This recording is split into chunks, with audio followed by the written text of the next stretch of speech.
I am checking the sound. Checking the sound test. Okay, I'm adding a text here for the. Just give me a few seconds. I'm sorry. I'm just updating my screen. Welcome to the live tutorial. The chapters will appear here, but it's impossible to read. Let me add some effects, maybe a background on this. I am a newbie on the OBS Studio. On the I think I can add some opacity like this. Okay, welcome to the tutorial. Okay, can everyone hear me? So I'm going to draw this thing using the software Blender, and I'm going to animate it entirely. So it won't look exactly like this because we need a few tricks to make these effects, but I will show it to you in the end using some brushes and additional stuff. For now, I'm going to explain you what is the interface of Blender. So Blender is a free software, and the tool I'm going to use it here is called Grease Pencil. Grease Pencil is just a technical term for the objects we are going to use inside Blender, but you don't need to use a special kind of pen. Any pen that works with Photoshop or Clip Studio Paint or any software that does 2D animation can work with Blender. Just another test. Can people hear me? Okay, I see that people hear correctly. So yes, it was a very good day. Thank you for asking. I'm just replying to a few questions, but I won't be able to reply to every question because the goal, my goal today is to record a tutorial, and hopefully, if I am not too sleepy in the end, I can read the questions again. So the software is called Blender. Just use any tablet that works for 2D drawings or digital drawing or 2D animation. You can download it on the website of Blender. For this tutorial, I'm using the version 4.0 with the artwork of the amazing Gaku Tada here. You can check his Instagram, very great artist. But if you have previous version like 3.0, it also works. If you had version 4.1, which is the very latest version, you will just have a few differences. But for now, let's work with this. So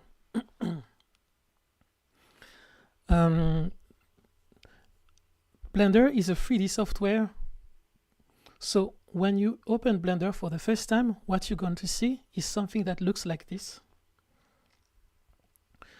And you're going to wonder, how the heck am I going to draw a digital art on this? So fortunately, once you have downloaded Blender, you can press here, File and New 2D Animation. So this doesn't mean that you are going to open a different version of Blender. This button just creates for you the necessary elements to help you start drawing. So what this does is this creates this thing that you see on the right here. I hope we see my mouse. If we don't see my mouse, this is a complete failure. Okay, I think you can see my mouse. This thing that you see here is called a grease pencil object.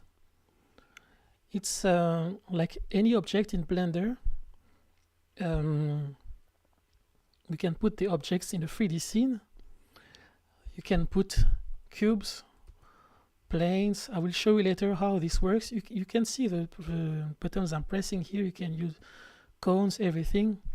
But the thing that we want here is that object that is called grease pencil. So you go here, add, Shift A to add. You have a menu opening, and then you create an object that is a grease pencil object, and the default name is stroke. It can be confusing in the beginning.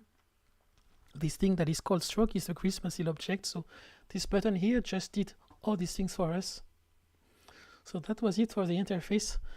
So now once the grease pencil object is selected here on the right panel that is called outliner, we can go to draw mode. I'm sorry, my mouth is a little dry, so I make some strange noises. I'm going to try to I will just have a little sip of water. I'm a super newbie for live streaming.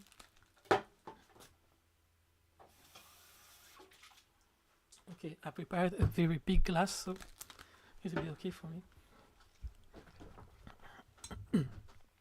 So once you have this object called stroke selected, and this button up here is switched to draw mode, then you can select a pen here and start to draw. One little warning: depending on the version you have, maybe some buttons won't be at the same place. Maybe some things won't have the same size. So the most important for you to hear when I do this tutorial, you just have to remember the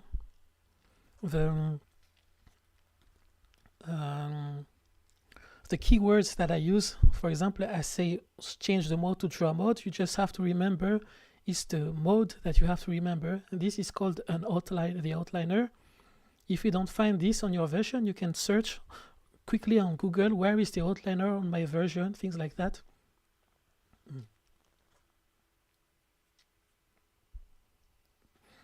So here I have this grease pencil object selected. The grease pencil object is that object that looks like a spaghetti here. We have two objects in our scene, grease pencil and camera. Once the grease pencil is selected, I can go to draw mode, only if the grease pencil object is selected, not if it's the camera that is selected, because you cannot draw inside the camera. You can just draw on this grease pencil object. And here you can draw this. So it seems like we are in a traditional digital drawing software, but actually we are in a 3D space. So when you press onto the animation, it's just convenient because it shows you the right position that makes it looks like a simple drawing, but you are actually in 3D space. Now, just before we go to chapter 1 on drawing and animating, I'm just showing you just a few things you have to do for the interface. Use your pen tablet, of course, but here, if you don't have a mouse with 3 buttons, because you see here on this little icon, the mouse has 3 buttons. If you use the button in the middle, it rotates the camera, and if you use middle button plus drag with control pressed, you zoom in and out. If you press Alt Shift plus middle button, you move to this on the side. But if your mouse doesn't have a middle button, or your pen, because on your pen also it depends on the brand of your pen, you have to open the interface like that of the buttons of your pen to pick which one is the middle button. But if you don't have a middle button, I hope that at least you have the second button, the right click. But if you don't have the middle one, you just go to preferences and activate this thing that we called inside input, emulate 3 button mouse. When you press emulate 3 button mouse, you just press the Alt button on your keyboard and click, and this emulates the middle button. So every time I say middle click or Alt click is the same. And also there on Blender, you most of the time you're going to need the numeric keyboard. So if you don't have a numeric keyboard on your laptop, because most laptops if you don't have the numeric buttons on the right, you can go to preferences again, and in input press emulate numpad, and here it is. So if I press 0 on my numpad, I go inside the camera. If I press 0 again, I go outside of the camera. If I press 1, I'm on the front view, but front view without perspective, so everything is completely flat. I even see my camera here. If I press 7, I go to the top. You see here I'm on the top, but top without perspective. And if I press 3, I'm on the left. But for now, this is not useful for us. We just need to remember that 0 is to go back inside the camera. So for now, I'm going to stop explaining the buttons that I press, but you'll see it here on the left.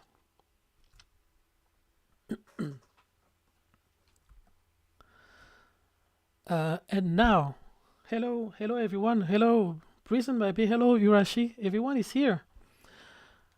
I'm going to do a little more advanced tutorial for interface, just interface part 2 advanced. So is it updating in real time? I'm not sure, maybe the chapters update in real time. Let me check, just I have to check this before I okay, I think it works. It's a little too big.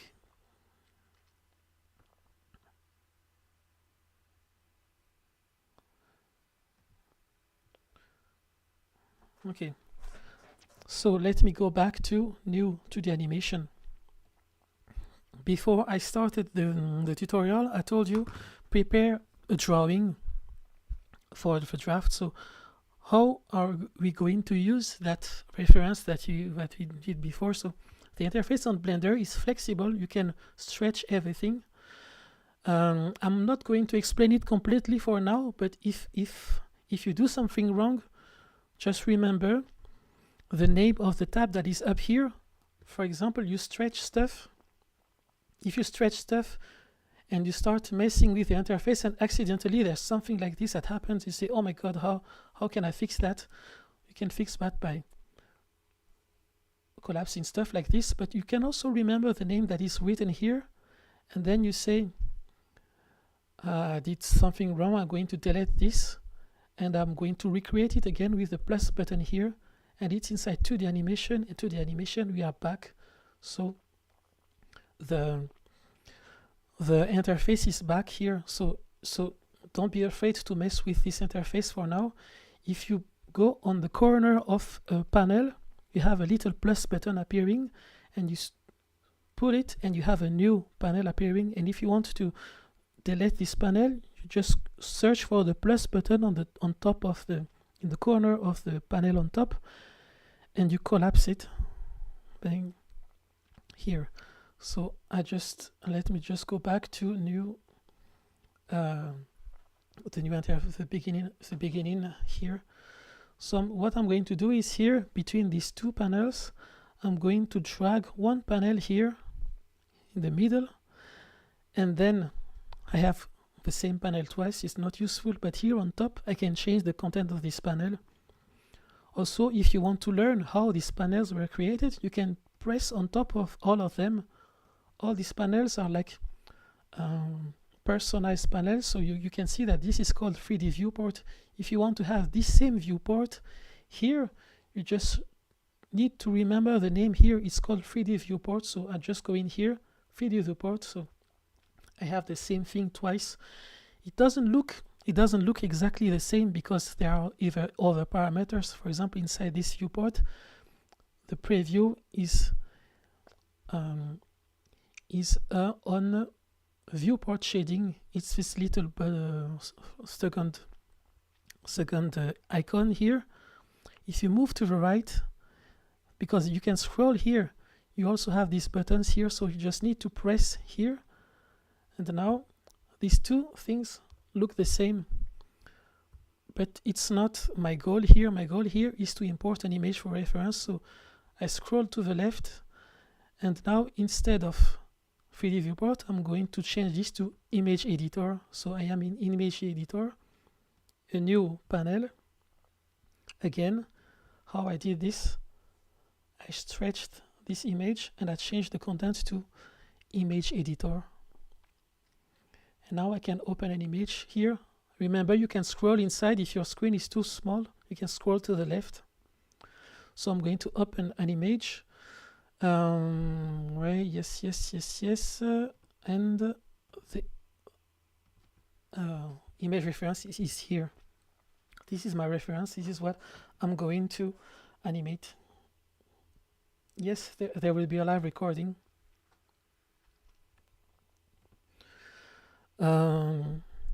Let's start with a little star. So let me change the chapter now. Chapter 1, drawing.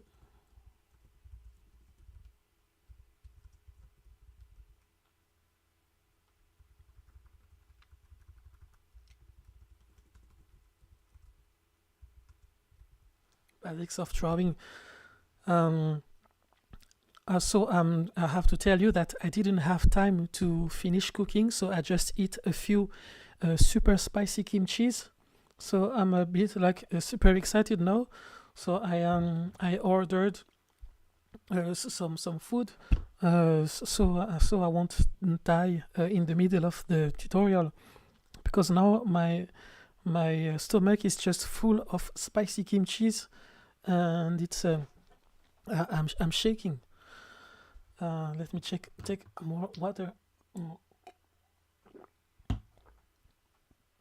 Chapter 1, drawing, part 1, basics.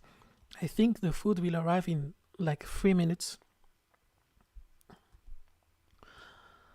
When you have the object selected, grease pencil object is selected. Draw mode is activated here. Remember, if you don't select your grease pencil object, for example, if you're inside the camera, you don't have draw mode here because you're not in the grease pencil object. And you cannot change the selected object if you are not in object mode. So I'm going to object mode here, select the grease pencil, switch to draw mode.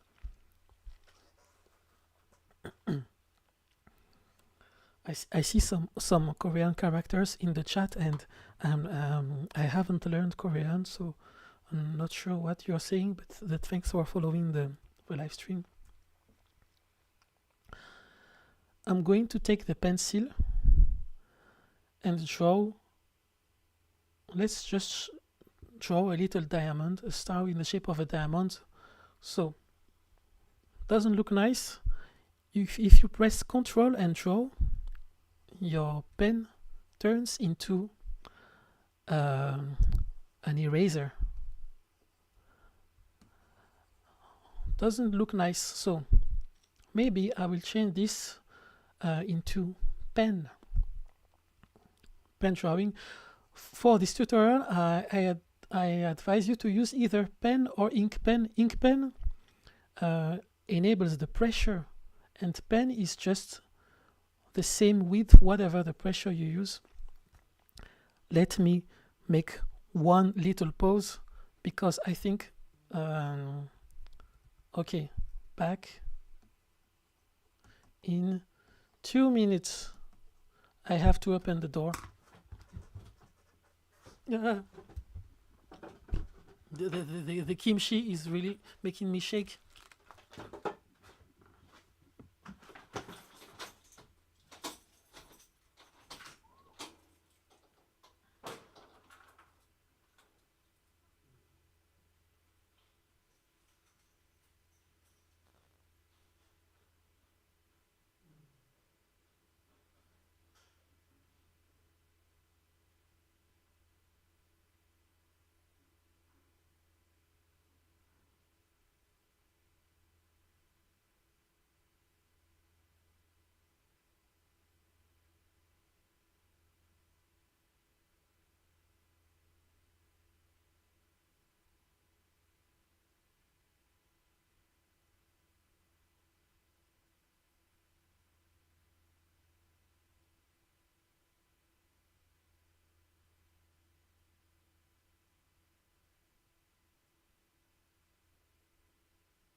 Sorry, it's wrong. Not false alarm. False alarm. It's just, I don't know. It's someone who had a problem. Neighbor. There is always something happening in this Building. Wow. So I advise you to use either the ink pen or the pen. Oops. So beware while you are drawing. Check that this. Oh, there is an echo in the sound. I didn't know. Always check that the timeline is at frame one. Frame one. If it's not at frame one, to be sure, you just press on this button here. Boom, boom. So let's use. For my case, I'm going to use the pen. You can change the radius here, or if you press F, it changes the radius.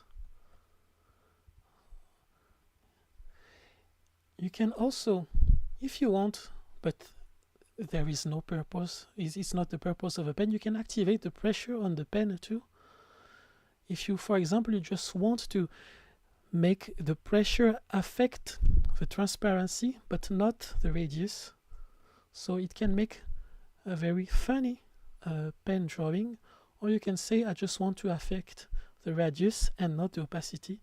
But in this case, it's better to just use the ink pen because it's the same thing as the ink pen. Oh my god, I hope this is the right. Okay, 2 minutes. 2 minutes. Someone is not happy.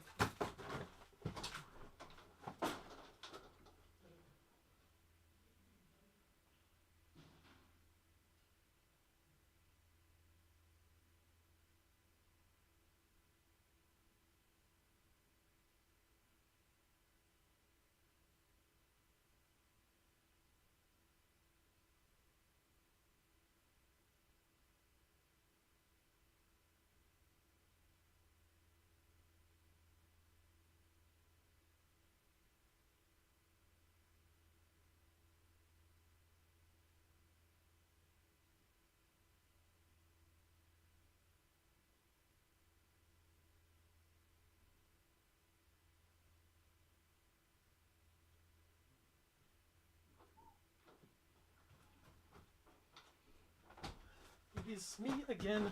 Everything is alright. It is the most chaotic tutorial ever. You can tell your friends someday that you assisted to a chaotic live tutorial.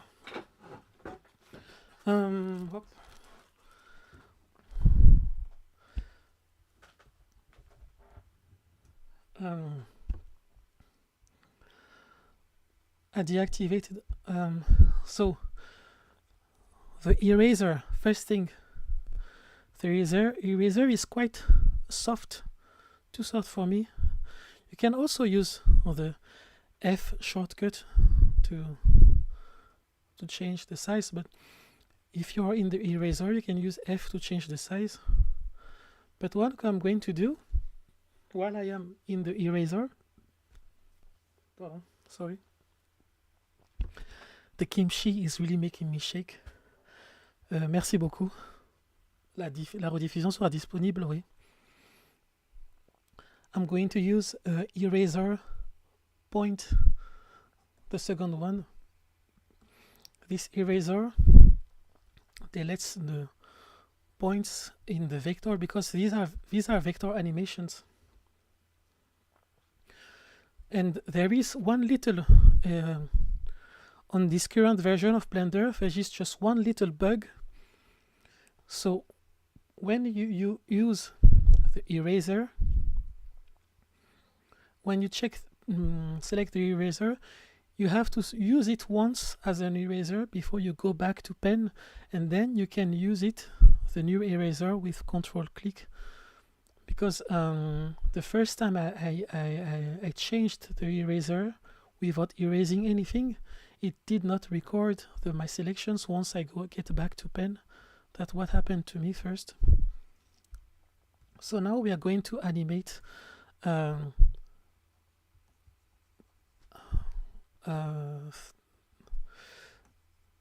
let's reduce the size of this pen. It's super big. I'm going to try to First, I press 0 to go back to camera.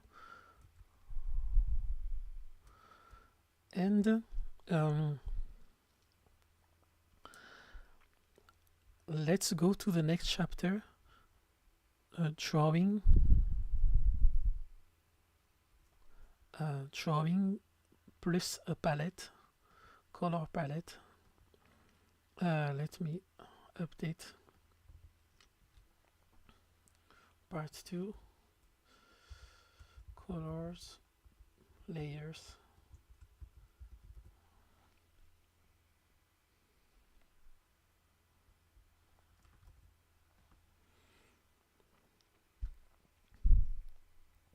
On the bottom of this panel here, you have this green, I've called it a green spaghetti, but it's maybe something else. Here you have the layers, and you can press plus to create layers, and you can move the layers with this button up and down. You can click to rename. And you can also, you have also elements here. It's called duplicate if you want to duplicate a layer and duplicate the content. And there is this element here that is called duplicate empty keyframes. We can use it later for the animation part. For now, we just need lines and fill. And now we are going to create our color palette. I switch to this button called material. So the thing we have been using until now is called solid stroke. I'm going to rename this to ink. It's the color of my ink. And below here, I can change the content of the color, the settings of this ink. So I can say this is blue, this is green, whatever. And let's call it okay, let's keep it dark like this for now. You can also activate the fill color inside. If you activate this thing that we call a fill color, then now when you draw, you always have I did something on my it's my add-on that is messing now. So you can activate and deactivate this, and you can change the colors later. But for now, I will put no color. I don't need these ones for now. I just used minus button to remove the other colors, and now I press plus again, and I have like empty slots. So it's really strange in Blender why when you press plus you have these empty slots. It's because this is the legacy of the 3D animation. In 3D, when you create colors, you don't really create colors, but you create things that we call textures. For example, you want to draw a house in 3D, then you don't create a palette that is called brown or blue, but your colors are named wood or bricks or concrete or stones. And then you can invert the position of all these textures on your objects. So this is why the color palette in Grease Pencil can seem confusing in the beginning, but you will see later that it is very powerful, because like in a 3D scene, you can switch the colors after you've finished drawing. So I have 3 slots here. I'm going to create a new color for each one. The first color will have no stroke, but just a fill color, and this will be the blue, this blue here. And you can name it blue, or as I told you before, in 3D, this is more like the name of a material than a color, because later you can change the content, and then it doesn't make sense anymore to call it blue if the content is not the same, but it's up to you. So I'm going to call it light 1. So it's going to be the color of this first light, but You can call it blue or whatever if you want. Then next slot I press new, and I'm going to call it planet, or blue, warm, dark. I'm going to call it dark because it's dark medium. It's one of my other colors, but you know, for now we're going to do this quickly. Just add the colors. It's going to be named material and have silly names. We will rename it later. So just press plus, press new, no strokes, just fill color, up, pink, new. It takes a few seconds to update once you've clicked here. Just one little strange behavior, but it still works. Okay, I think I have enough of the. I will add the other colors later. Okay, I'm going to rename it quickly, but you don't have to do it now. I'm going to call it warm color, warm 2, medium, and bright.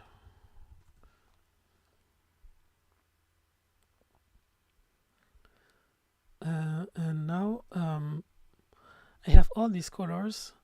So these are only fill colors, but I can also, if you can also create the same version with line light 1. And here we have no fill color, but only stroke. And here this will be the blue line. Okay, etc. I'm just going to create 2 colors for now, but I'll see later if I need the other colors. So we have light 2.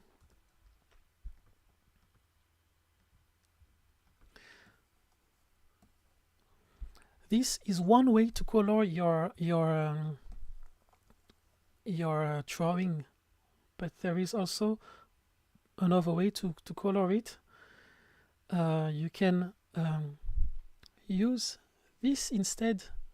It's really strange. You see this material icon is pressed on top here, but if you press on the right here, we go in a very different world where the colors that is here are not from the color palette. I never use this mode actually, because in most of my works I always decide at last minute to change the colors. So if you use this, it's great, but in the end, it's if you try to change the colors, then all the lines you drew with this won't change. But if you use this instead, then you can change the colors at the end of your project. So it's just your depending on your, for example, your deadline. If you want to make a very quick drawing and you don't have time to press on all these buttons here, but you want to just make a draft, you can use this mode, and here you have traditional colors, or like a traditional palette. Now I'm pressing Control to erase, or you can do something like this. You can select these frames on the left and press X to delete. Beware, your mouse has to be in this interface, not here or not here, because on Blender the key shortcuts depend on the place where your mouse is. So for example, if you want to delete this here, you have to keep your mouse here and press X, delete keyframes. The keyframes are gone. I cannot draw anymore. Oh, I can, because I've pressed the auto keying. But if this is not activated, there will be an error saying you cannot draw because there are no frames anymore. Frames is for the animation part. I'm going to see it in the next chapter. But if this button is not pressed, you just go here and press Y For now, the shortcut is Y, but maybe it will change to K someday. But for now, it's Y. And we say insert blank keyframe for active layer. So we have a keyframe here and we can draw. And of course, I want to draw with the traditional 3D palette, but not this mode. So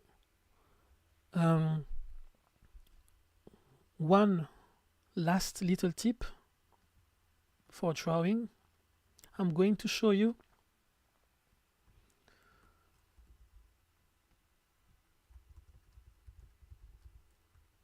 a few tips for drawing. I'm just going to show all the tips really quickly, and then you can remember it for later. You draw a line. If you draw your little star like this, you missed one part of the line here, you can go to sculpt mode and then press F to change the size of your sculpt tool. You can arrange it like this, and you have this button smooth to smoothen the lines. Smoothen the line. This will break the lines and this smoothens it. Then you go back to draw mode. You see this part here in the end, I didn't connect the lines. I like to have unconnected lines because it's my drawing style. But if you don't like that, you can also click on this button here that is called Auto Merge. So what Auto Merge does is that you draw this line and then you draw this one. Okay, maybe my lines are too big and we don't see the difference. You draw one line here and then another one. And what you see is that it connects the lines you see here from your last stroke. So again, let's draw a star. Let's animate. So these are just the few advanced tools that I wanted to show you on drawing. There are even more advanced things to know. You can use guides here. For example, if you start to draw and you notice that your drawing behaves in a weird way, it's because maybe you have the guides activated, because there is a shortcut to activate it. For now, I won't cover this part. And also there are modifiers if you want to draw in symmetry modes, like you go here and activate the mirror modifier. These are things that we are going to see later in the animation part. But for now, let me deactivate this and just draw a star.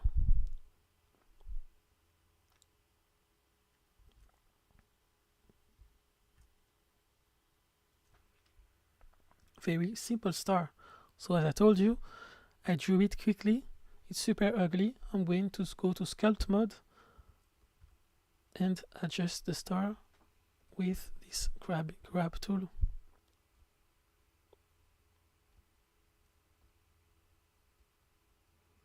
And maybe it's not quick. It's too small. The lines are too thin. You have a tool here to adjust thickness, or you can go in draw mode, or you can go to edit mode, sorry, and in edit mode you select everything and you select this tool that is called radius and you stretch it, and you can stretch the thickness of your lines. Then go back to draw mode, maybe okay here. For now, maybe 40 will be nice for me.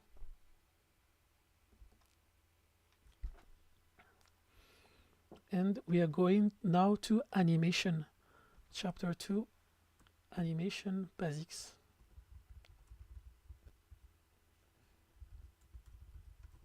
Method 1.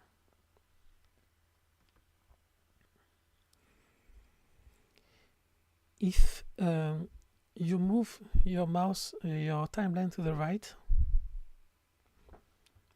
you can, and if you press auto keying, beware of this button. Try to use it only when you're animating, but not after, because if you don't animate and you have this button activated, you're going to you're going to accidentally animate some other stuff, like for the camera angle or things like that. So I try to just press it when I start to animate. I'm going to draw a bigger version of this. Wait, because my screen is not close to me. I have the microphone between me and the screen, and it's really making the drawing not easy. Okay, going to move the microphone a little bit to the right, and you see I've made an animation just by moving to the right. And okay, I don't like this auto connecting. I move to the right, and then I will make a smaller version. I'm going to make a star that goes bigger and then smaller and then disappears like this. Boop. And in the end, if I want an empty keyframe, I just press Y, insert blank keyframe, I press play, and the stars is animated. Now it's a little too slow. What I'm going to do is I'm going to select all these keyframes and I'm going to move the blue line to the left and my mouse to the right, and then press S for scale. And now I can scale the distance between the keyframes, and it changes the speed.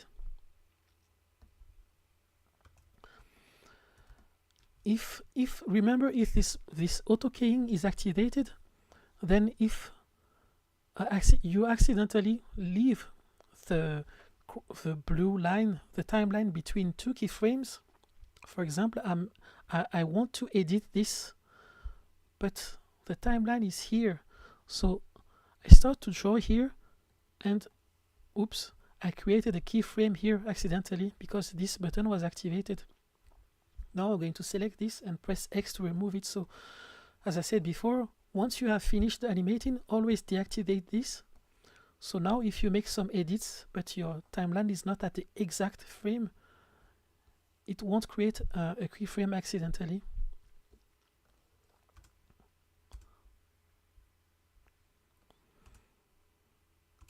Let's suppose that I want to. So now that we know this, we have GK to move the keyframes. G is to grab. S is to scale. I can go between two keyframes and I can activate the auto keying, and I create an intermediate image between the two. So now I have a little transition between these two images. If I want this to start later, I just move everything with GK. So here nothing happens, and it starts appearing here. As you can see, you have this little overlay images that 3D animators know this thing. It's called onion skin. The onion skin is the preview of the previous and the next image at the same time. So you know that this inside, this is the previous image and this is the next one. To have this activated, you need to check first that onion skin is activated for your layer. You have your layer that is called line, and you have onion skin in here, or it's the same in this menu here, lines, onion skin. Also here, onion skin is activated for the fields, but for now I don't need it. That's the first thing to check. Second thing to check is that your viewport shading is set to, your viewport is set to viewport shading, or let me check. Display shade. I never remember the name of these three buttons, but what I mean is, what I wanted to say is that if you are on render preview, this is called render preview. It shows a preview of the exported final image. So if you have this, you won't see the onion skin, so you have to be either here or here. So this is the second thing you have to check. And the third thing you have to check is that the overlays is activated. This is the overlays. Yes, solid or preview, thanks. So overlays are activated. Onion skinning is activated here. And on the previous version of Blender, you had a check button here that said onion skin. Now it's separated in a little tab here, just for crisp and seal. So now it is here. If you have another older version of crisp and seal, your button will be here. But as I told you before, just try to remember the keywords, and in the end, if it changes, you can just check where is the onion skin overlay on the new version of Blender. Okay, so now I have my little star animated. I showed you.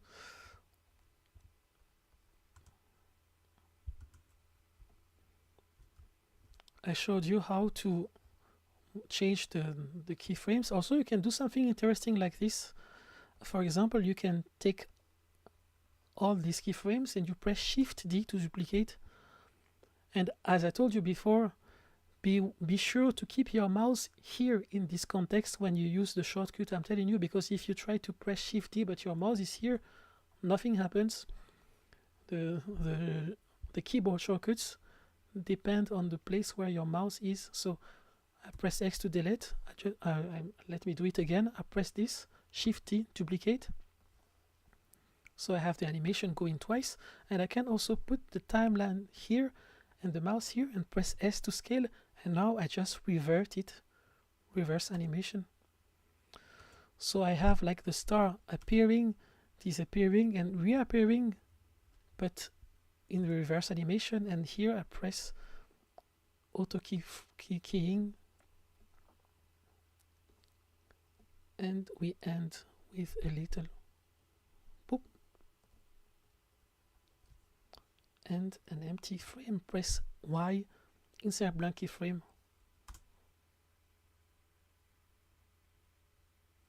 So it's a strange animation for a star, but it works. And I want to make everything faster. Just press S and I scale everything down. So we have our first little star.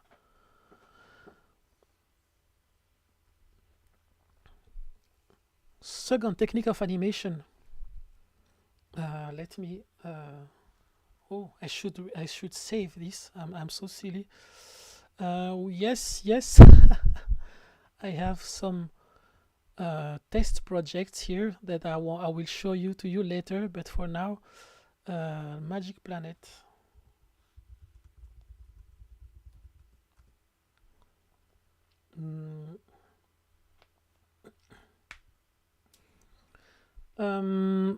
Animation. First thing in the animation is that next thing in the animation, I mean, let me rename the file, the chapter, method 2.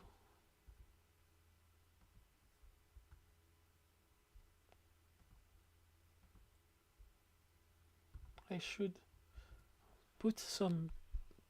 rename it 3.2. I think it's better because it can be confusing for the people watching the replay. There is a second method to animate. For example, let me remove one frame between this and this. For example, I'm going to remove here and here. How do I get from this image to this image? We can use the sculpt mode. So we are still in our grease pencil object. I activate sculpt mode and I activate auto keying.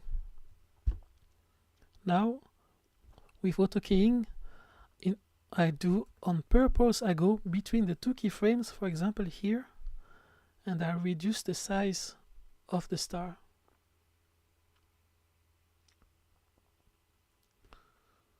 So this can help you when you wants to add some extra images between images you already draw manually. So what you see that it does is that it just created an extra image between the two. I can also sculpt, smoothen the image.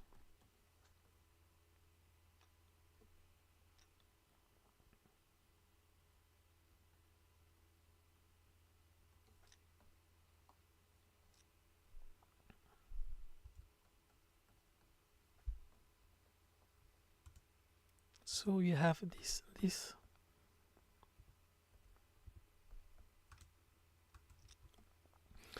And now, as I told you before, deactivate the auto keying once you finished animating.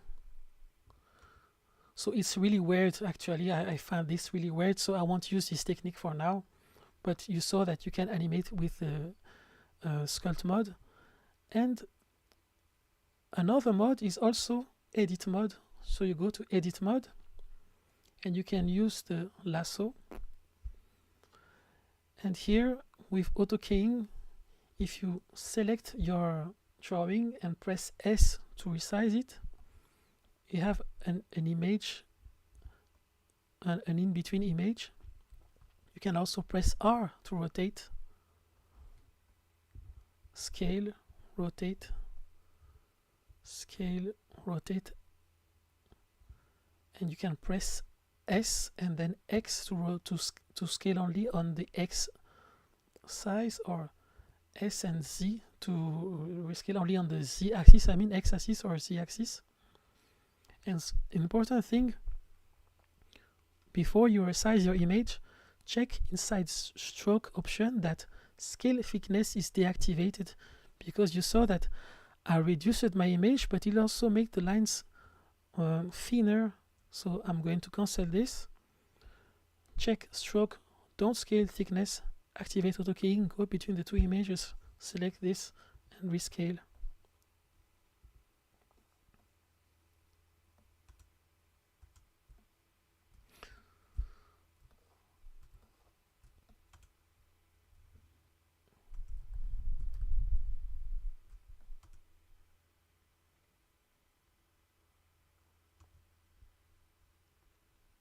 And now 3.3 animation method 3. In this mode, we are going to use the what we call auto interpolation. So the auto interpolation is a tool that creates all these in between images automatically for you, but it works only if you draw in a certain way. So I'm going to show you how to do it. Let me go to frame 89. I'm going to make a second part of my star. The thing is, you have to draw your lines in an order that you can remember. I'm going to draw it counterclockwise. I start with this, this, this, and this. And now I go to frame, this frame 117, and I'm going to draw another version of the star, but be sure to draw in the same order, counterclockwise. If you don't do this counterclockwise, it won't work. If you don't do in the same order, it won't work. So now I'm going between these two keyframes and I say draw, interpolate sequence, and before I move the timeline, I have a menu here. I'm sorry, because my yellow button hides what is going on. I'm going to deactivate it just temporarily. Here, before you move in the timeline, open this button, this panel, and here you can say I just want to interpolate every 2 images, or 3 or 4. And now I have an interpolation with just a few images, maybe just 8, every 8 frame, or every 7 frame, or 6 is fine. And now I can play it, and you see it did the interpolation correctly. So you just have to think about it if you draw faces or flowers that you want to animate. For example, I'm going to do this again. I'm going here. I'm going to make the star rotate. So the position is not the same, but the order of the lines was still correct. I did this counterclockwise, so I'm going in between, and I say draw, interpolate sequence, and I want to interpolate it every 6 frames. Okay, and now it rotates correctly. And suppose I didn't do it correctly, I just drew in this order, for example. If I try to interpolate, you see what happens? It's completely broken because it just remembers the orders of the lines I drew. So for now, I'm going to place it here and auto interpolate with just one image is enough for me.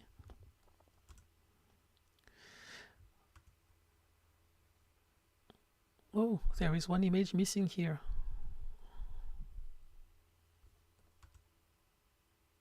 It's a strange animation, but it still works. If you look closely, you see that the keyframe that was just added has a different color. It's blue. It doesn't mean that it's another type of image. It's just like a visual thing to help you see what are the automatic images. You can also, if you want, you can choose to change your own keyframes to this light blue color. Just select your keyframes and then right click and say keyframe tick to type breakdown. Actually the professional name is breakdown, I say in between, but to the animators we'll call it breakdown. So now it's blue. So it's just you decide. So it helps you visualize your animation more easily. And also it's also useful because I've told you just before what the onion skin is made for.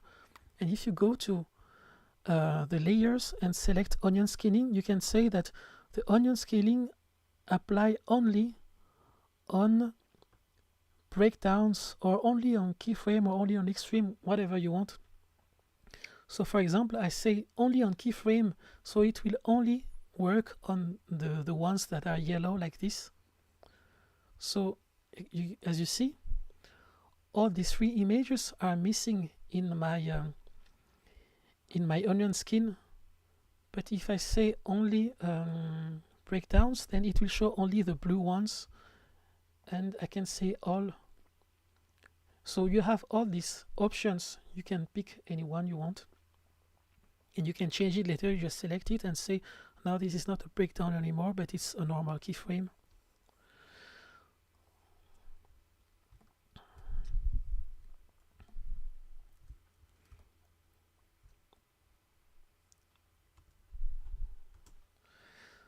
Now let me just check the animation once again, because I think there are a lot of weird frames that appear during my demo. Okay, maybe not. Okay, it still looks nice, but it misses a finishing animation. So I'm going to just steal this and press, as I showed you before, Shift D to duplicate, and I move it here, G to grab. Okay, so I activate auto keyframe and add one more little explosion. Press Y, insert blank keyframe. I press, and sorry, I forgot to reactivate the case. No, my colors are gone. Oh no. Okay, now it's okay.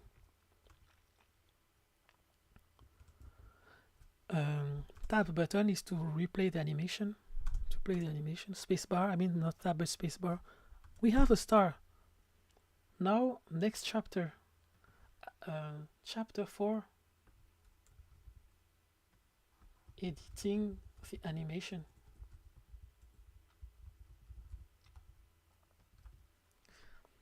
Editing the animation.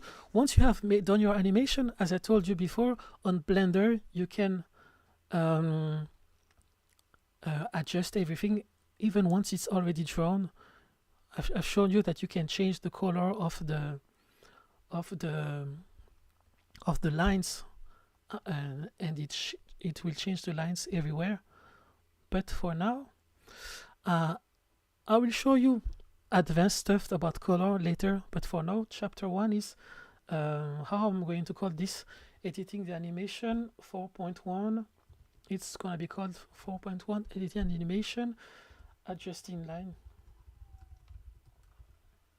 So also, by the way, if you like the tutorial, you can send a tip on my tipeee page, and it helps me create free content like this, and it will also help me for my future project, because I am taking less and less commissions now, and the commission works. And this kind of content is sponsored by the 35 tippers on my tipeee page, who are now paying me 157 euros per month. So thank you so much. And these people will be on the credits in the end of this tutorial. And also, if you send a tip, you will appear on the stream. Well, that's the thing that a lot of streamers do. So now back to chapter 4.1 adjusting lines. So you finished your animation, but you want to make modifications. I told you before, if you want to change the speed, just select the frames you want, press S to scale it, G to grab to delay the animation, and you can even reverse everything by putting the blue line on the right, your mouse on the left, and you press S, and you mirror everything, and your animation is reversed. That is one first way to edit your animation. But for example, let's suppose I want to put some sparks here on the top of the star. Yes, the live streaming will be saved. You want to put some lines on top here, and you want these lines to last on multiple frames. Well, there is this thing that we call multiple frames, multi-frame. If you press this button, and if you select a few frames, first if you just press on this, nothing happens. It looks the same, but you start to select a few keyframes. Oops, interesting. Let's select a few more. 3, 4. You see, all the frames are selected are now visible. And if while selecting these keyframes, I drew 2 points here, these 2 points will appear all along these 4 frames. So I am editing 4 frames at the same time. If I want to erase these points on these 4 frames, I just have to select all the 4 frames, activate multi-frame, and then erase, and it will erase on all these frames at the same time. So this allows you to edit a long animation. But just beware, it's the same as this button here. It's a superpower. So once you finished using it, always uncheck it, because later you're going to draw and start to mess with your drawing and don't understand why it's there is one image that doesn't change. It's because the multi-frames was not updated. So I'm just going to keep it for the example. I will select these 3 frames, select multiple keyframes, and then draw inside. Okay, why not? And I have this little 4 dots staying on 3 frames, and this multi-frame mode works with sculpt, edit, everything. For example, let's suppose that my star is too small and I want to resize it on the whole animation. So of course, Blender users know that you just go to object mode and rescale everything, but let's suppose that you don't want to scale everything in your drawing, but just one part of it. So you just go to edit mode, select the frames you want. Maybe, for example, maybe the last star will be smaller. So I select all these frames, multi-frame is on, I select the lasso, I select everything, or I press A to select all. And now be sure that scale thickness is deactivated. You rescale all these frames at the same time. And now I rescaled the whole group of keyframes.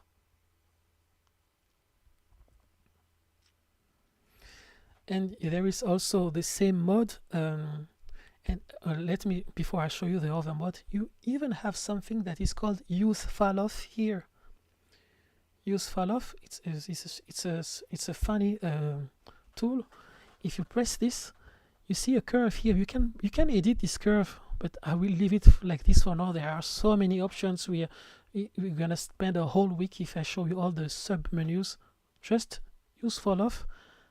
I select these frames. Multi-frame is activated. I select this star. I resize it, and you can see everything is rescaled, but not at the same speed. It's going to scale everything here with a stronger effect, and as we go further to left or right, the effect will be reduced. So this, let me show you with an example of drawing with a 4th star. I draw the same star here. Sorry. I draw the same star here, and here, and here. Let me press Shift D. Just it's the same frame. Oh, sorry. It's the same frame. Let me draw it correctly. Sorry, I am still shaking with the kimchi. I press this. I duplicate with Shift D, and now what I do is I select all this frame and I say multiple multi-frame, edit, multi-frame, use fall off. And now that if I rescale this, and now I deactivate multi-frame, you see that it created animation because I used the fall off mode, so it rescaled all the stars but not at the same speed. And this also allows me to create animation with just a rescale mode. I reduce this and I reduce this here, and star is gone. Boom, boom, boom. Press Y, empty frame.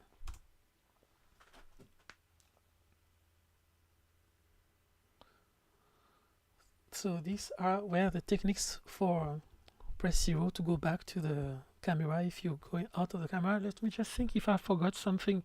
I think this is it. It can work, as I told you, it can also work in sculpt mode or in draw mode. Now that you know how to draw one star, before I go to the next chapter, which will be, let's do all this that I've showed you, but now in a 3D space. We're going to duplicate the stars, and you're going to add more elements. Just one last thing. Once you have finished drawing chapter 4.2, changing, maybe you want to change the colors on just a few drawings, a few frames. What you can do is you select the frames you want, for example this one,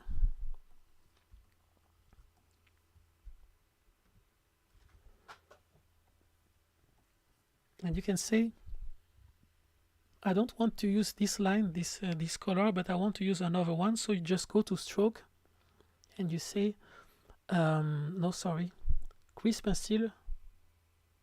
Sorry, I'm super tired. No, it's inside stroke, assign material, and you can select another material. I'm going to switch it to line 1. So now this frame has different lines. We can do it on individual lines also. Now everything is connected, so it's not working, but I can just select this line. So you can see once you select it, it turns yellow. And I say this one will be line 1 instead of light 2. Stroke. Sorry, I am assign material line 1.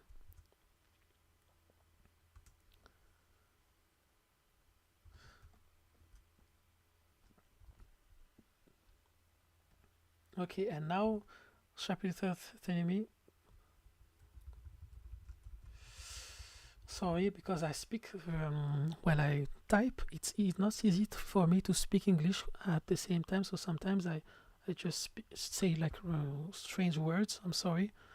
So I just changed the chapter to chapter 4.2, 4.3 I mean, and it's called coloring the animation. Once you have finished animating, you can just select the frames where you animated.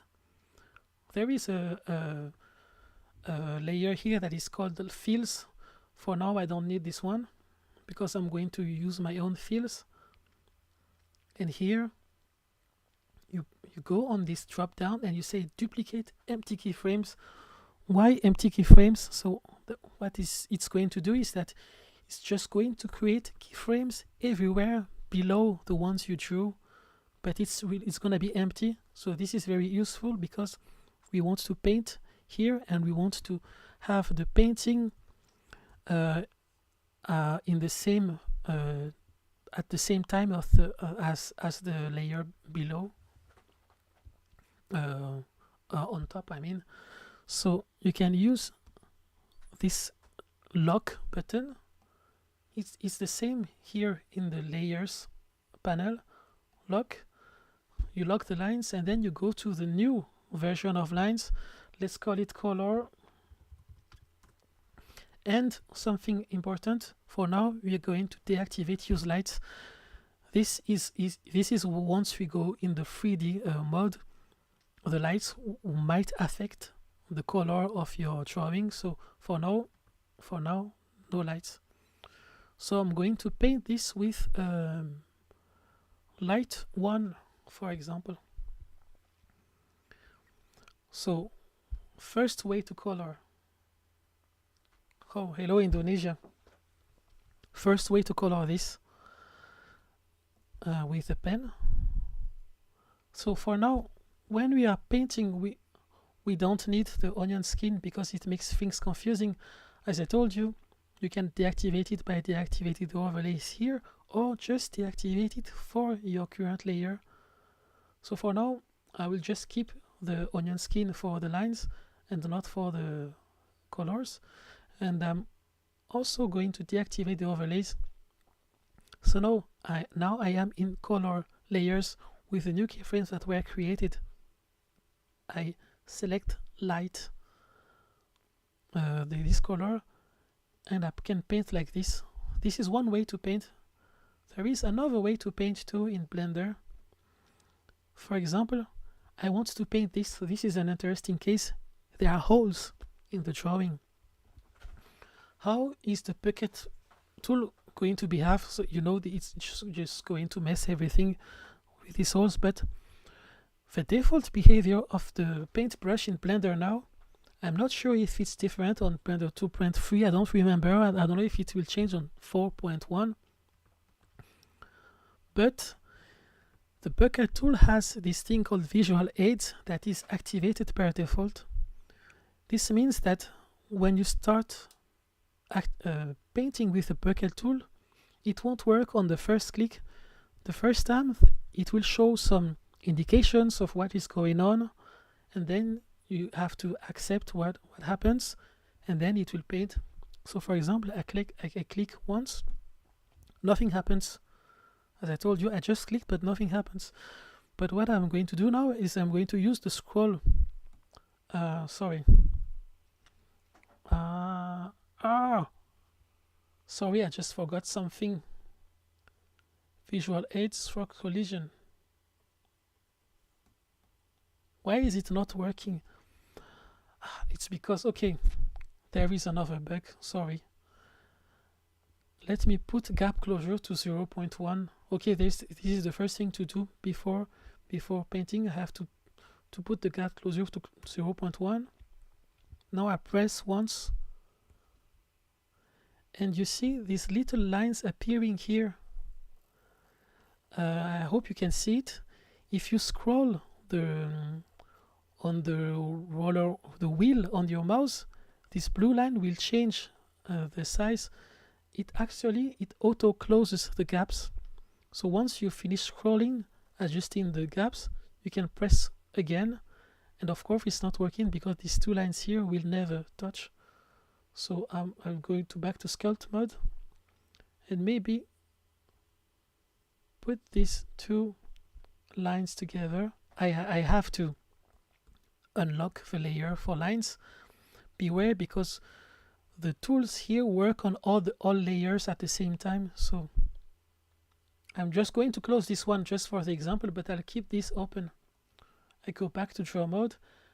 I use the paint bucket. I press once, nothing happens.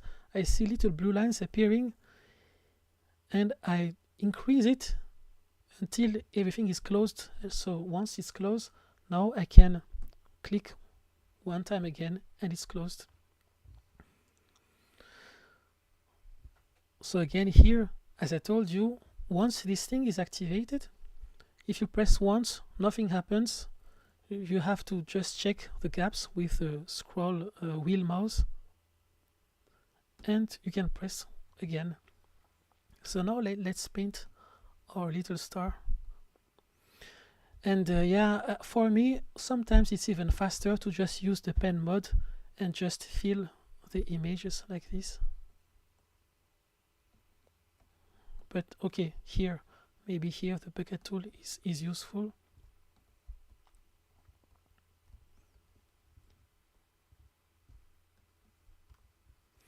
So very long process. I will do this very quickly. And you know what? I think I'm even going to delete the rest of the animation because there are too many images to color. Or can I finish it super quickly?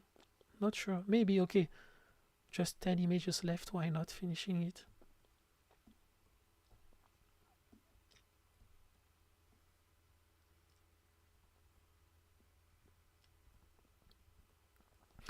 Yes, I am reading the chat at the same time, but I try to do the tutorial super fast, so it's I won't be able to reply to all the questions.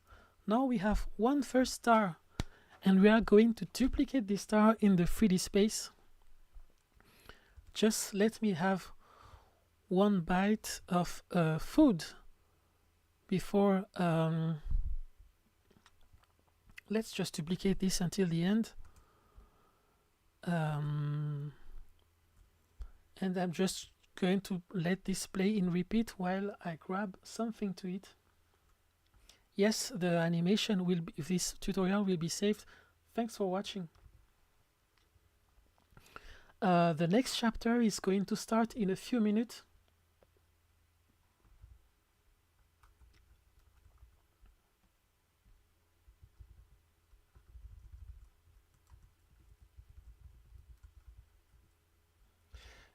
In 3 minutes. Okay, let's say 3 minutes. It's still time for you to maybe think about some details on your drawing. I'm just going to tell you we're going to see later. Yes, the chat is the live is being recorded. We are going to draw some characters inside little bubbles, and I'm going to use some masking effects to make the character appear only inside the round circle. There will be also some other shapes of stars. For now, if you want to start early before me, so well, okay, I'm going to give you this little exercise while I eat for 3 minutes. We finished drawing, so as I told you before, check that the multi-frames is deactivated now, and be sure, super sure, that the auto keying is deactivated This is really important for the next part, because now we are going to start to move objects in space, and in this is pressed, it's going to create animations accidentally. So now this unchecked, I go to object mode, and what happens now, I unzoom, I can move the whole object with the key J, so it's animated, and I can move it in space. See here, I am in the 3D space. Let me activate the overlays to show you what's going on. The star is in the 3D space. But what we are going to do for now, also one thing interesting, you see this little point here. I'm going to show you in a few minutes how to fix this. This is the center of a drawing. This means that I've completely messed my drawing. I didn't draw the star in the center, but I'm going to show you. We have two solutions. Either we select everything and move it here, or we can also change the center of the drawing. But for now, I press G while I am in object mode, and I pressed Shift D to duplicate. So now I have a duplicated version of my star. And now that I have two stars, I can go inside, and as I told you before, you can try to remember all the exercises I've showed you before, and try to maybe make a variation in the animation of the second star. Maybe this one moves a little slower or starts later, whatever you want. You can also, if you want, you can also change the lines on a few frames, like I showed you before. You just go to edit mode and say, okay, here I'm going to use another color, stroke, ascend material, ink, for example. Or, but for now, I don't like this one, so I'm going to keep this. Or what you can do is you can create an additional color in the second star, because as I told you before, on Blender, in materials, if you change the color, it's gonna change everywhere. So now the colors are changed for the two stars, but if you don't want that, you have to create a place for a new layer here with the plus button and press new, and here you have a new color. It's going to be called line light 3, for example, and here you can put a new color. It can be pink. And now one thing that you can do, thank you so much, Hola, and thank you, Gerardo and Cesar. What you can do is, once this color is created, you can select the frames and say, I want to edit this and change this to stroke the new color. I am super tired. I always don't remember where it is, so I can change this to light, so to this new color that is called light. Or what you can do also is, this palette is separated than the one here. I had to switch to object mode. As I told you, once you are inside a drawing, you are stuck inside until you go back to object mode and select another drawing. I go back to this one on the right, activate the overlays to be sure to see which one is selected. Now that I'm in this second object, I can actually change the thing that is here. Instead of changing the color here, which will affect the star number 1, I will just click on this button and select the new color here. So I changed the content in the slot, but not the color. This is why the first part that you saw in the first chapter, these empty slots, this is what it is for. This is why you have to press select a slot first with plus button and then create the palettes, because as you see here, you can put the same color in 2 different slots. So now these 2 colors are the same. It can be a little bit confusing. Whoa, yeah, it's midnight in Paris too. But the cool thing is that I replaced the color in the entire slot by not changing the color here, but changing the color that is selected in the slot here. So I've created a second star.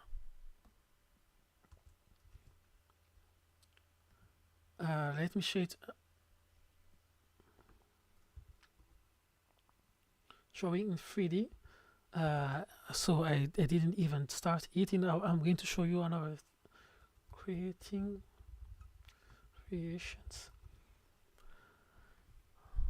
I'm going back to object mode. I duplicate the object with Shift D. Another way to create a new color without doing all this long step that I showed you before. Once again, I select all this and I create a variation for the animation. Maybe this one is even slower than the other stars. Maybe too slow. I'm just going to press Shift T to duplicate it. Okay. Maybe like this.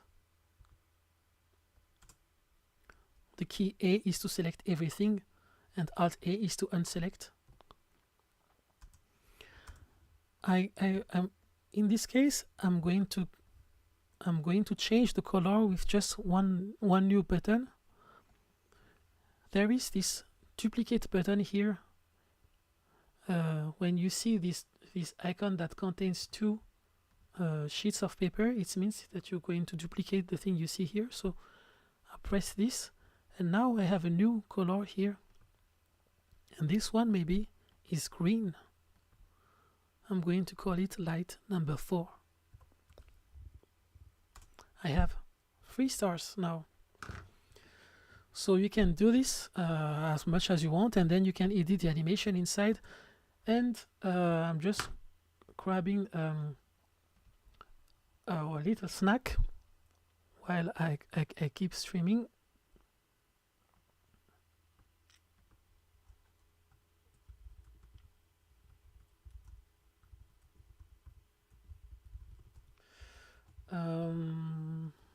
You can do this to draw the stars in the background. You see the stars up there.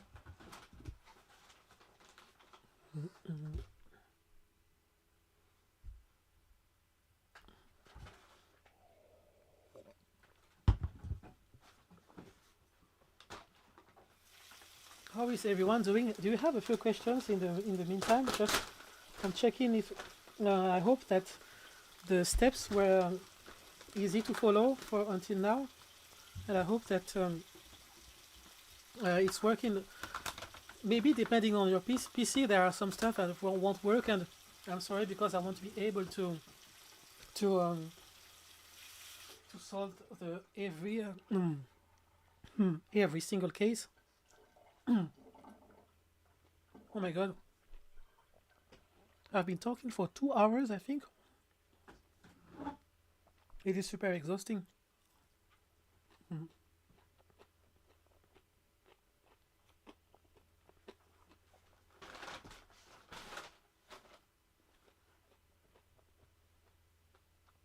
Hello, New York. Hello, Big Apple. I hope the streaming quality is nice. I don't know how it looks like for now.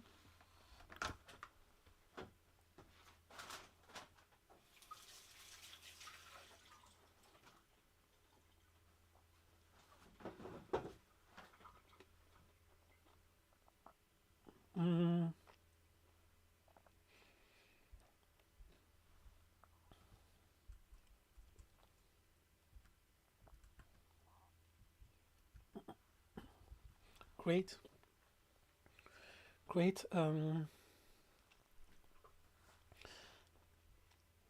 Next step, we're going to move all these things in the 3D space. I wonder if most of you, maybe if you already saw my previous tutorials, I don't know if maybe some things that I showed you today was not completely new for anyone.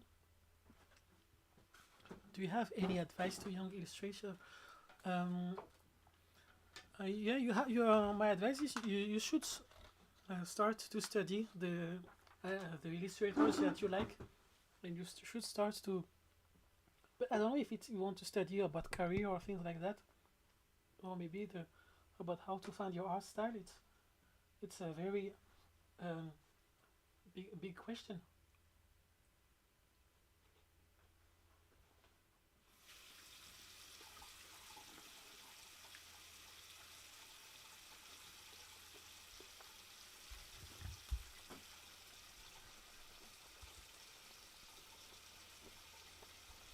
let me add just one layer here.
Okay.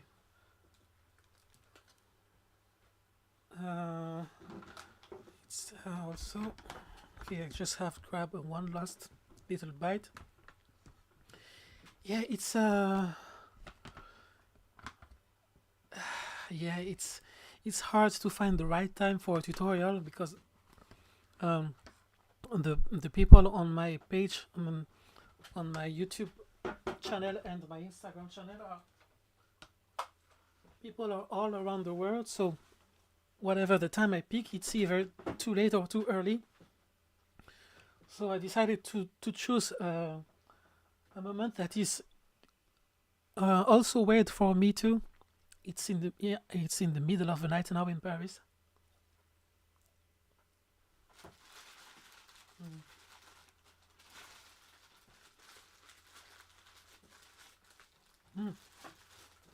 I said 5 minutes. Oh, I think the 5 minutes are almost gone. Just let me clean my hands. I have food. I just spread food all over the place. So now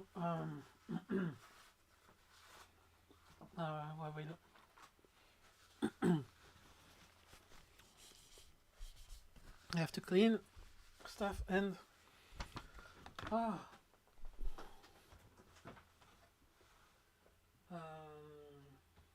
okay, 2 minutes, maybe 2 minutes.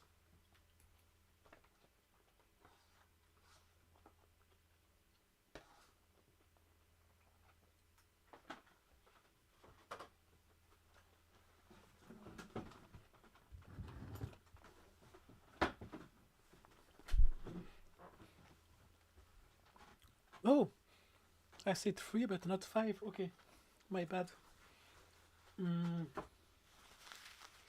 Okay, I'm back. I'm going to just show you how I did this little text. I just created a keyframe on top. You saw how I did it before. I just pressed plus to create a new layer. The layer is here. If I move it here to the right, nothing happens, but it starts to appear here. And I press G to grab so that it appears all along the whole animation. And if I don't like it anymore, I press X to delete it. Well, thank you. Well, it's my loading screen. It's just the tutorial, the animation.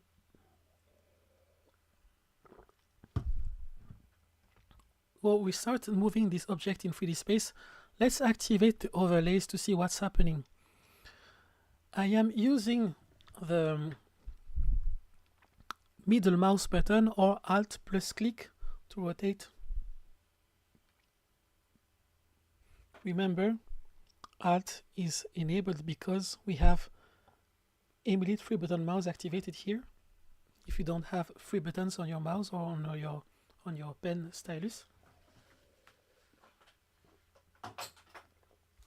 and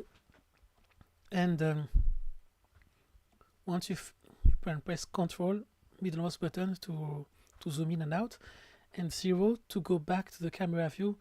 The camera view is the view from which your animation will be exported. Just let me check something. Did I prepare another file for the draft outlines? I'm not sure. I can use the same draft, you know, for now. Okay, I'm going to use the same draft. I'm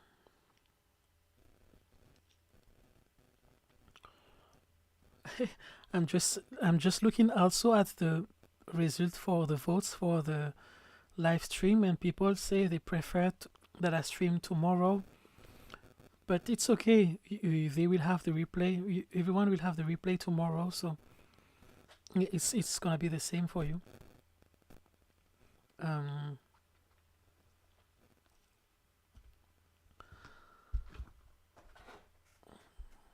I move in 3D space with Alt click, and I press Shift D to duplicate the stars, and I move them in space. But when you move objects in space, the place where it moves depends from the angle where you move it. For example, if you're on the side here, it moves from front to bottom because you are on the side and your screen is perpendicular. If you are on the front, it moves left or right or top. And if you are on top, you can do both back, forth, left, right. If you want to be super precise, you can press the buttons 1, 3, or 7 on your numeric keyboard. Remember, if you don't have a numeric keyboard, you can say emulate numpad in input properties. And here you have no perspectives anymore, and you see the real position of the stars from the front. And you press 7, you see their position from the top without the perspective. One thing that I'm going to do for now is let's prepare the 3D space.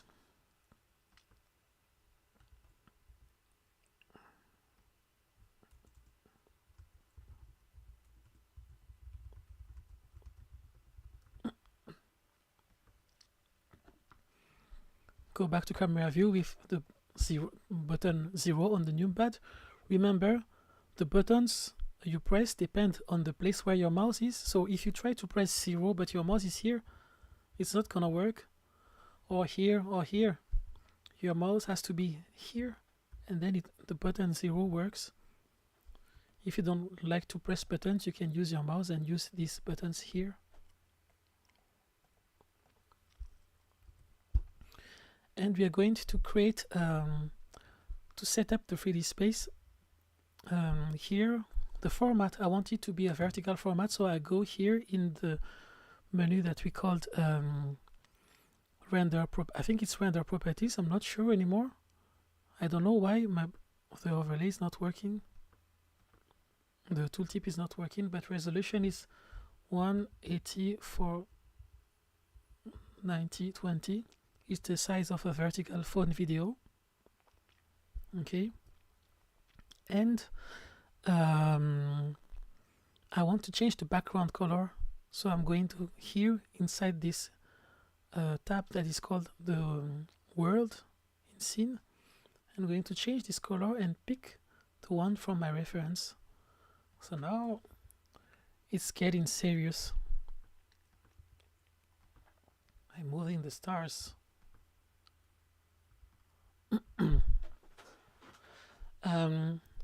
This color, if you are in a 3D, if you are drawing a 3D animation, this color here is going to affect the lights on your texture. So there are advanced tutorials that show you how to change this color without affecting the lights. For now, in our scene, it doesn't make any difference because, as I told you before, we are drawing to we deactivate the button that is called use lights on all of our layers, and we are drawing 2D images, so they are not affected by the lights of the world. So here you can pick any color. In my case, I'm going to pick this one for my reference. And another thing, the lights here, you can rotate them with the button R for rotate, G for grab, and you notice when you rotate it that it doesn't rotate from the center because I didn't draw the star from the center. I completely messed with my drawing. So the thing we can do, option A will be to go to edit mode here. Tab button allows you to switch to edit mode quickly. Select everything and press multi-frame, and be sure that you are in the right angle. For example, you need to be in the front, and select everything with A and G to grab and move it to the center. And of course, you have to deactivate the use file off here and move it to the center. This works because I have multi-frame selected, I have the keyframe selected, and also the center of a drawing is visible because the overlays is selected. And I said show origins here. If you don't check show origins, you don't see the origin of your drawing, you don't see the center. And also I made sure that my view is from the front, so I pressed 1 on the keyboard, because if you do this while your view is, for example, here, and you try to move it, you're going to move your drawing outside of the distance of the center. And the problem here is now, if you start to draw new lines, you see what happens? Your new lines are on the correct distance, but the ones you moved are completely wrong. Let me undo with Ctrl Z. So I try to always go on the front, and I press G to move it correctly. Or what you can do is also you press G and you press X to be sure to move it on the X-axis. But if your drawing is rotated on the side and you move it on the X-axis, same problem, you move outside of the correct distance, so you have to press X twice. So it moves the drawing on the X-axis of your drawing, because your drawing is now rotated to the side, so every time you're going to draw, everything will stay on this angle. So now if you want to move things inside, you have to say press G and then X twice to move on the X-axis on the axis of your drawing. It can seem confusing to a few people, but I'm going to show you how to be sure about the orientation of your drawing. Just want to remember, I showed you one way to recenter your drawing, but there is another way that I'm going to show you later. But if you're in draw mode and you have this selected, origin and front selected, then if you press, let me save this as another file. If you press activate the overlays and activate the canvas here, you see the orientation of your drawing. Alien skin canvas activated, drawing on origin in front. So every time I draw, I'm going to draw in this invisible paper, and this is why if you go to edit mode and move your drawing and press G, you're going to move it outside of the grid, and it will be hard to try to fix it and put it back in the grid, because your future drawings will all be in the grid except the ones that you moved. So as I just told you before, if you want to move the content of your drawing, be sure to be in the exact axis of your drawing.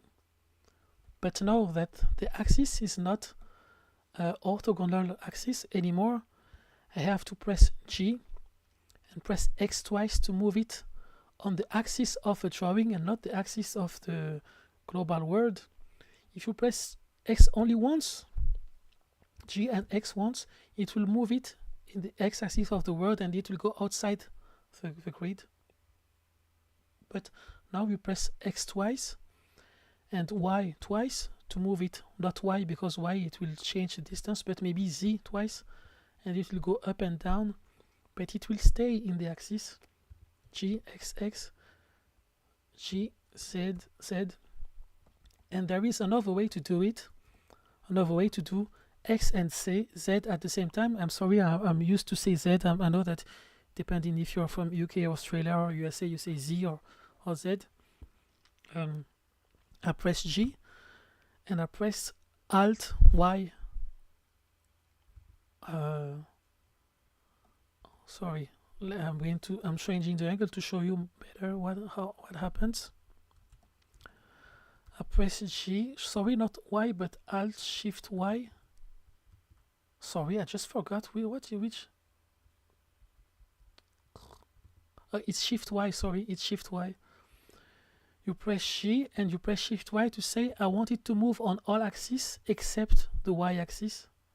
So Shift Y, G, and Shift Y twice, or Shift Y once, and it will move it on a different axis. Let's try on this. Shift Y, G, first G for grab and Shift Y twice to move it. And it's the same for rotation. You can press R to rotate, but it will rotate it in the wrong angle. It will go outside of the grid. As you see here, it goes off the grid. So I press R and Shift Y twice to rotate it everything except the Y axis, but actually you can also just press R and Y twice because rotation is not the same as moving. I'm sorry, but rotation you just need to indicate the axis. So this is how I fix the position of the drawing. So I use multi-frame, select all the keyframes, select all the drawings with A, press G, press Shift Y twice, and I move it to the center, and now it's in the center. But there is a quicker way to move the center of your drawing. If you do it, if you did it wrong, you can just say, for example, let's do it for the other star here. I switch to object mode as you saw, and now in object mode I can go to another object. Let's select this object here. Is this one? You can also go here to select your objects. You can rename it to star if you want. Star, star, star. Double click. Nice thing is that Blender adds number if you use the same name twice. So if I select it here or here, it's the same. So second technique, how to adjust the center of your drawing. You just go to edit mode and select, try to select some lines that have one common center point. I think these lines here, sorry, because zooming on Blender doesn't work really well sometimes, so you have to go to orthogonal mode. Sometimes when you try to rotate or navigate inside Blender when you're in edit mode, it doesn't work as well as when you are in object mode. You see here in object mode it's super easy for me to navigate and rotate. And also if your rotation doesn't work correctly, just check in preferences that interface and navigation, you said orbit around selection, and you have turn tab activated, and now when you are in object mode it will rotate around your selected object. Hello for the new viewers.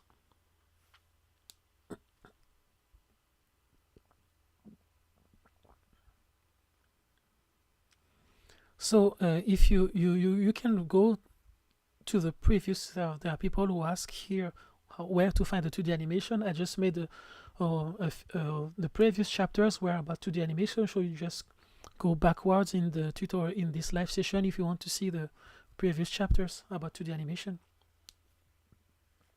And hello Scratchy Squirrel, I think I know your channel. It's a great YouTube channel for animation. We're going to change the center of rotation of the object, so I'm in object mode now. Let's go to edit mode, and I select a few lines here. This one have a common center, and I press shift S, sorry, and I say selection to cursor. No, sorry, not this one, completely wrong. It's the opposite, it's cursor to selected. So I move the cursor here. What is the cursor? What the heck is this? It's something I haven't showed you before. It's actually a second mouse that we don't see for now because in the overlays it is unchecked per default here. So let's go to overlays, we activate it, and we say 3D cursor. 3D cursor for a 2D animator, this thing doesn't mean much. We won't use it a lot for a 2D animator, but it's something very important in Blender for the 3D animation part. But for now, we'll just say that we need it for adjusting the center of our drawing. So I selected this line and I said cursor to selected, and the cursor is now at the center of all the lines that I selected. And now I go back to object mode and I say object set origin to 3D cursor. So it's in the stop menu when I am in object. Oh, something happened. I missed. Did someone send a tip? Thank you so much. Thank you so much for the tip. Oh, it's not visible on the overlays. Maybe I will make it slightly bigger. Thank you so much. And I didn't see the name. Let me check on tipeee. The name of the person who just sent a tip on my tipeee page. I said, sorry. I said we go to object mode and then object, and you said set origin to 3D cursor, and now the origin of the drawing is here. And now we have a correct origin, and we can rotate it correctly from here. R, and we can press R, Y twice to rotate on the Y axis, or Z twice to rotate on the Z axis. Magic star. Let's see how it looks like.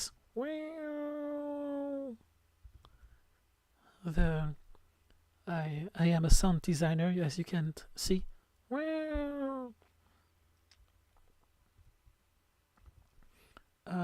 Oh, thanks, Voxels. Yeah, I have to open my dashboard because I don't see people in real time, but I'm going to open now so I can see you in real time on my tipeee page. So this was the second way to change the center of your drawing, and there is a third way that is faster, but you have to assume that you drew correctly and that you didn't put some artifacts on the side. I go back to object mode. Let's select this third star. So the center is at the wrong place, it's here. To check where is the center, activate the overlays and activate show origins here. And also, to make the view even nicer for you, go to this other tab and activate the canvas so you can see the transparent paper where you're drawing. So now, in object mode, you can say object set origin to geometry. So I am super lucky. It detected the origin of my drawing and it moved it at the right place. This works because even if I didn't draw on the center, I made my drawing compact. I drew everything here. But suppose I did something stupid, like for example, maybe I added some lines here and here just on this frame. So what happens now if you go to object mode and set origin to geometry? The origin is here because the software detected that there are drawings here and here, and it calculated where is the center of all these things, and it found that the center is here actually. So this is also a good way to check if your drawing doesn't have like some weird artifact somewhere. So I'm going back to draw mode and control click to delete this. Go back to object mode and say object set origin to geometry, and now the origin is on the right place. Oh, thanks Boxel for the tip.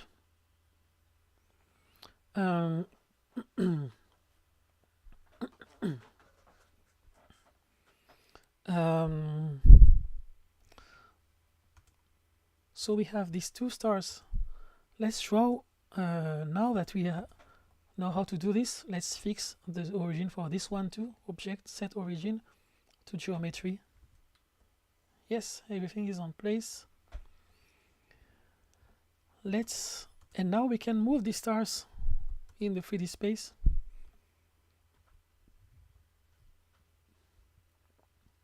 Second variation.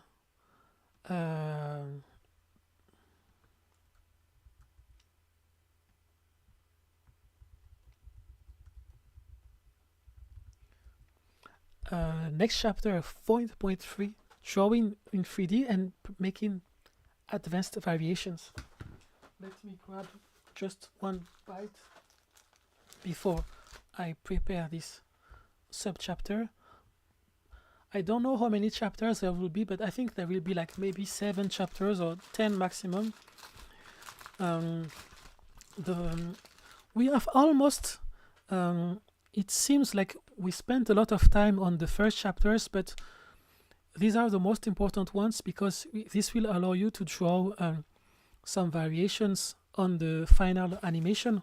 Once you finished this live stream, you can go back to the chapter 1, or you can watch the replay to help you draw some extra elements around the planet.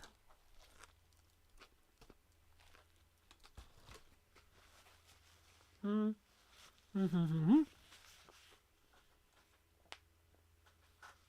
just eating one bite and I'm back.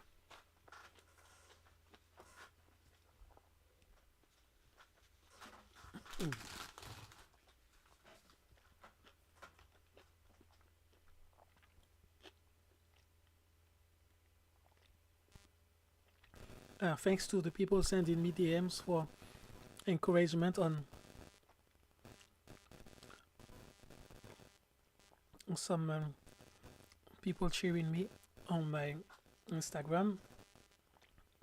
Most people in France have to go to sleep now, but I will continue, and of course there will be a recording of this live stream.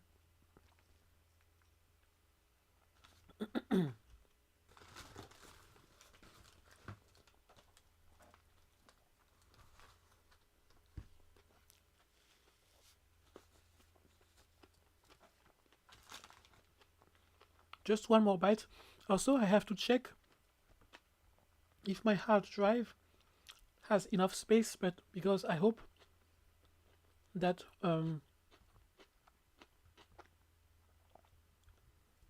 everything won't be deleted because the drive is full, because I'm also saving a version of this in a higher definition on my computer, so I just have to put a bit more space on my computer. Okay, I think I have enough. I just freed maybe a few gigabytes. I have a lot of, oh my god, I have a lot of versions of Blender on my computer, installation files. Okay, maybe I can remove this one and this one. Okay, this is a very old version of Blender. Oh my god. Okay. Okay.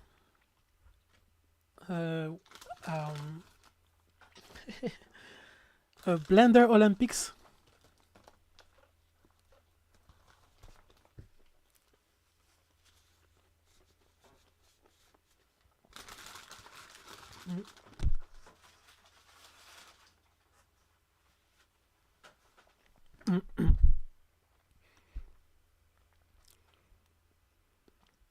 So, what is the name of this chapter? Advanced variations. Okay.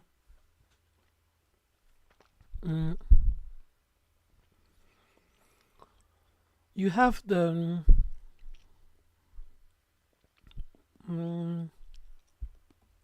the stars here. I've showed you how to duplicate the stars when you're in object mode. Remember, you cannot manipulate the whole object when you are in draw mode or edit mode. You are inside the drawing, but once you have finished drawing, you have to go back to object mode, and then you can manipulate it in the 3D space. But also, you can make a whole animated movie with just one grease pencil object. This is an important advice because people tell me, oh, I don't want to do 3D, I just want to do 2D. So actually, if you just want to do 2D, you just need the first chapter or the first 2 chapters that I showed you before. You can just use one grease pencil object that will be this one on top, and you make your whole movie here with keyframes and layers. So, and I've already covered traditional animation. Now what I'm showing you is one other dimension. It's literally another dimension. It's the third dimension. So we are going back to object mode, and I told you can duplicate an object when you're in object mode with Shift D.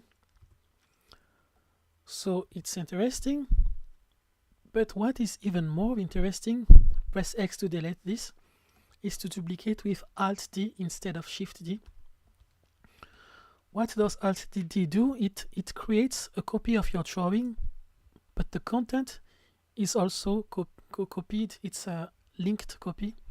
For example, in this star number 2 or star number 4 here that I have duplicated with Alt D from this one, if I add one point here, it appears here and here too. You see, these 2 drawings are linked.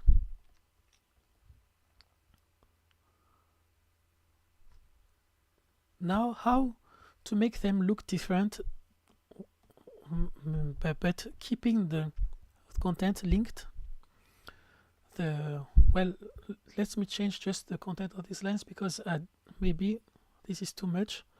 Maybe just 2 points like this is enough. I go to object mode and I use the modifiers. So inside modifiers, the thing is, when you, let me activate the overlays again, when you duplicate 2 objects with Alt D, the content is linked, but the effects that you put on it are not linked, and there is this thing that we call modifiers. The modifier change depending on the object you select. So for example, it's like the layers. If you go to the layers of this, it's not the same layers of this one. Well, in this case, it's the same because I did not change the content. But if you have different drawings, when you switch to another object, everything that is here changes, and it's the same for this button that is called modifiers. The content for this one and this one are different. So here there won't be any modifier, but in this one, let's add a modifier, for example, what we called tint. Tint modifier, it's gonna tint the colors, and you can say, I want to change only the strokes or only the fill.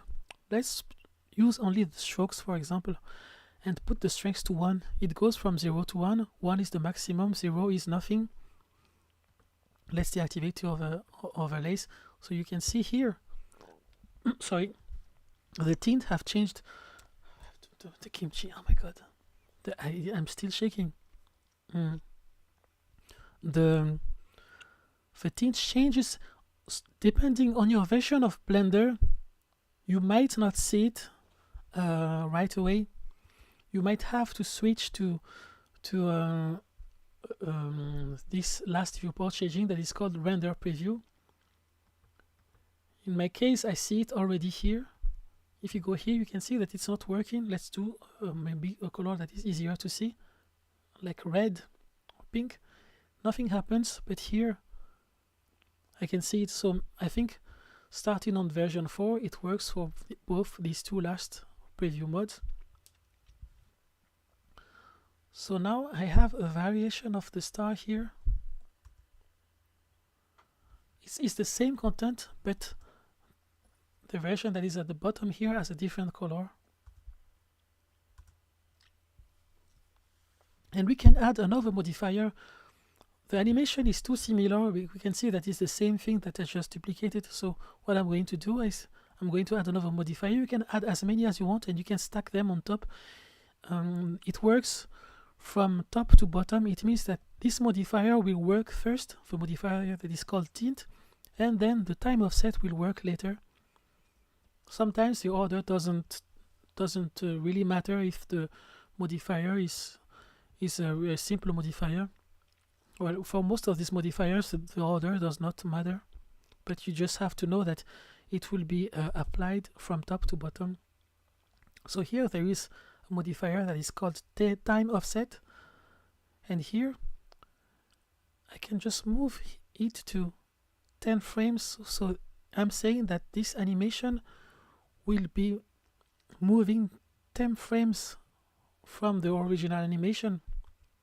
So now you can see it looks like it's an alternate animation, but it's actually the same one, but with the modifier applied. If you don't want to see the effect, you just have to uncheck these buttons. Important, the first button is to see the effect on the viewport, and the second button is to see it when you export the video. So sometimes you want to just see it in the exported video, but not here in the viewport. We do that because sometimes some modifiers require a lot of computer calculation, and it makes your animation slow when you want to preview it, and this is why this first button is useful. And something very important, I had already told this in my previous tutorial, but if the time offset modifier is activated, it means that what you see here in this timeline, in these keyframes, it's not exactly what you see on the screen because the modifier is applied. For example, here you try to draw a little button, a little stroke here, it suddenly disappears, and you can think that where has gone my drawing? It's because the frame you see here is 10 frames away from here, so you just have to move there or here. It's not even working. Okay, it's not even working because of course there is the fill color that is the same color as this one. Let's use another light, maybe with this. So I try to draw here and nothing happens. Now if I move to the left, you see it is 10 frames to the left here. Oh, I just missed it. It's somewhere here. Oh, here it is. Here it is. It's because this modifier was activated. So when you're drawing or editing your drawing, it's better to deactivate all the modifiers, all of them. Maybe just keep the render one. And now you can draw and you can see the things you're doing.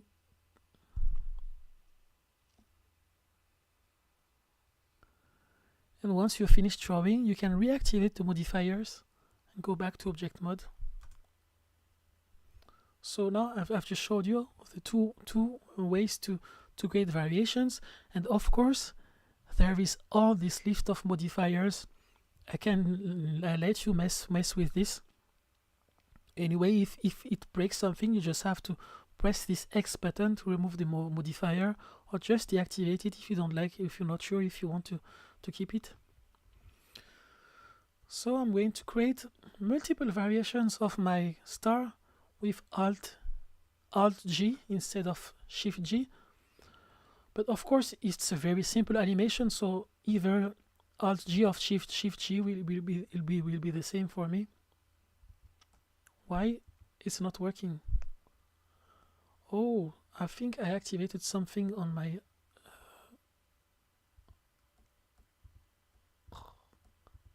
okay, never mind. I think I pressed a wrong button somewhere, the wrong setting.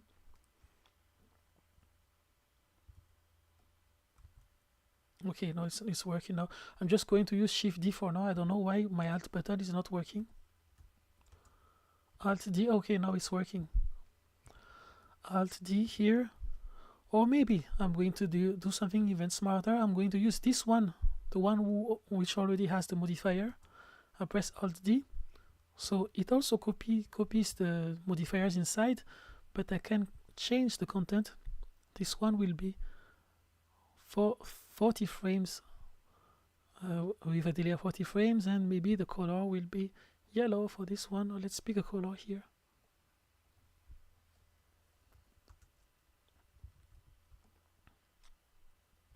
So we have a lot of stars. You can do that infinitely. You can. What I recommend if you want to resize your.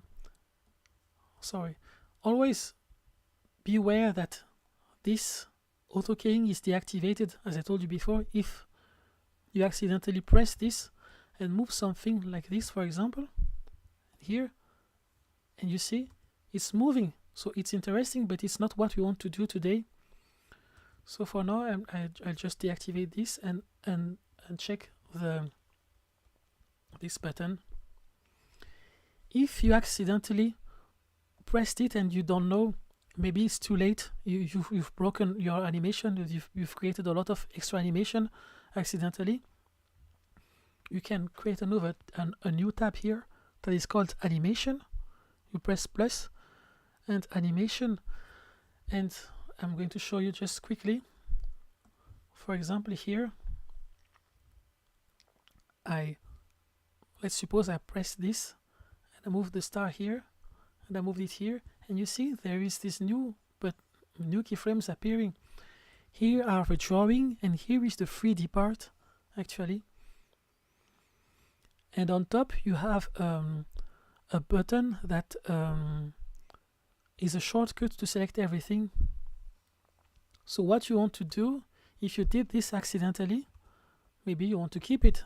Maybe you want to keep the auto keying activated and animate the stars in the timeline. But if you don't want to do it, you just have to uncheck it and then select only these buttons, these frames. Be sure that the frames that you drew before inside lines and color are not selected, otherwise you're going to delete your drawing too. Just the ones up here, these two. This one is a shortcut to select both, and then you can press these two ranges and press X, and now the animation is gone. You just have to zoom out with the scroll button to see if there is no more, because sometimes they are hidden outside of the timeline. Now I'm going back to 2D animation. And let's continue. I'm going to object mode, select a star. Maybe, okay, I'm in edit mode, sorry. Okay, it's because my edit mode is weird. Alt D to move it, okay. And change the tint. And time offset. So I created a variation, and I told you before, you can change the mode here. You can say not only stroke, but stroke and fill, and every colors are changed now inside. You can also say that it only affects the fill.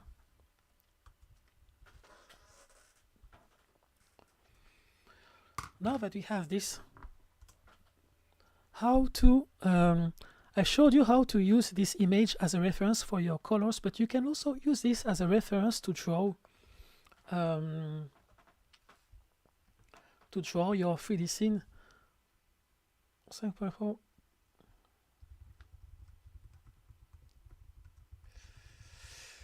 Building the 3D scene with reference. This is the next chapter, 5.4. Oh my god, it's 1 a.m. in Paris. I'm not tired yet, so I hope you're still awake. But if you're not awake, you can go to sleep, and there will be some recordings. Also, there are people from another side of the world who are going to log in a few hours probably.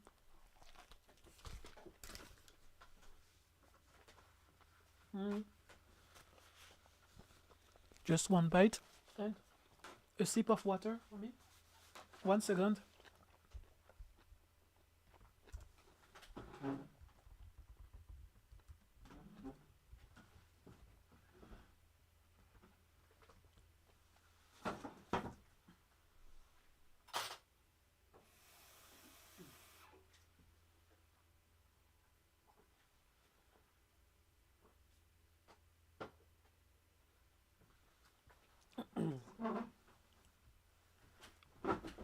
How's everyone doing?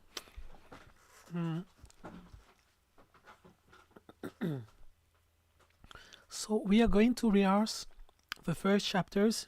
Let's see if you remembered, because we are going to draw the planet. We're going to draw two versions of a planet. One version will be in 2D and the second version will be in 3D. And you're going to need the things I've taught you in the first chapters. For the new people who just arrived, you can go back to chapter 1 or 2 if you missed some stuff.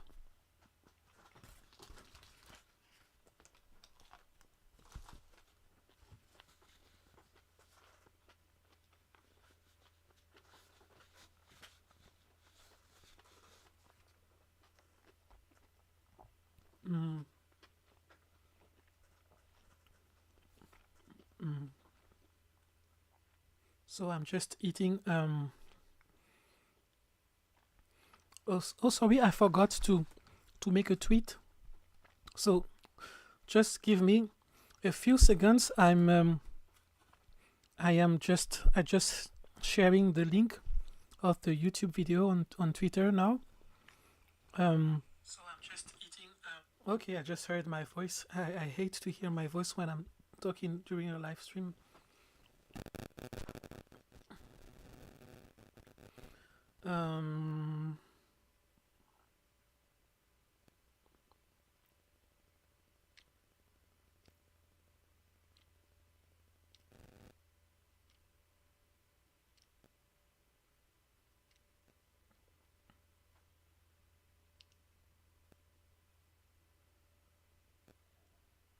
Sorry, just let me type the app is Blender.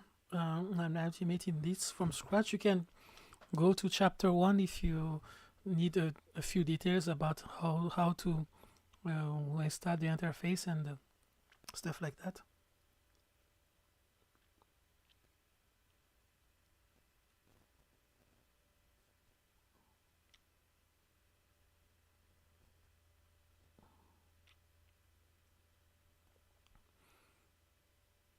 So, okay, I just posted the tweet. I hope I didn't put the wrong link. Let me check the link. Yes, it's the correct link.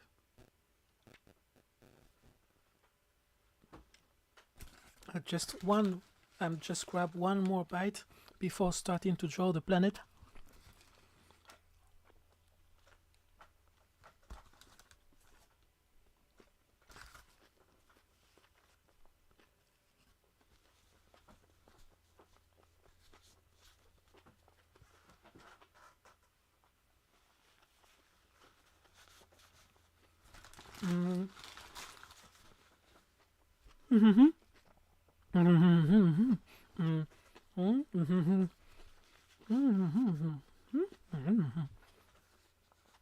Sorry, I have to keep my mouth shut when I eat.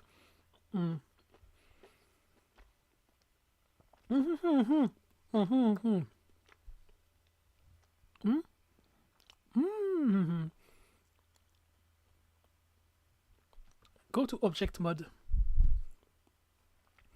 Again, when you're not drawing but manipulating the objects that are here, you have to be in object mode. And now select the camera. I've showed you in the beginning, if I activate the overlays, that everything we are doing is in a 3D space, of course, but what is going on this? Okay, everything we draw are on invisible papers on the 3D space, and there is a camera here. Later I can show you how to animate the camera. I already did this in my old tutorial, but I will show you later how to animate this if you want it to move. But now we are inside the camera with this button, or the button 0 on the numeric keyboard, and with the camera selected, as I told you, the things that you see on the bottom change depending on the object you select. So for example, on the grease pencil object, you have the layers here. On the 3D object, there is something else. Here we don't have 3D objects for now, but we will have one very soon. And if you're on the camera, you have a new option here. It's the settings of the camera. So with the overlays activated here on top, and the view toggled on the camera view 0, we are going to say add some background images and add images. So I open here and I select my planet. For now it is stretched, it is my reference drawing. It doesn't have to be the same as you use here. It can be any drawing. For example, you can have a colored version here, and here a black and white version with only some strokes, for example. It is because well, I can do this quickly for you, maybe, if just for the example, because sometimes you want to have a reference that has no colors on the left, so it's easy for you to notice the things that you drew and the things that are in the reference. For now, you don't have to lose time doing this, but I'm just doing this to show it to you as an example. So I went to my 2D software, digital animation software, and let's suppose I've used this for reference for just the, and then now I export the image, planet, lines, up, and here instead of this image I can use I open the button here and I can use this one instead, see, but let's keep this one. So now the background image are activated. So this menu seems super complicated, there's a lot of options, but they are all useful. For example, the image is stretched, I don't want it to be stretched, so I'm going to switch stretch to fit, and I can change the opacity of this reference.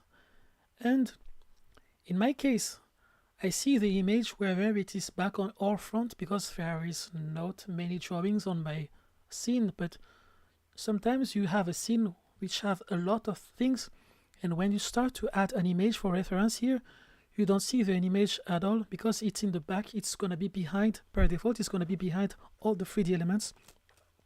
So for now, I will keep it on front just to have some good habits, to be sure that I always see it, whatever is between the camera and the scene. I reduce the opacity and I check.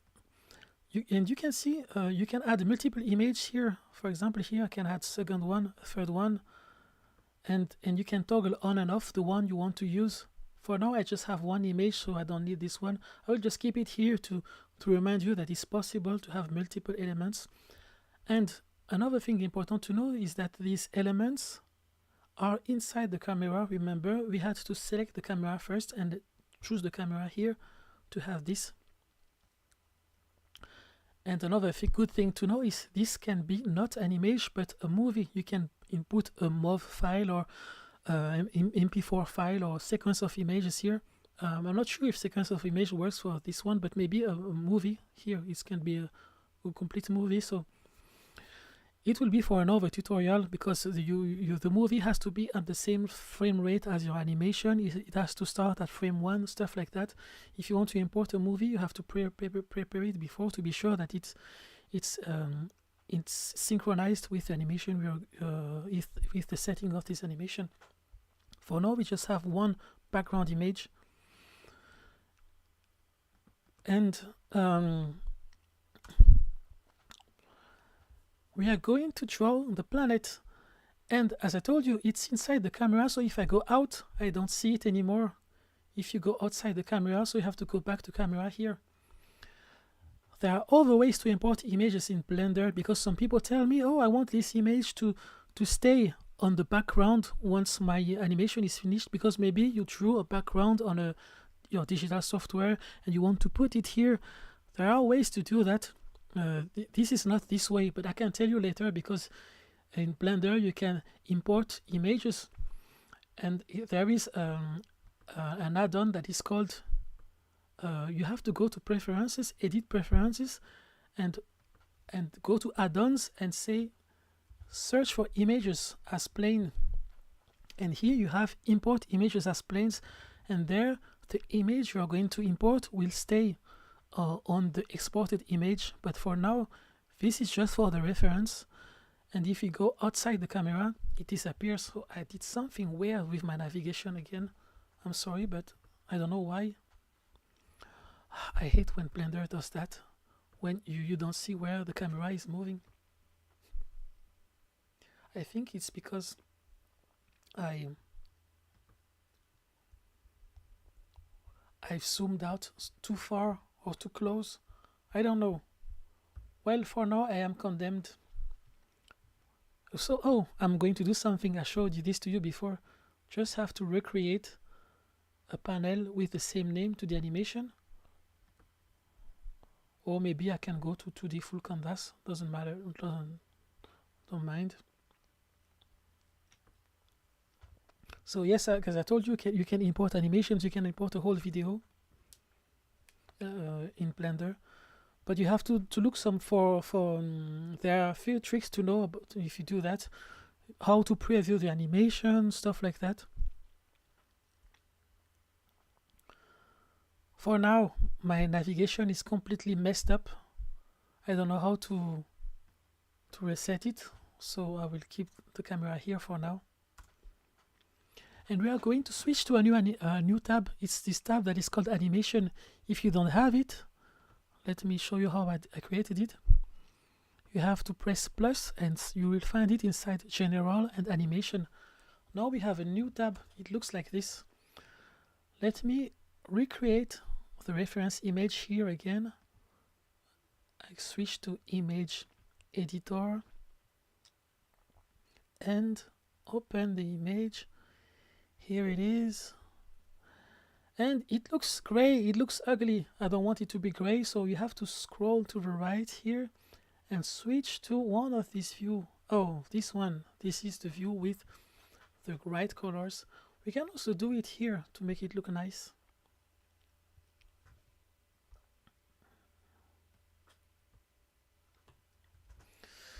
So the content of these tabs is the same. It's just the way how panels are arranged that change. And also, if you change the view here, it won't change here. That's a good thing. Is for sometimes you want to work a panel maybe here to work from the side and another one here to work from the front or from the top.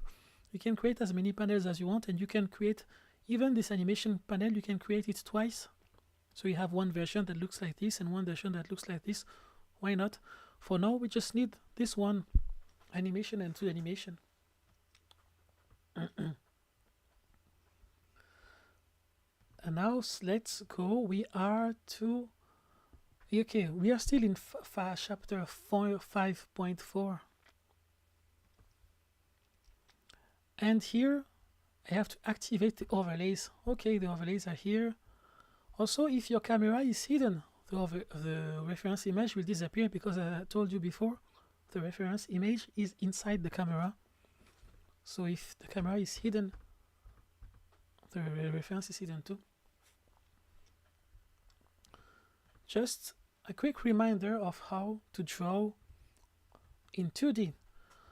Do you remember how we did?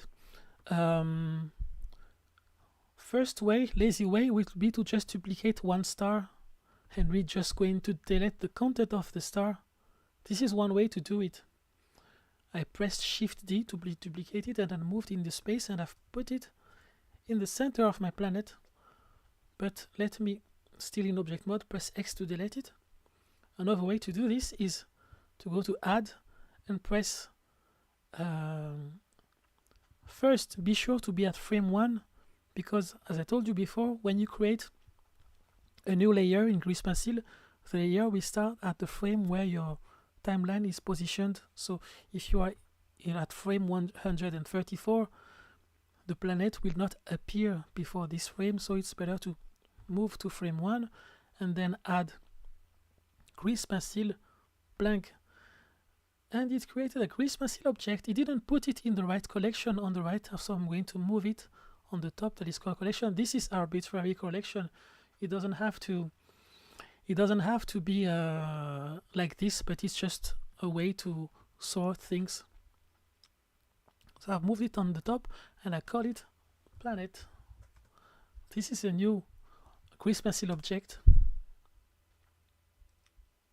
Hey, hello, thank you. This is a new Christmassy object. It just contains one frame for now. If you did the mistake of creating the object at the wrong frame here, you can still select this and press G to grab it and move it at frame 1. You can also put it below 0. It works. It's the same as long as it's before frame 2. And where is this drawing? You have to be in object mode here. Am I in object mode? Yes. And where is it? It is here. I press G to grab it. If you don't see this little dot, you have to activate the overlays and you have to activate origins. And then you can see the origin of your drawing. And notice the drawing appeared on this little icon here. This icon is actually the 3D cursor that I showed you before. This is why now the 3D cursor is important now that you are in 3D. Every time you select add an object on top here, add object, whatever object, Christmassy or plane or sphere, it will always appear on the cursor, on the 3D cursor. So you can move the 3D cursor by pressing shift click and press anywhere in the space to move it.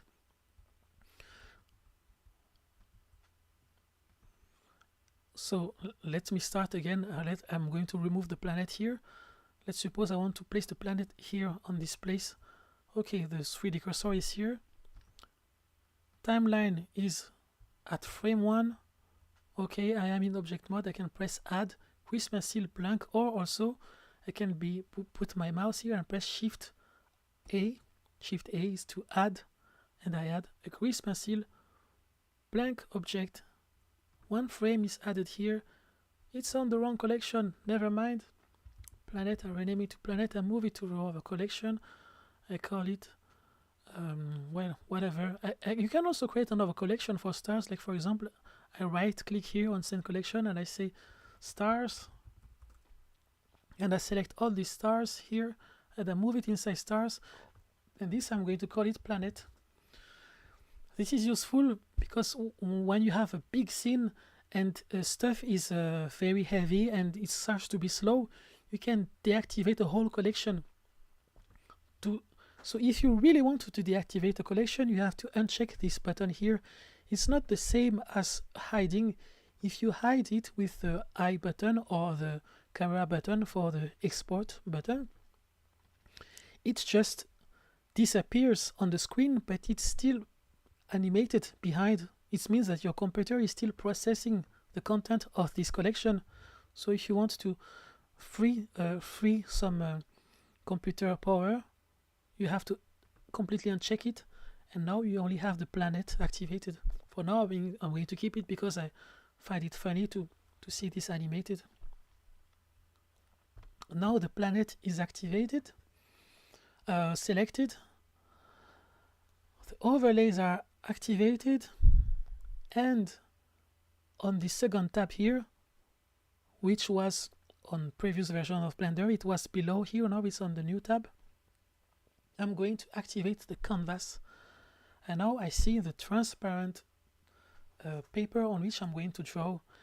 And this paper looks like this because, of course, the drawing, if I go to drawing, draw mode, remember draw mode exists because we are on a Christmassy object. We need in draw mode to have these two settings set to origin and front, and this is why this appears. If you set the origin to surface or stroke, you won't see the grid. It's because it's another mode. This is we're going to see it later. This is when we are going to draw on the surface of the 3D object, but for now We don't have any 3D objects, so we're going to draw on origin and front.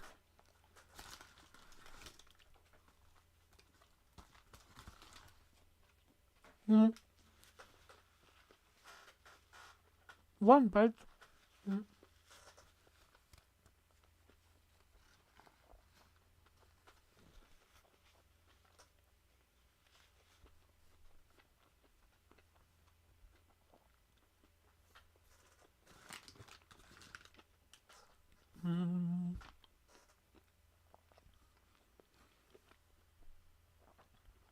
I've created a new grease pencil object, but there's nothing inside. There's one layer that is called GP layer. As I told you, the layers are here. Let's deactivate use lights and rename it to lines. And colors. The color palettes are all missing. There is one way to recreate the colors. First, we have to create the slots here, as I told you before, empty spaces, and then we select each of them and click. Instead of pressing the button new like before, we're going to press the button on the left and import the lines that we or the polars that you already created in the previous stars, because it will take a lot of time to recreate the palette here. So we just have to create the slots and import the colors that we need. Another way to do it also, remember your new grease pencil object is here. We can press this one and then control click our previous grease pencil object. One little bite, sorry. Select previous grease pencil object and then press Ctrl C. And you say, oh no, not this one, but Ctrl L, and say link materials. So I select, sorry, I'm not sure if I have to select first the new or the old object. I'm not sure. I'm going to make one try. Maybe it's the opposite. Maybe it's this one first and then this one. But I will try to select this one first in object mode always, and then Ctrl click on this one, and then press Ctrl L, link materials. Boom. So what happens? Now I uncheck everything and just select planet, and whoa, yes, it worked. You see that the colors that were in the star, they all moved. They were all copied in the planet object. So okay, I'm lucky it was the right order. I first select the new object and then select an old object and press Ctrl L to say link materials to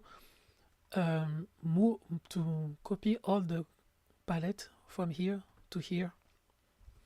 So now we can draw our planet. So let's draw it maybe with this line, and all my demonstration was completely useless because anyway I'm going to create a new color. Never mind. First press plus here to add a new slot, press new,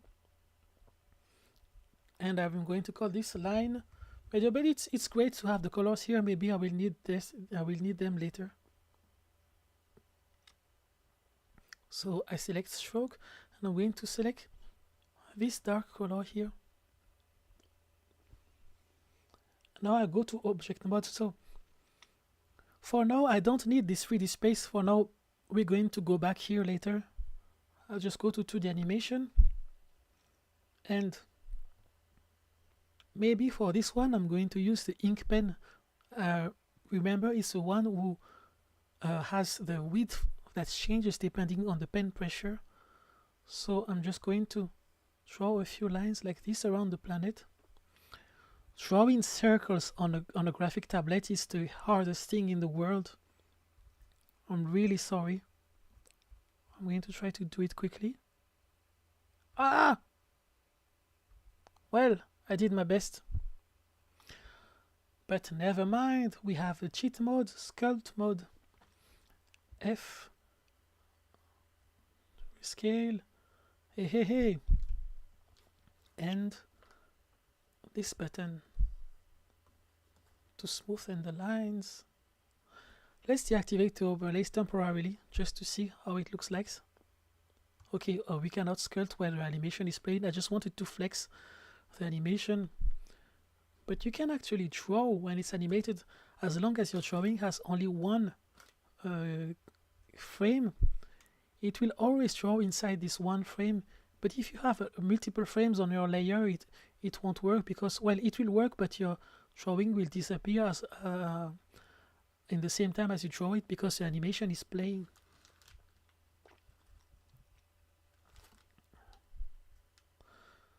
So this is just like little strokes.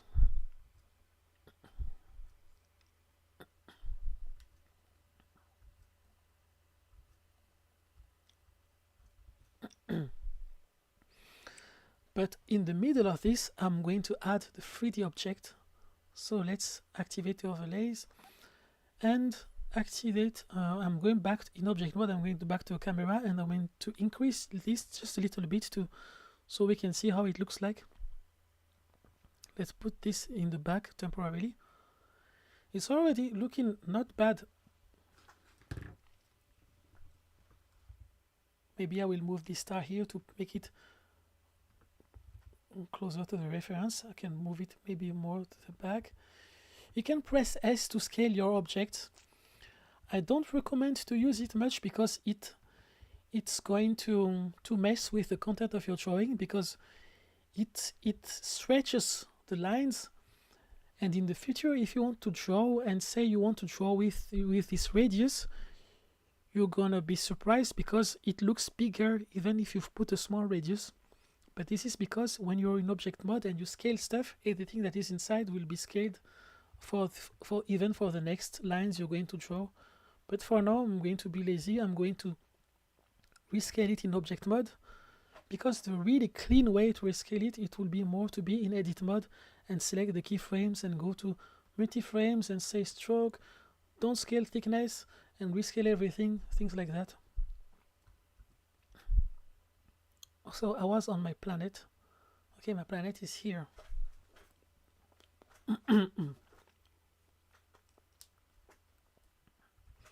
Let's add a 3D object in the middle of this. So this will be the only 3D object we are going to create in this tutorial. Because this is not a tutorial about how to model 3D objects. So I will make just a very simple 3D object. The cursor is here. If the cursor is not here, you can press Shift S and say cursor to selected. And now it's in the middle. I'm going to switch to animation. The planet looks like this. Okay. And now I am still in the collection that is named planet. I press Shift A and I say add. Shift A is the same as the button add here. Add a mesh UV sphere. And before doing anything, before going left or right or go into the panels, I have to choose the size of my sphere first with S, shortcut S that you see on the left here. And once I am okay with the size, maybe this will be the size of the planet, then I can move the camera. This is because if you change the scale of just a very quick 3D modeling lesson, if you finished doing the sphere and you validate it by clicking outside, then once you go in it and if you resize it with a button S, it will rescale it, but it won't be a correct rescale because it will just be like a stretched version of the sphere. You can see the scale is 1.3. If you have a correct object, the scale must always be 1 everywhere. 1. So actually, even my sphere was not correct. So this is the right scale of the sphere. So what I'm going to do, I'm just going to press S to scale it, and then press Ctrl A to apply, and I say apply scale. And now this is the real scale of my sphere, and it's not a stretched object anymore, but it's a scale 1. Visually, for now, it doesn't make any difference, but later, if you start to use modifiers, or if you do things inside this object, all the things you're going to do will be stretched if you don't have the scale at 1 here. Now we have our sphere. Let's make a quick lighting lesson. Let's call this chapter 6 already, because it's already very short. 3D modeling.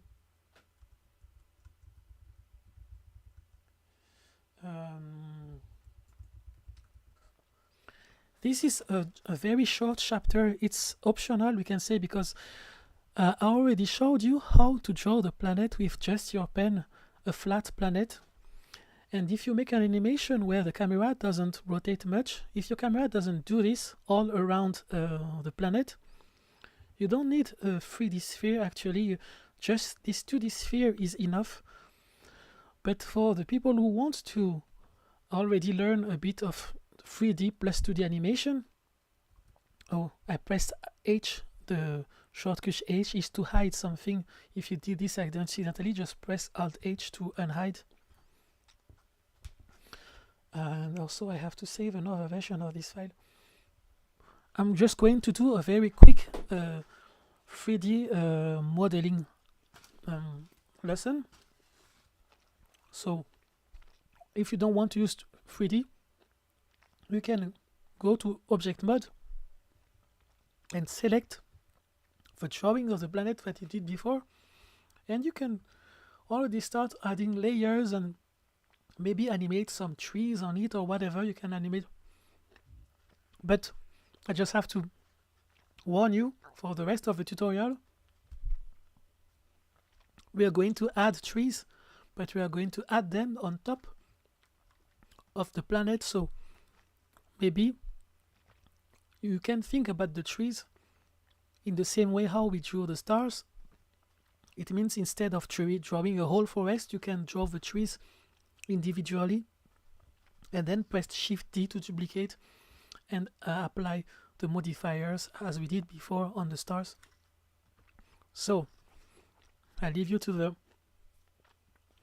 2D planet for the ones who want to do it in 2D. And now, quick 3D lesson. I added this sphere. It's completely blue. Why? Why is it blue? Because I told you before, the light of the world affects the 3D object. For now, let's say that we are okay with this. But if there are tutorials on YouTube, if you want to, if you just search it, you can search how to change the environment light. This word is more called like environment light, and you can search how to change the environment background without affecting the lights. There are tutorials about this, but I won't cover it for now. So I'm going to add a material on this sphere. It's in the same tab as the 2D animation that you saw before. And as before, press plus to add a new slot, and then press new. The first option we can do is to change the color of this. So it still looks blue because the environment is affecting it. But something that you can do, you can say it's an emission color. Here on the surface option, you can change it to emission. And now it acts like an object that is not affected by lights anymore. It's just purely the color you selected here. This is one way to do it. We're just going to use this for now. Later, I'm just giving you the name, the keyword. is called cell shading. So or a non-photorealistic rendering shaders in Blender. If you want to know how to make complex shaders that looks like cartoons, you can look for cell shaders on Blender. But for now, I'm going to make a very simple gradient that doesn't even need lights. So I'm going to the material. I'm going to call it planet material. Never mind.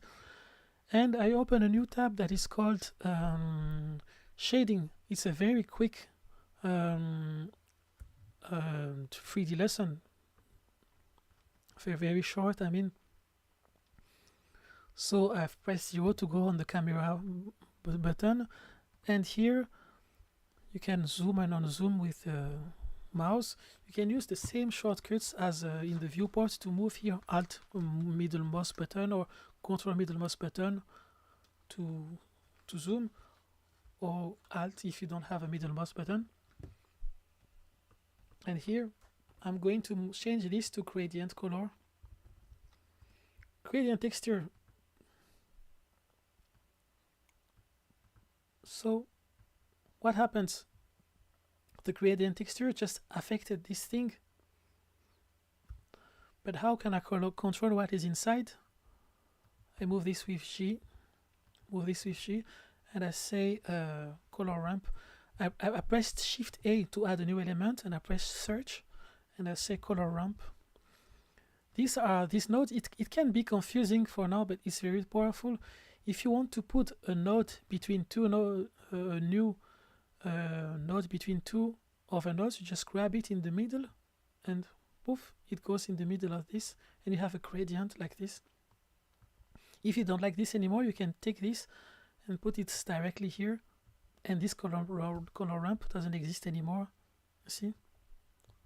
If you want to skip this, but for now I want to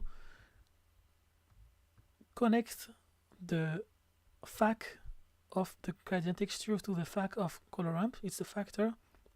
I think it's a shortcut for factor, I'm not sure. And put the color of a color ramp to the emission color.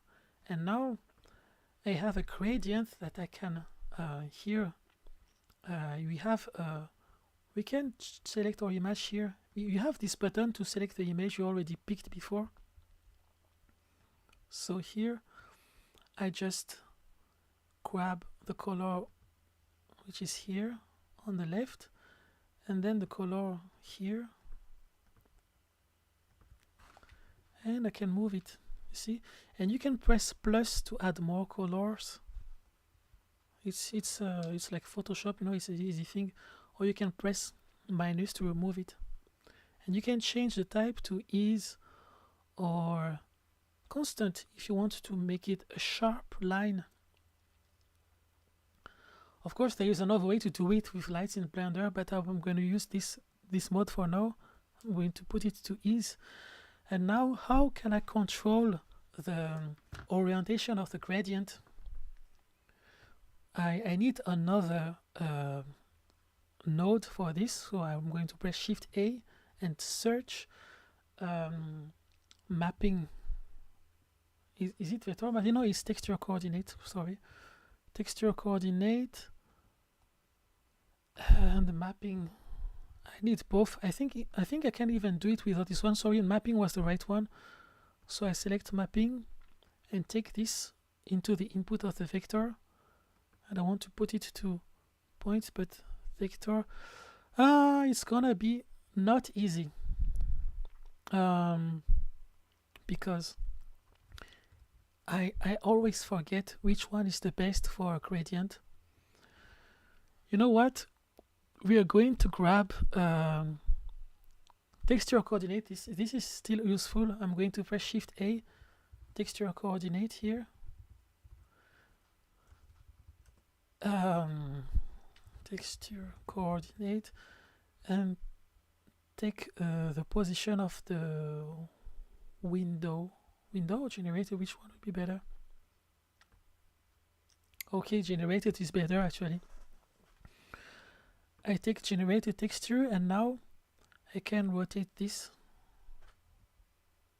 let's rotate this to, no, it's not the XX one. Is it the Y? Okay, Y axis. Okay, and maybe more on Z. It's tricky. It's tricky because it's not really a rotation in 2D but in 3D, so it also stretches the thing, but it makes a funny effect actually. You can also change the location. Oh, here there is no difference. I think in Blender you have some elements to indicate where is your gradient, but I don't use this thing a lot for now. Let's use this. So this is the shape of our planet for now. It's not exactly like the reference, but it's working.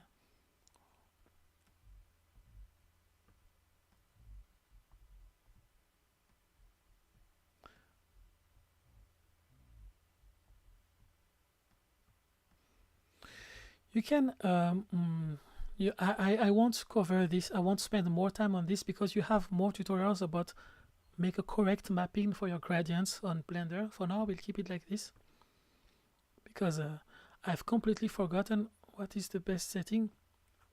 So now we have our planet and our background stars. It doesn't look super nice to me. We see, you know, we see the shapes of the corners. So what we can do here, we're going to add a modifier on this sphere. I still select this sphere, I select the modifiers panel, and I say generate subdivision surface. So now I have a smoother planet, but of course it can make the computer a little slow if you don't have a very powerful computer. So for now I will just hide it. And again, I'm going to rescale my planet to make it look more, fit more the 2D drawing. And then, as I told you, when you scale your object in object mode, you have to press Ctrl A and apply scale to be sure that the scale here is always 1, but not a stretched number.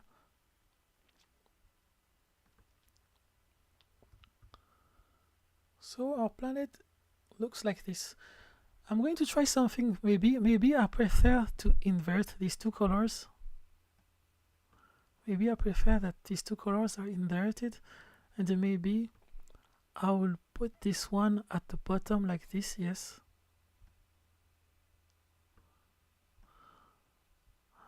It will take too long for me to remember how to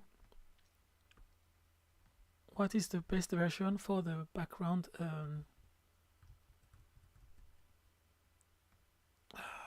texture coordinates.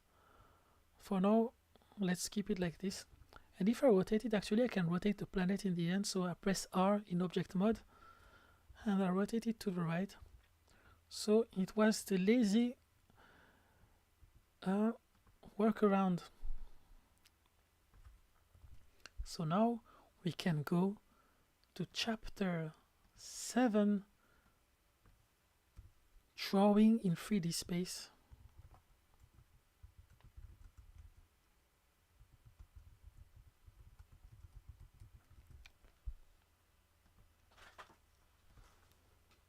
Just let me take a little sip of water, and we have almost done the tutorials, because you see, once you understand all this, oh, let me check, the color is not the right one. It's not, I didn't put the color picker exactly at the bottom here. Okay, no, maybe I want to exaggerate it. Once you, also I said, once you know all the chapters we saw before, you know how to create multiple objects, how to move them in space, how to create a 3D objects, and now in a few minutes you will know how to draw on a 3D object. The tutorial is almost finished. There is just one bonus on the objects rotating around the planet. I will show you how to make it rotate correctly on the planet and make the objects always face the camera, because it's on old video games, you know, when you move around on the old versions of Mario Kart, you see that the 2D drawing is always facing you.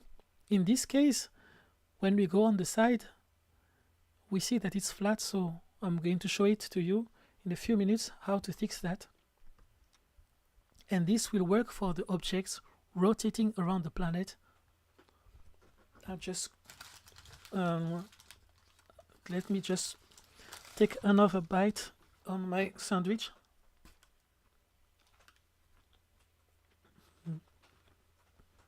Oh, thank you so much, Mira. Hello. Hello to the new viewers.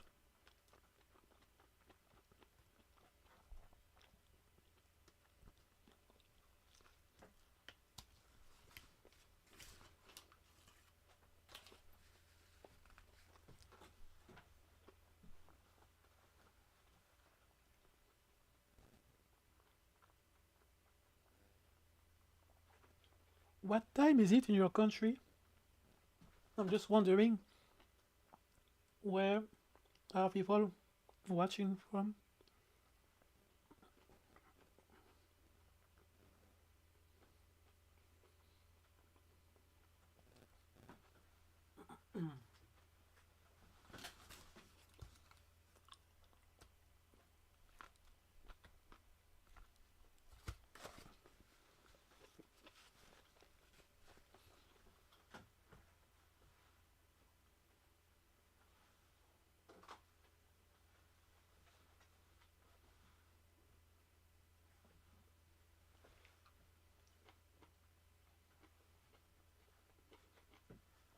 Oh, Canada, okay.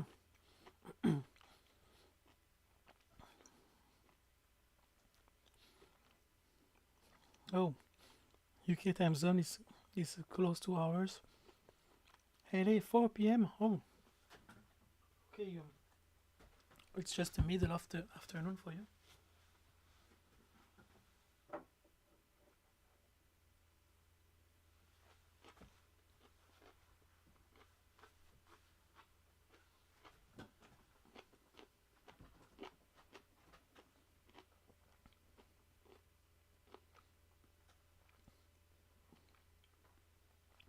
The people who will watch, will replay, will not understand what is going on, because I don't know if they see the replay for the chat. I'm not sure, because on most of my streams the chat always disappears after the stream, so it's a shame because people don't understand what questions I'm replying to.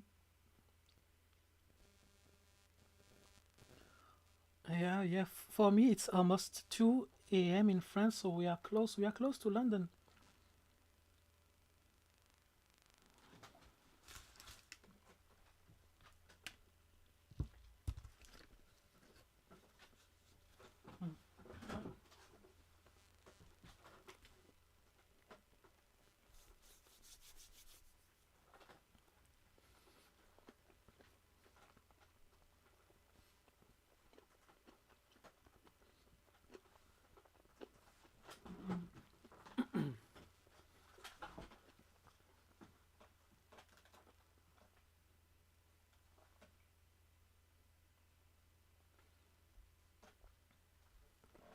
Just one last little sip of water, and I am back.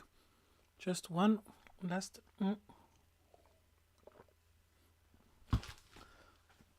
Thanks for your patience, and I am glad you're watching the stream, because I am always postponing this tutorial recording. It's been more than a year, and I said, let's screw it. Let's just make a live recording, and maybe it will be more fun than doing it alone in the middle of the night. So I'm really happy that you're here now, because it forces me to finish the tutorial. How to make your objects glow or have haze. Oh, this will be for the next chapters, but I can show you little teasing now on this part. We can see blue. Sorry, threshold, let's reduce the glow. But this for now works only for 3D objects, not 2D. Oh. So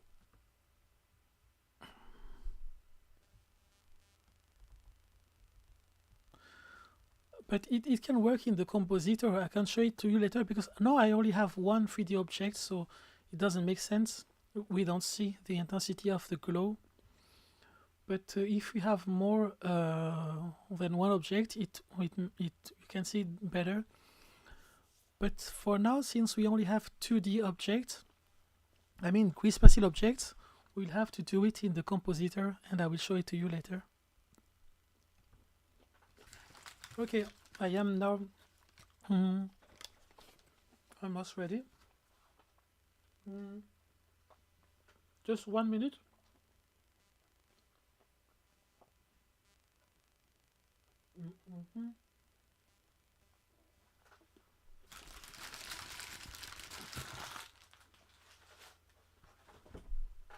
Okay, let's draw on top of the planet. How are we going to do this?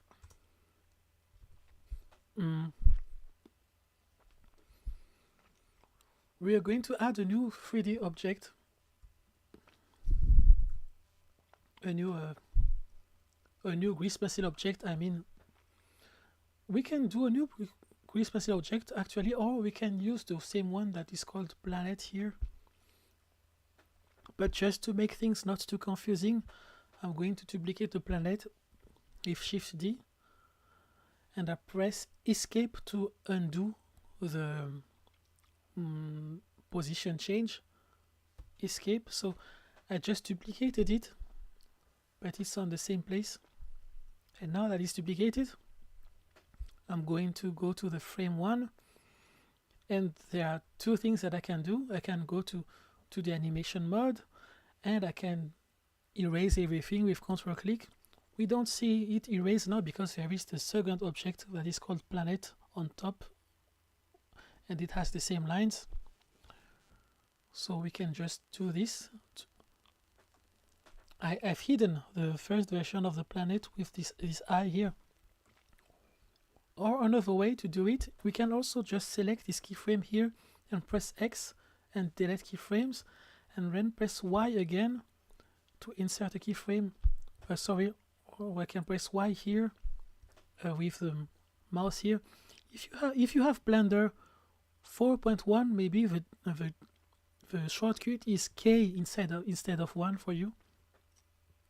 So I press Y, insert blank keyframe, active layer. Or maybe not sure for 2D animation, maybe it's just for 3D that it is going to change.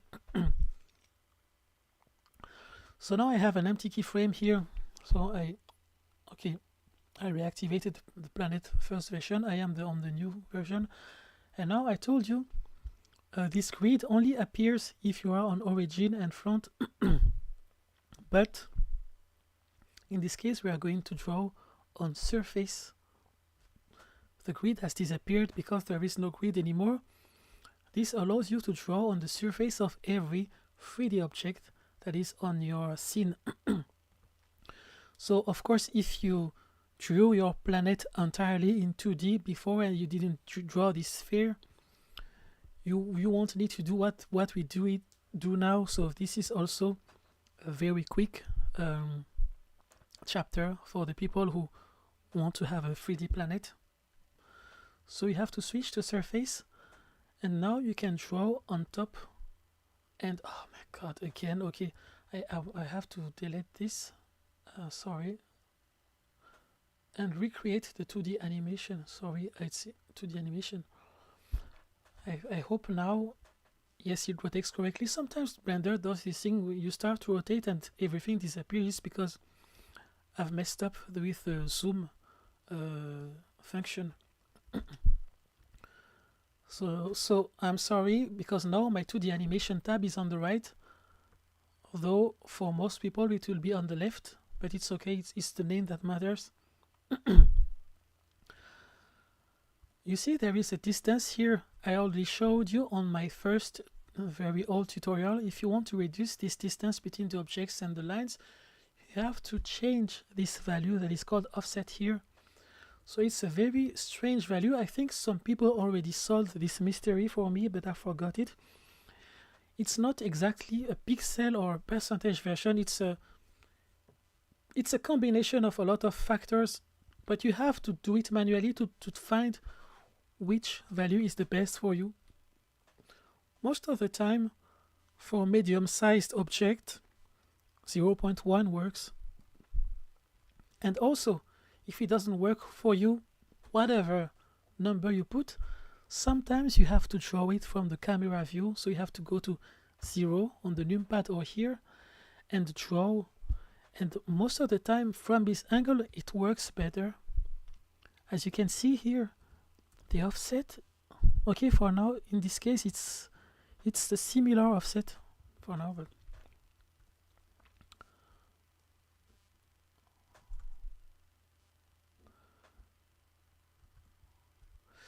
and you can draw on the surface. What if you want to add colors? What happens? Okay, my pen just disconnected again. Let's add more lines, like one bright line like this. Is it a tennis ball? I'm not sure. I'm not sure what I'm drawing. I should have made a more detailed draft because I'm not really sure what is going on this planet. If you want to add more colors, it's not as easy as coloring as a 2D drawing, because the colors on Blender, actually it's not like a really a paint bucket when you draw on a 3D surface. Let me show you what happens. I'm going to the layers. I create a new layer here that I call color.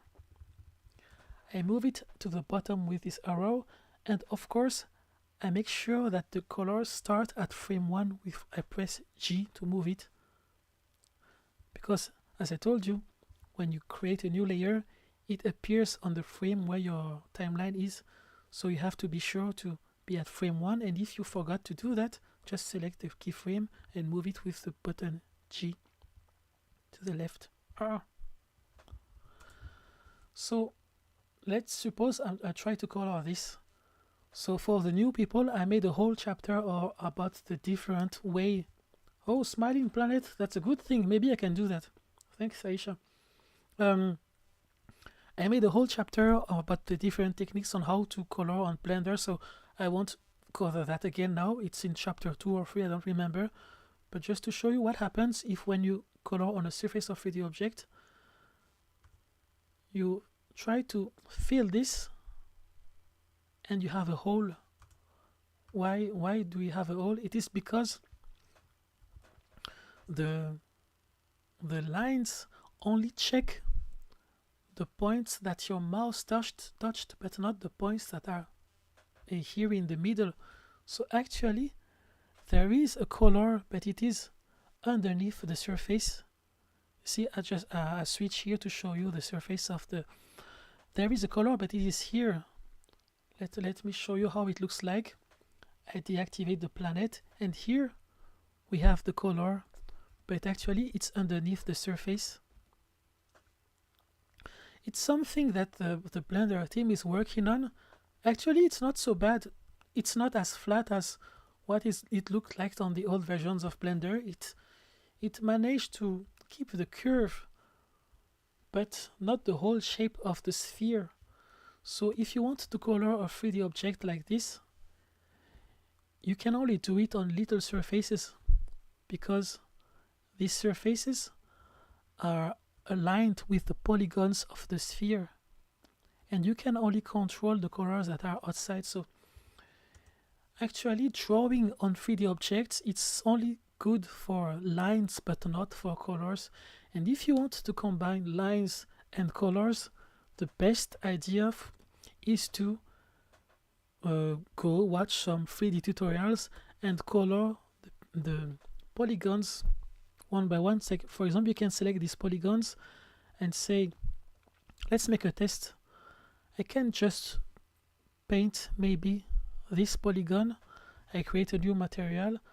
I'm going to use the same material as planet material. I'm going to name it material 2. And I select this polygon, and I set assign. Now this one has the new color. This new color is the same but reverse, like this. And now I go back to object mode. I select my drawing, my planet, and I draw, and I add my lines around it. sorry, not the right color. So it's a bit of extra work because you have to draw the colors on 3D and draw the lines in 2D. It's still worth it because in the end it still looks nice, but just beware. So if you want to color the objects, you only have to, it's better on flat objects. If you see remember my very first tutorial about grease pencil, it was a tutorial where I drew on an object in the shape of a brick, like a juice box is the name of the tutorial.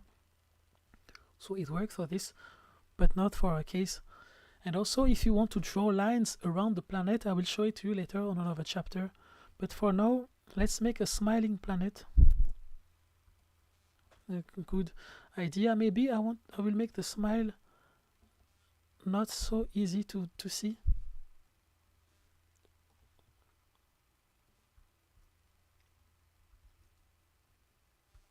Or maybe some flowers here. I can increment this number, maybe 0.5. Yes, 0.5 is nice from this distance. And you know what? Let's create a new layer. Let's make a quick animation. Just a reminder of the previous lesson. Deactivate use light. I created a new animation that I called lines 2. Activate auto keyframe, auto keying. I'm on the right layer. I pick the pen. Now I activate the overlays, but I make sure to be not on the final one, but this one, to be sure that I have the onion skins activated. I activate the overlays. I checked onion skin on the second tab. I draw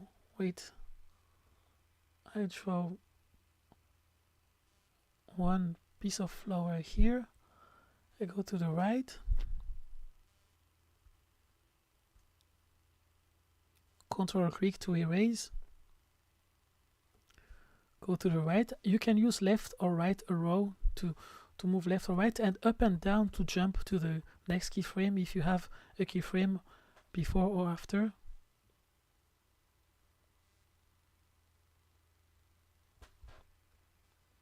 I have this thing rotating, and I can take the very first frame and press Shift D to duplicate it. And now I have a loop here. Here I created a copy of this line accidentally, so I'm going to remove it with X key. And now I have my rotation. So what I'm going to do here, I showed you the modifiers before. The modifiers on how to add a delay on the animation of the stars. We can use the same modifier on the planet, but we are going to use it to create a loop. But wait, well, you know what? I'm going to finish this drawing and make the loop animation later. Just add this smiling image here, and maybe a smiling triangle here.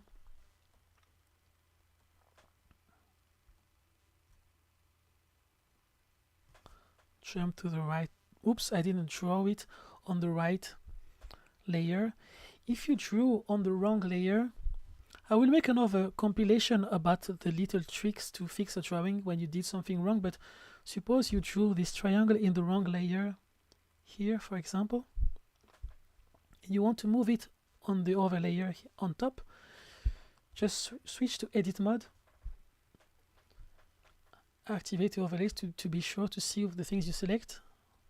Select the lasso and say stroke, move to layer, and you can select the layers where we want to move it. I want to move it to lines 2. Poof.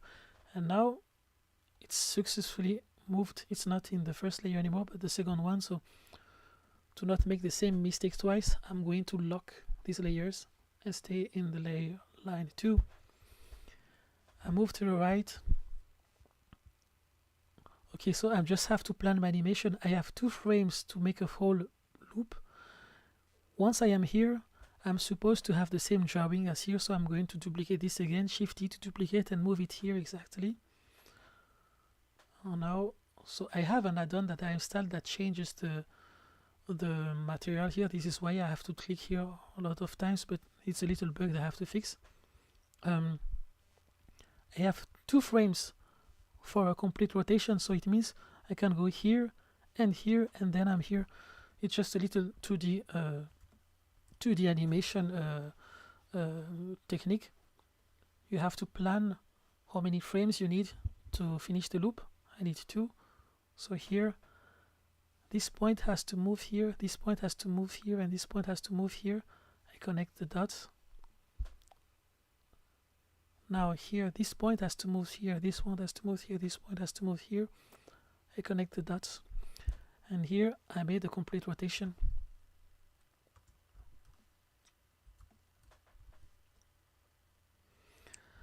Okay, we did this. Interesting, funny animation. Now that it is done, I'm going to object mode. And I'm going to show you how to loop the animation. Set. Shall we do it?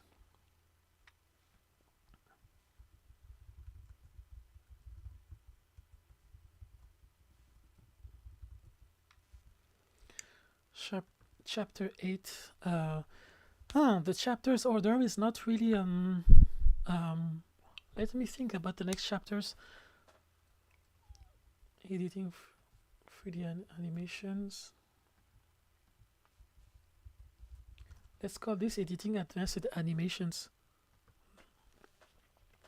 We have this planet that makes a loop on 25 frames. Maybe to make it consistent with the whole animation has 25. Maybe I'm going to put it to 240 frames, sorry. So if we are at 24 FPS here is the setting of the whole animation. The things that are in the bottom are the setting of the object, but on the top is the settings for the whole scene. We are at 24 frames per second, so this means we animate for 10 seconds. You can also press 24 multiplied by 10 because Blender can calculate things for you. Boom, 10 seconds. So I'm going to keep this to 24 frames exactly. So this is 1 second.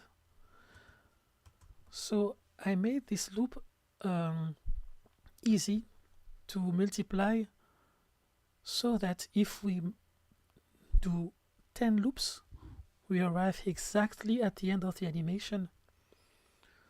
So when you select the duration of the loop, it's nice to know the duration of your animation. So if you want to make a perfect loop in the end of the animation, so here 24 frames for this, 240 for the animation. If it loops 10 times, we fall back on our feet in the end. I deactivated this auto keying, and still inside my planet number 2 object, I go to the modifiers for this object and I add the modifier I showed you before, time offset. For now it does nothing, it just freezes the frame. But what we can do, it just freezes from here, we can say custom range and keep loop. These two are selected and I say I want to loop from 1 to 24. So now the frame 1 and to 24 will loop forever in the animation. And as I told you before, if you want to edit your drawing, if you try to draw here, nothing happens because actually this drawing does not exist. It's just the modifier that creates it on the fly. So on the go, I mean, so you have to deactivate it if you want to adjust some stuff in the drawing. And once you've finished adjusting your drawing, you can reactivate the modifier again, switch to object mode.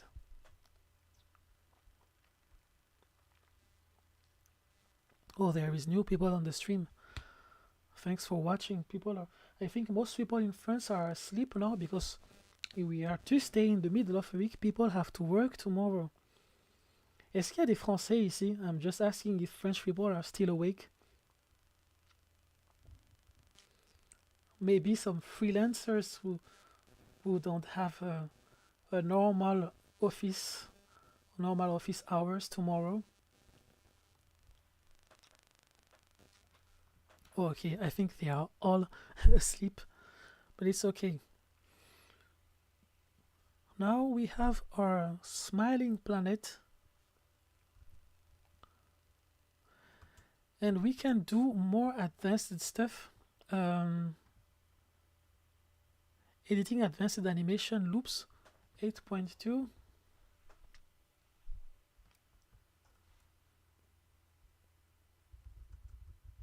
Ah, Aisha. Okay, we have some French people awake. Chapter 8.2. I said there would be 10 chapters. Okay, maybe I can try to put all this in 10 chapters. This is more like a little bonus. It's not crucial in animation, but it's things that you might want to know. It's just this. I did something stupid. I did this very late because it's something that could be done in the 2D space, even without 3D. But I forgot to do it on the part 1. So I will do it now. Sorry. It feels like my microphone is saturated. Or maybe I'm starting to yell too loud. I just reduce the microphone a little bit. Ah, ok, il y a des Français. Oh, ben merci d'être là, merci de suivre le stream.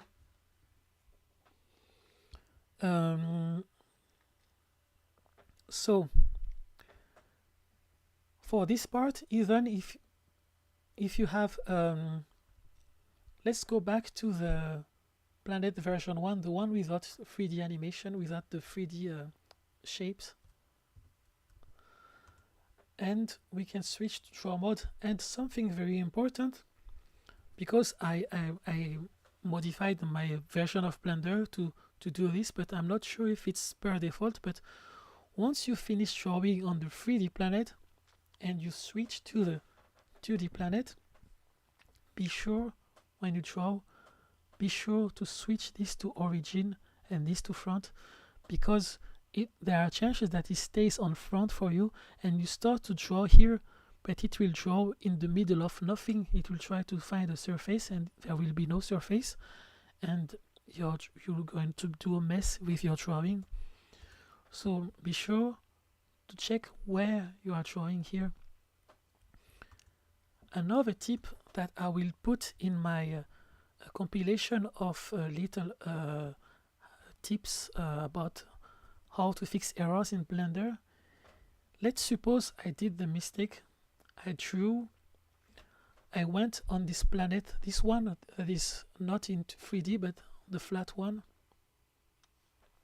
and let's suppose I forgot to switch from surface to origin. So the camera is here. I start drawing like for example a little star here, because why not? And then I move the camera and I see, oh crap, I drew on the planet accidentally. How to fix this? Because sometimes you have already done a full animation and you did this on the wrong shape. So we're going to hide the elements we don't need. And now the first thing is to go on the view where it looks okay. This is the view where I thought I was drawing, so this is the view where this drawing looks okay. So I'm going to go to edit mode, select this with the lasso, only this one. I don't need this one here or this. I hope you see the yellow highlights. I just select this one and I say grease pencil, clean up reproject strokes, and I want to reproject it on the front. Boom. So now let's move, and it's all flat again, it's fixed. So this reprojected all the drawing to the flat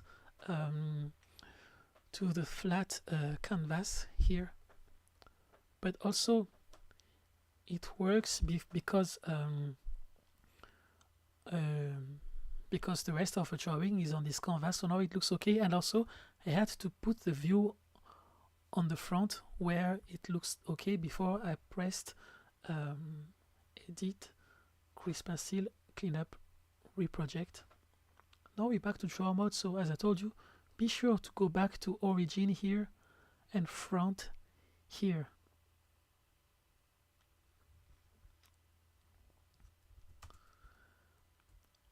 And now we reactivate the canvas, and we have this little star. One thing that I forgot to tell you, but maybe I will put that in the edited version of the tutorial. When you start mixing 2D and 3D objects, I mean grease pencil object and 3D objects, you have to be sure that in this panel that looks like a printer, a small printer, not this one, but this, sorry, this little stack of drawings here, you have to activate the Z pass inside data. You go in passes and then data and Z, because if you don't have this activated, there are chances that some of your drawings, not some, but I think all of your drawing will go behind the 3D object, or the opposite, I don't remember, but there's something weird. So this one is deactivated per default, but if you start mixing grease pencil and 3D object, you have to click on this. We don't see the result here, but it's only once we export the drawing that we see something is weird. I will make a short compilation of all these little tips later. But for now, yeah, for the people who follow the stream in the chronological order, sorry that you just I just remember it as I'm trying. So what is the name of this chapter? More modifiers. More modifiers. Okay, with an S, please. It's just a little bonus chapter. So we saw the modifier, tint modifier, we saw the time offset modifier, but now I'm going to show you just a few other ones, just randomly. Let's use, for example, the mirror modifier, maybe just this one. It mirrors the drawing on left and right, both sides. It works both ways. So, for example, if you have ink pen here and line here, it draws the lines on both sides of your drawing. Of course, you can change the axis here.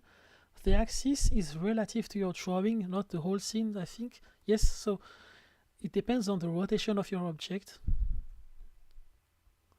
But the reason why I am showing to you this modifier, it's just seem like not super important for now for this drawing, but I'm just showing it to you to show you this option that in this drop down there is button apply. This is because some modifiers are useful just while you are drawing, but once you have finished drawing, you don't want them anymore, because for example I want a symmetrical line here on left and right, but maybe in the end I want an extra line which won't be symmetrical on the drawing. So what I do is I say apply modifier. Okay, no, so I have to be in object mode, of course, before I apply. Go to object, I stop the animation and I press apply. Now the modifier has disappeared, but it has changed to actual strokes. So it was as if it converted the modifier to a real drawing. So now you can modify the lines here and here without having the symmetry effect. And this also works for loops. For example, this loop here, I won't apply it because I don't need to edit the animations for to make a variation. But you can say apply. Oh, okay. Apply. So I never use it. Apply doesn't work for time offset. So it's something you have to know. So sorry, I'm just saying stupid. Not all the modifiers have the apply button. But if you want to make a complex loop, it will be another tutorial. If you want to make a loop that stops and goes backward and forwards, you will have to use the modifiers and things like that. I'm just showing you a little hint here of how to do it. It's this value here that is called this drop down that is called regular here. You can switch it to fixed frame, and once it's on fixed frame, you can check which frame is seen here. But this number, you can put some automation on it, and you can add keyframes on this to say here we are on frame 15 and here we are on frame minus 30, and it will animate like this, things like that. And the keyframes of this will be here, but for now I'm going to leave this for another tutorial later. So for now we use time offset regular mode with custom range. Hello. Hello people. There are no people who are joining the streams. Thanks for watching.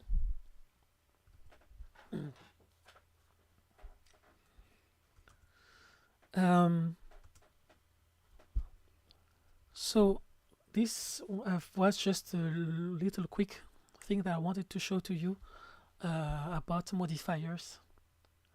Now we can go to chapter 9, combining everything.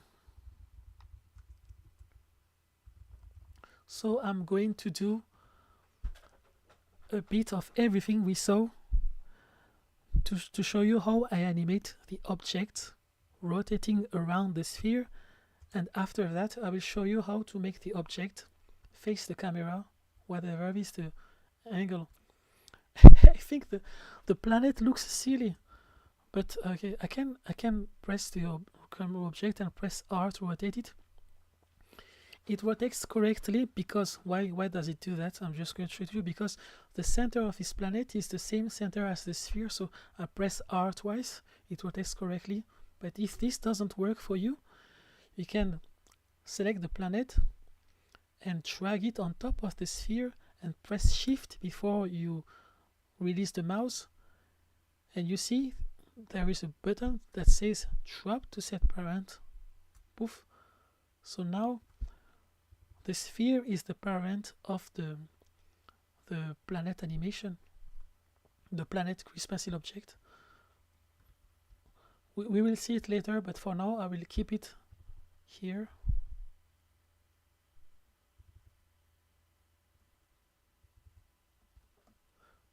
So the name is a hey, yeah, have a good night. Thanks for watching.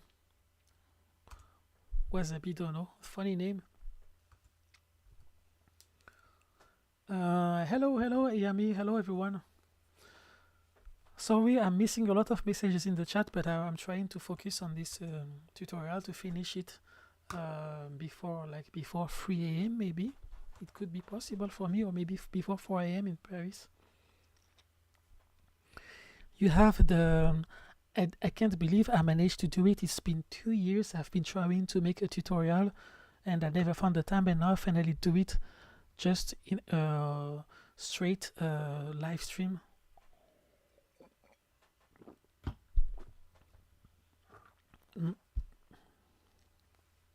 Hey, hello, thank you so much, Largo. We are going to draw this this little circle around the planet. I don't know how you call this. It's a rim, the rim around the planet. So should it be inside stars or inside you know what? Since I said we are going to see all the chapters we did before, I click on Send Collection, I create a new one, and I call it Planet Rim. Okay. I make sure that the 3D cursor is at the center of the planet first, so I select the planet and I say cursor to selected. Okay, now the cursor is at the center of the planet, and as I told you before, when you create a new object, it will appear on the 3D cursor. If your 3D cursor is not visible, you have to activate the overlays and select 3D cursor here, and you can either press Shift right click to move it anywhere in the scene, or select an object and press Shift S, cursor to select it, and cursor is here. Now before we create a new grease pencil object, be sure to be at the frame where you want it to appear first. I want the rim to appear in the beginning of the animation, so I move the timeline to the left.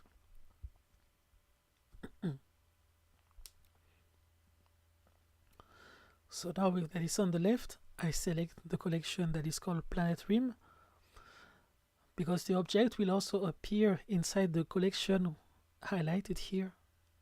And I press Shift A to add, and grease pencil blank. I have a new grease pencil object. We don't see it yet because it's empty. I want to recycle the colors from the stars that I created before, so I open the tabs for the stars. My new grease pencil object that I will rename to Rim is selected. I select this one first, and then I select the stars second by Control click,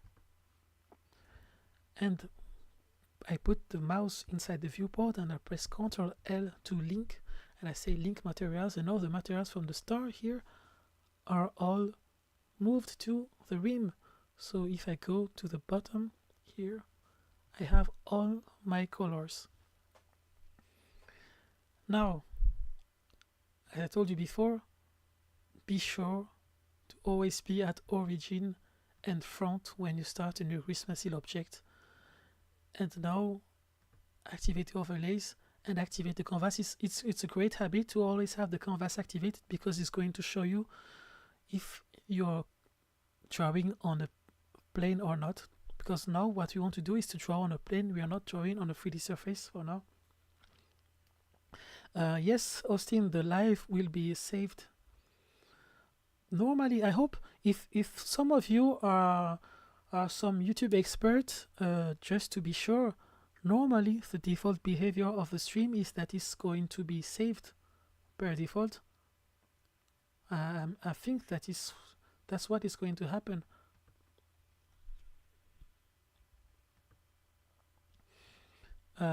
So now we are on origin, front, the overlays are activated, the canvas is activated, and it's great because I see that I'm drawing on a plane. So you see the axis of this rim, it's not front, it's not from the side, it's not on the top, it's between two axes. So what I'm going to do first is I'm just going to add a dummy rim light here.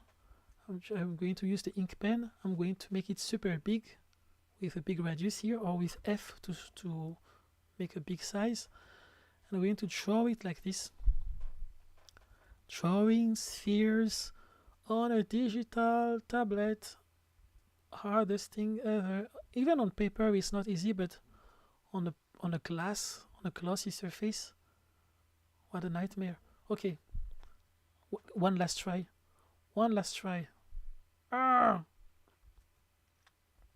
What? No, it's not this size, it's this size. I forgot the rim is bigger than the planet.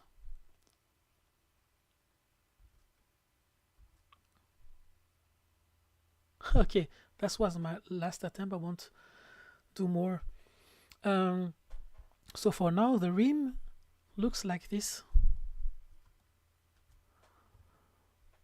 So the first thing we're going to do, we're going to rotate it in object mode, but I want to make a clean rotation. It means that I don't want to make an approximate rotation. I want to make something that makes sense.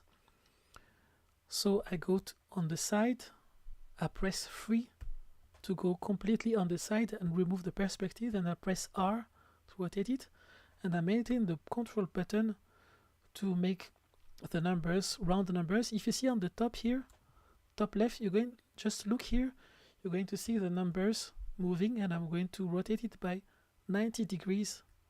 So now here it has moved to 90. There are other ways to do it. You can also rotate and press the number you want on the numeric keyboard. It's possible. You can also move or change it here in the end, but I like to do it visually like this. R, Control. I've pressed 3 to go on the side with the numeric keyboard. Then I press 0 to go back here. Now the rim looks like this. I could rotate it like this, but I don't want to do this because later I want to rotate the rim, and I want to be able to know the exact rotation of the rim. If I want to know if I finished to make the 360 rotation or 180 degrees rotation. And the problem is that if the rim looks like this, if I rotate it like this, the numbers here, this is not easy to read for me. I'm not sure is this a complete rotation or not, because I have to combine the numbers that are here. So there is one way to do it, as I showed you before. You can press R and press Z twice to rotate it on the Z axis relative to the object, or Y twice to rotate it to the relative to object. But a way to make it even better, let's cancel everything I did here. We are going to create another object. Let's show the 3D cursor. Where is it? It's gone again. 3D cursor is still here, is still at the center of the object. If not, to be sure, I select this and I press Shift S cursor to select it. This cursor is back to the center of the rim, and now I'm going to create an empty object here. Empty objects don't have keyframes, so it doesn't matter where you have where the timeline is positioned. You just need to add or Shift A and add the empty object, and it can be any shape you want. For me, it makes sense that it looks like a sphere. It can be any of these ones, actually. I will add a sphere, and the size doesn't matter. It's just an empty object, and it will be used as an axis or reference for the other objects. So the empty object is here. This object will not appear in the exported animation. Once you export the video will look like this. So the empty is just visible because the overlays are active and the object extras here are turned on. So what I'm doing is I'm going to animate this rim, and I'm going to rotate it on the Z axis like this.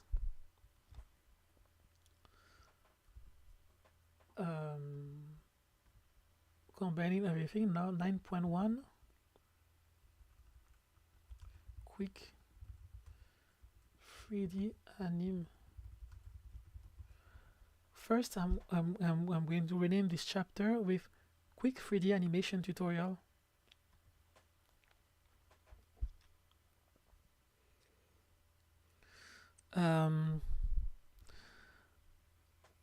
We created this tab here that is called animation. We go to frame 1 and I press the key Y, or it will be renamed probably to K for you, on Blender 4.1. I just saw it on their channel, but I'm not sure. So we press on this K, we press K, and they say let's save the rotation here. So I am saving the rotation of the rim, and I have this new round buttons that appear here. Remember, on the previous chapters, is the button that appeared if you have this auto keying activated accidentally. just to explain you what happens here, why do we have all these 4, 5 bullets here. The first, the one at the bottom here, is our drawing, is the key, is the drawing of the rim, the frame. The second bullet that you see here, actually it's the position of the it's a rotation of the drawing that we just saved with the key Y or K depending on your version of Blender. And this thing, so this is the second one, this is the third, you can, if you collapse it. And what is this one on top? Actually this one on top is a shortcut to select everything. I'm sorry, okay, I have to move this because we don't understand what is going on. My mouse is gone again.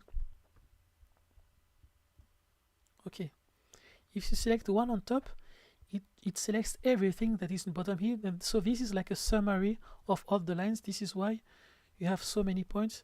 For example, if I move this here, I also have a copy here. So this is a shortcut to select all the keyframes which are aligned here. So just remember, this is your drawing, this is the rotation that we just saved. So I want to make a whole rotation with a perfect loop in the animation, 24 frames per second, 240 frames, it makes 10 seconds. So maybe every 2 seconds I want a rotation. Every 2 or maybe every 5 seconds. How do you find where is 5 seconds? If you are too lazy to calculate it, you press 24 frames per second multiplied by 5 equals 120. This is the center of the middle of the animation. So here I'm going to rotate this object, press R and press Y twice and rotate it by holding the control key and wait. You see the number moving on top. I move it to 360 to make a whole rotation, and I can press Y or K and I say save rotation here. So for now I've made a complete rotation. There is another way to do it, even a cleaner way. You go on top with key 7 and from here you can rotate. But also if you press N to open this panel here, you can change the numbers here manually, and you say let me do this again. I go at 120 and here I say we are at 360, and now I press right key and say insert keyframe here, and now the animation is saved. So for now the animation is you see that it accelerates and then decelerates, and it's not what I want to do, because if I want a perfect loop, I don't want the people to feel that it stops and then starts again. So what I'm going to do is I'm going to select these frames here and change the motion type. It's actually not called motion type but interpolation mode. Right click and say linear. Now you have these green lines. It's just an indicator that says that it's not a smooth interpolation anymore, but it just moves without acceleration and deceleration. So we have a 360-degree animation. I'm going to duplicate this to make a loop. Starting from here, I want to go here. Oops, sorry. I just want to duplicate these three. Not the one on the bottom, but just these 3 positions, and move it to the right with G. I pressed Shift D to duplicate as always. And now I did something weird, because we see it jumps. You know what? I did something weird. Actually, I did not make a complete rotation because the first position was not on 0. Let me check it again.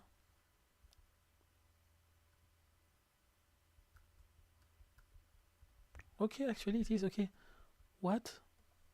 Okay, it's a full rotation. I forgot my math. 360 is a whole rotation. I'm not wrong. So why? Okay. I have to leave no space between this and this.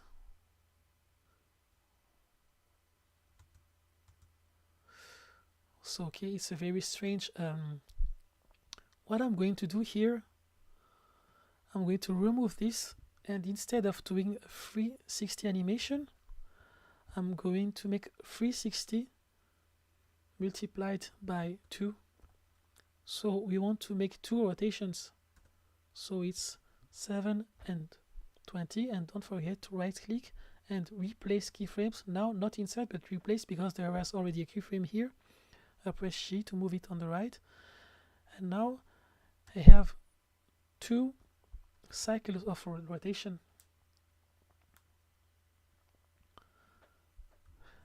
And now why did I create this empty frame here? It is because in the end I'm going to try to grab the rim and move it as a child of the empty. So as I did before with the planet, I select the rim, put it on top of the empty, press shift. Oh sorry, my mouse just disconnected. I move it on top of the empty, I press shift, and I release the mouse, and then I release shift. Now the rim is a child of the empty, and the good thing is that the rim has a clean rotation with keyframes sorry, with keyframes that I can visually understand and I can edit easily. We will even do it even better than this. Since the third row is the only one that is animated, I don't need all these points here for X and Y. I only need the one for the Z rotation. So I'm going to select Y and X. Be sure to not select the Z row, and press X to remove it, delete keyframes. And now you see, to open this, I pressed N and I go into item to find the current selected item, and now I have a very clean animation where I understand what is going on. The X-axis is never moving, the Y is never moving, it's only the Z that I need. Oh, good morning, and now it's the morning. I think you must be from Asia, or I don't know where, but yeah, I think it's the morning in Asia now. So now we have a clean animation for the rim, and I can adjust the empty however I want. For example, I can rotate the empty like this, and the rim inside will always have the correct rotation. So this is just a preview for now, but for now it's better to not rotate the empty for now. If you rotated the empty and you want to reset it without pressing Ctrl Z, because maybe you did a lot of other modifications after, you can just press N to check the rotation of the empty and put it back to 0 everywhere, and it's back to 0. Or there is another button to do this also. You can also press Alt R to undo something, because R is for rotating and Alt for the same button is to undo the thing you did, is that button. For example, if you press G to move something, you just press Alt G to undo the movement. If you scaled something with S, press Alt S to undo the scale. If you rotated accidentally something with R, you press Alt R to undo the rotation. And oh, I just noticed that G it does not really undo the rotation, it resets it to the default. So Alt G, the software is indicating to me that the center of the scene is not where I thought it is. It is actually here, not here. let's try pressing Alt G on this planet. Alt G. Okay, so here it's not really a problem as long as all the objects are aligned. And sometimes you don't want all your objects to be at the center. But in my case, I will, you know what? Never mind. I will keep the objects on the front. I just press Alt R for the rotation, but I will keep the position here. So I don't want to rotate the empty for now because I want to add these little guys here. You see, you're going to add the rabbit, pink rabbit, in the rim, and his little friend here with the shape of a star, and the little stars and flowers floating around the planet. So for now, we are going to leave the empty in this position and add these objects.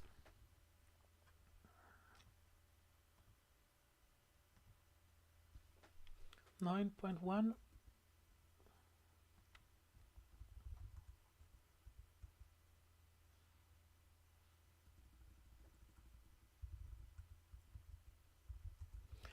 Chapter 9.1 More 2D in Space. Thank you so much, Binlight Games. Good morning to new people from Asia and or I don't know in which other country. It could be morning now. Oh my god, I lost my sandwich. This is, oh my god, it's over for me. Oh, did I finish eating it? I hate it when I'm not sure if I finished eating something or if I lost it. Oh, there is a few bites left. Okay, I did not finish eating it. I was sure that there was something missing. Sorry, just a few bites and I am back.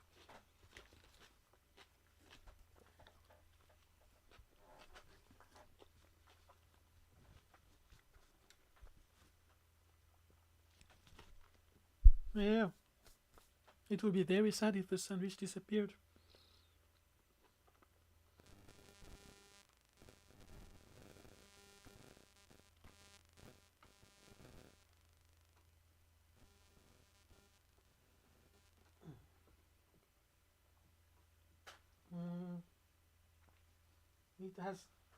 It has some onions and pickles. And salad.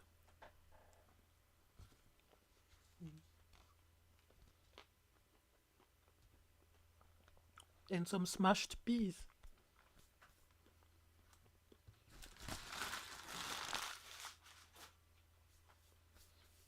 Okay, now the sandwich is finished.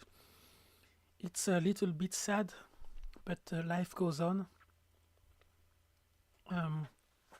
We have a delicious planet coming the way.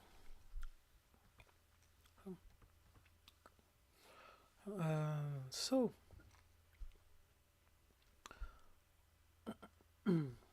yes, it tastes better after thinking I lost it. Yes, it's like a lot of things in life that you thought you lost. Oh, this is deep. Yeah, it's deep. Okay, back to the tutorial.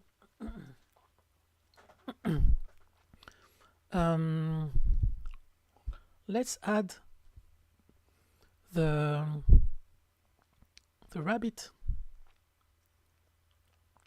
And you know what? I just noticed that the rim is not big enough. It should be bigger than this. So let's go in the on top view. Sorry, I'm going to go to the animation to do it correctly. Just one sip of water. I go to top view with numpad 7. I switch to edit mode with tab button, or you can do it here manually. Select everything either with the lasso or with the button A. be sure to have the overlay selected if you want to see what you're selecting, and then I resize it. Or maybe I can do it into the animation, you know what, to see, compare it to with the drawing on the left. Okay, I think this is the size of the rim. Okay, this is the size of the rim. And now I go back to object mode and let's add all the objects here. So I have my collection planet rim selected. I can collapse the other collections. And then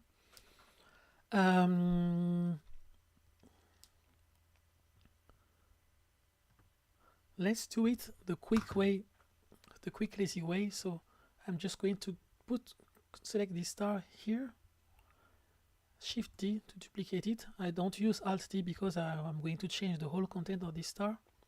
Let's put it here in front of the rabbit.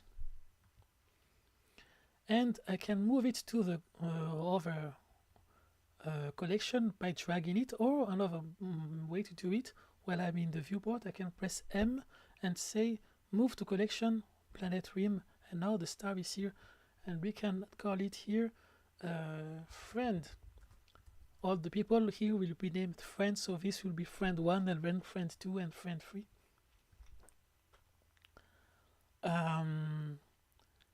Surprise, I'm going to show you a little trick about 2D animation that I didn't show you before.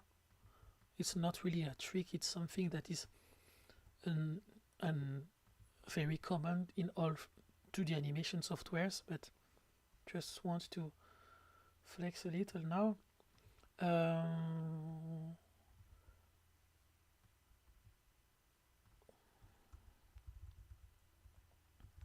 Let's call it more 2D tricks.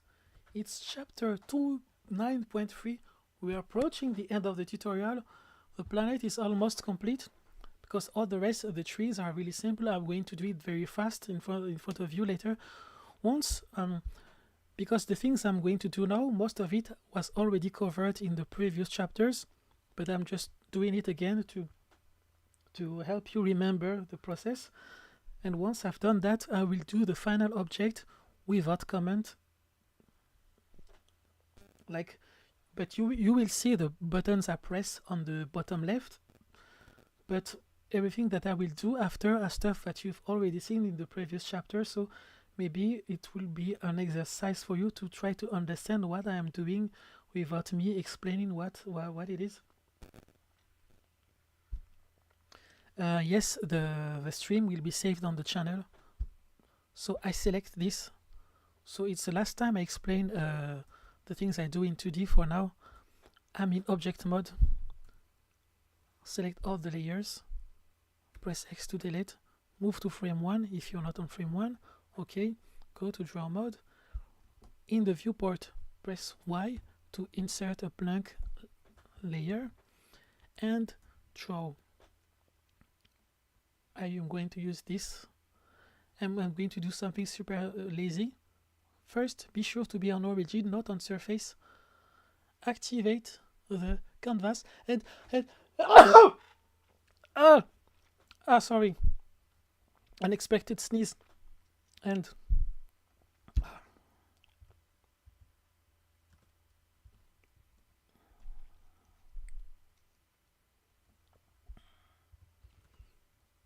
we're going to draw the. I'm going to do something super lazy. I'm not going to add any color layer. I'll do everything in lines,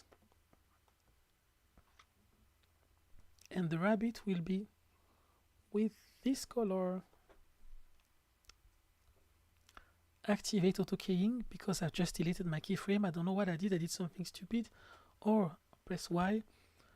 And thank you friends. Of course the teeth modifier is activated. Of course I have to remove it. Time offset is activated, and now I have my rabbit like this. Okay, I'm going to overlap never mind if it overlaps now. And you know what? I'm going to switch back to object mode just quickly.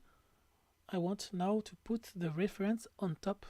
So I go to camera, background images, I select the first one, I put it on front, maybe make it super transparent like this. Now I can go back to friend number 1, switch to draw mode, and now I add a new frame. Be sure to be at frame 1, okay? Deactivate use lights because I don't want the lights to be colors to be affected by the lights of the scenes. Lines number 2, and this it will use the ink color here on top.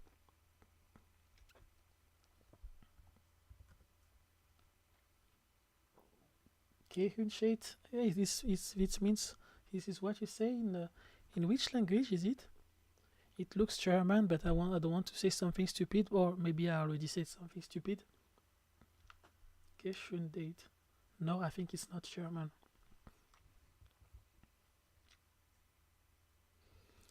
Yes, the live stream will be saved. So we have the rabbit here, and something interesting that I didn't show you before. Let's add you know what, we just need one layer for colors. Background, I'm going to call it BG for background. Deactivate the lights, and for this thing I use this color that I called warm. So I'm going to draw here a very simple round shape. Press tab to edit. I want to maybe to move it a little bit to the left. Press Y twice. Oh, maybe lock this one first. I don't want to move the eyes, but only the red shape, like this. Switch to sculpt mode and add some distortion with this tool called randomize here. There are a lot of ways to add textures to the borders of the lines, but this one is a quick way to do it. So let's if I deactivate the overlays, it looks like that. This is to smoothen, and this is to add some little accidents. So the rabbit, it's a dog rabbit. I'm not really sure how to make the rabbit appear only inside of the round shape. You go to the lines, the ones you want to mask, and you select mask on it with lines, and you say this layer will stay inside everything you select here, so it will be inside background. And same for the lines, even this doesn't matter because I am sure that this will never overlap. And now, and you can add multiple things here, you know, with the plus and minus buttons. You can add as many masks as you want. For me, I just need BG. You want me to pronounce a German word that date. Sorry, I don't know how to pronounce it. Let me check on on Google Translate. Just quickly, the people following the stream without the live chat will be super confused.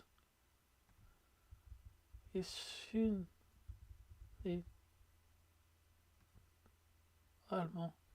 So let me hear. Gesundheit. Ah, Gesundheit, of course. You say height.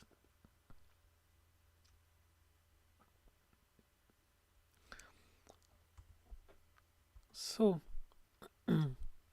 we have the mask here, and we have the little puppet rabbit inside the mask, and we are going to do everything I showed you before. Animation with auto keying activated, edit mode. Let's just grab and press Shift Y twice to move to the right. Oh, hello.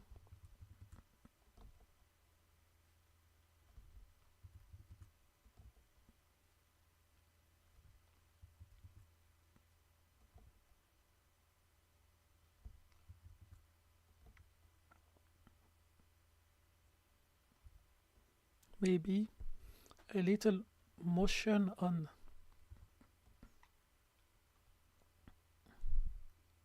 the ears like this.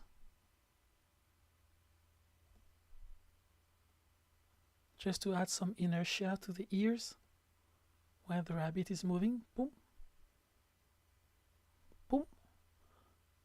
I am also a sound designer, as you can hear. Boom, boom, boom, boom. And then the rabbit moves to the left. Rabbit dog, not sure what species is this. Boom, boom, boom.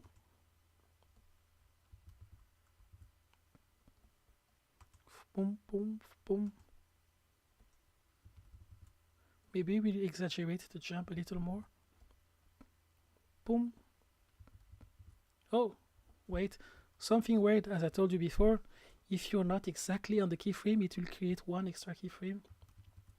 So you have to be sure when this auto keyframe is activated, you have to be sure where the blue line is. Boom.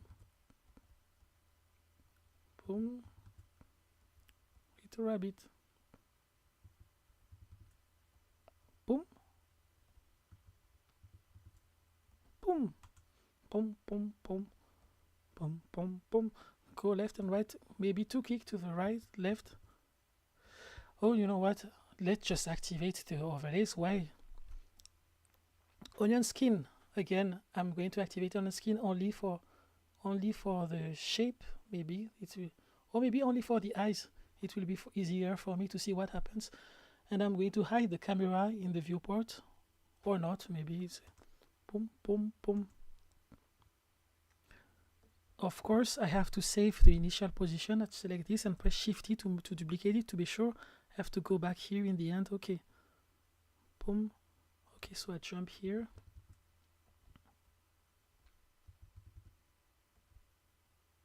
And then here.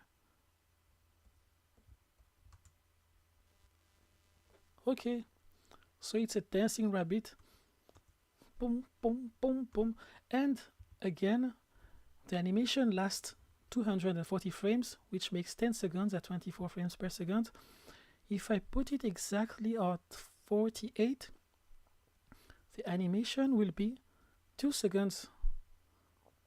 So the rabbit dances in the 2 seconds loop from 1 to 48, and then I go to the modifiers panel and add the modifier time offset, and I activate custom range 48 from 1 to 48, and let's play it, ladies and gentlemen and puppies. Yes.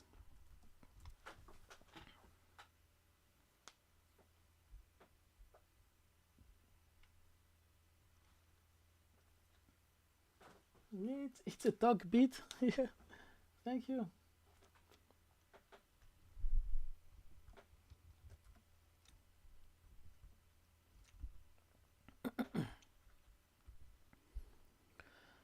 Now you see this, how this animation works. I've covered almost everything about animation. There is one last thing I'm going to show you. Well, before I do the sprint, the final sprint with just drawing without explaining what I've done, one last trick you have to know. Let's use one of these stars, duplicate with Shift T, and let's duplicate it on the planet rim. So what happens here? Let's suppose I put this star as a child of the rim. Here, so a very important thing, when you grab an object and you put it as the child of another object, it will be attached from the position where it is right now. For example, if I attach it, if I attach the star here to the rim, it will stick to this hole here. You see there is a little hole here. If I put them together now, the star will stay on this hole for the rest of the animation. But if I do it for example, here at this random position, I grab it, drop it here, press shift and deselect, the star will stick to this position.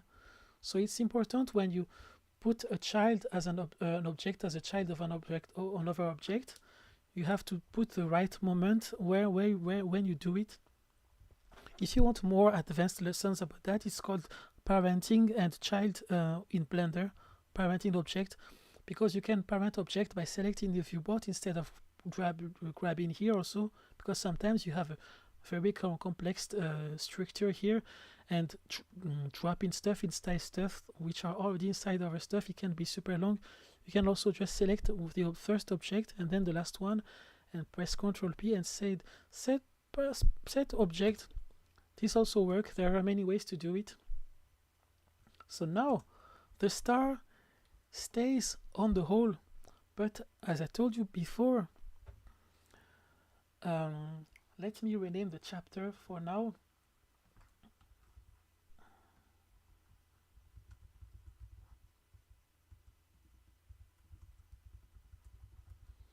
Chapter 9.4, 2D sprites.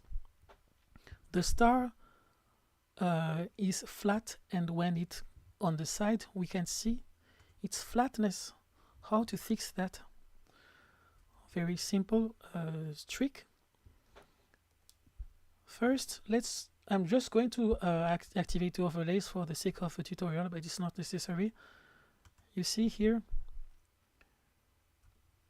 we can see that it's flat at this moment. So what I'm going to do, I've showed you the layers, I've showed you the materials, I've showed you already the modifiers, and there is another thing to know is that it's called constraints. It's a whole chapter of Blender. There are many constraints, but the one we're going to need today is called track to. So I say track to, and I say I want this star to be tracked or to track to, I don't know, track to the camera. So here we go, track to, and I have this little selection button. I can also select it here, you know, by searching here, camera. So now you see this little line appearing. By the way, Control Tab is a shortcut to maximize a panel. Control Tab and then Control Tab again to undo. You can do it on any part of Blender. Like if you want to maximize this, I don't know who want to see this like that, but it's possible. Now there is a link between these two objects, but it's not on the right axis.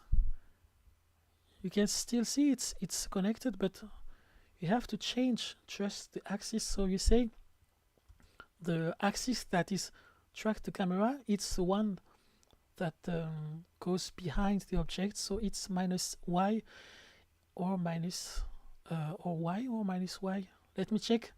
It's something. It's. I always forget which one it is, but z is the top, yes, and minus y is the track axis. So so it's very long to explain, but it says that I want the top of the star to be its z-axis, and I want the tracking line to be its y-axis. And now you see it's always facing the camera. Yes, it's the Mario Kart thing. And now the stars are on the right direction. And on this one, maybe I don't want the colors, so I will just unactivate the colors for this one. Also, you can do this in modifiers. You know, there is a modifier that is called opacity if you want to change the opacity of just one star. But for now, this works. Let's duplicate it with Alt-D and put the star here. The new star, the good news is that this new star is still connected to, is still a child of the rim, so it stays like this. And now you can move it up or down, whatever. you can add a modifier like a tint modifier need. Activate it to 1. Be sure to not be on the first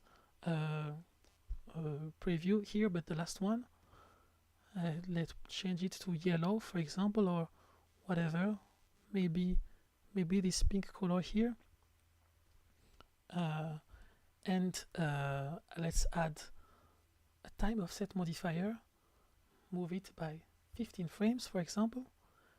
And yes. And now that all these things are correctly aligned, I can start to mess up with the position of the empty, not the rim, but the empty. RZ to rotate it here or there on top.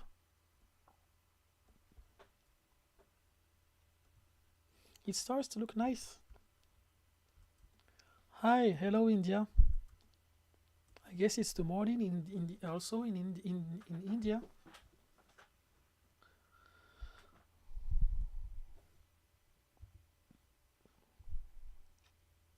I wonder if I will do the same for this guy here, this little puppet. Maybe I will put the puppet in the same object. Let's see how it looks like if I put the puppet inside the rim here, and I also say that the puppet is tracked to the camera. Add object constraint, track to camera. Y for the track axis, up is the Z axis. Maybe too fast. Maybe too fast.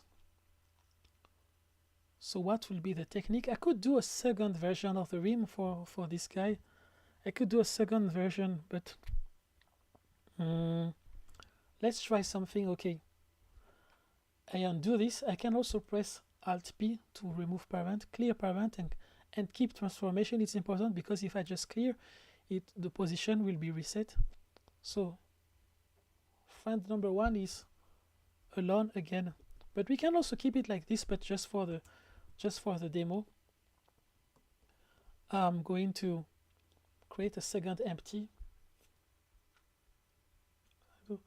Oh, I don't know if I have the courage to do this, if I still have the strength, because it's very late. I don't know if I'm, but okay, I'm doing this very quickly. Shift add another empty object. This one will be a square object, just to be sure that I don't mistake it with the other one, but it's the same, doesn't matter. I record the rotation here at position 0, rotation here, and at position here I place the rotation at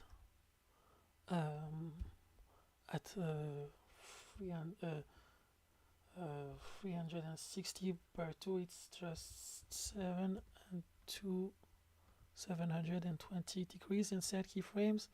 Change this to linear, and now this is also rotating. Okay, but I want this thing to be a child of this first empty, so I undo the rotation of this empty, Alt R. Oh no, you know what?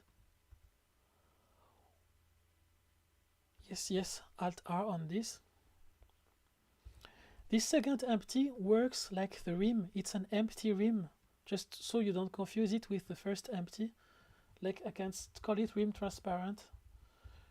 Rename it, because if I name it empty, people will believe that it has the same purpose as this one. Actually, it's an empty, but it works like the rim. And this one doesn't go to 220 actually, but 360.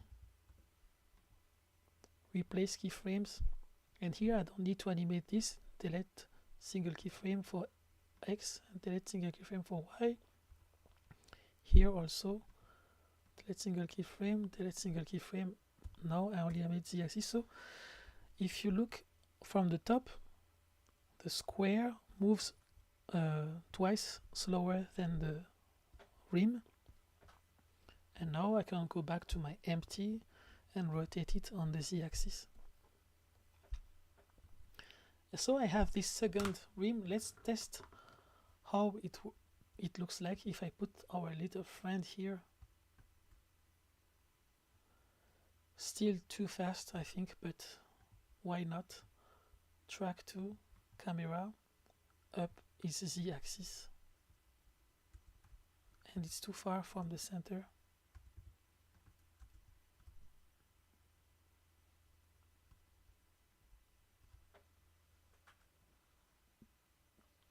Merci beaucoup d'avoir suivi. Bonne nuit, IMPC. Je sais pas comment on prononce ton pseudo. So, you saw the little puppy turning around the planet. I think I will make this planet like little more transparent lines. I think I will make this one transparent like this. You can change the opacity of a layer actually. We can also change the how we call this, the blend effect for non-regular works. And I think I'm going to make this line a little thicker. I go to edit mode, press A, grab the tool hidden here.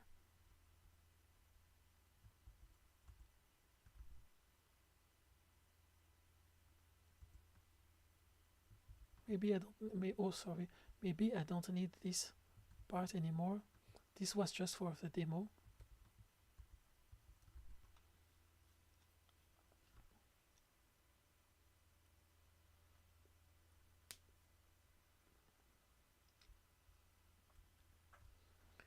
Oh, thank you so much. Thanks for watching. Yeah, thank you, Being Light Games. I can also, you know what? I can also resize this object, and then I press Ctrl A, as I told you before, to apply the scale.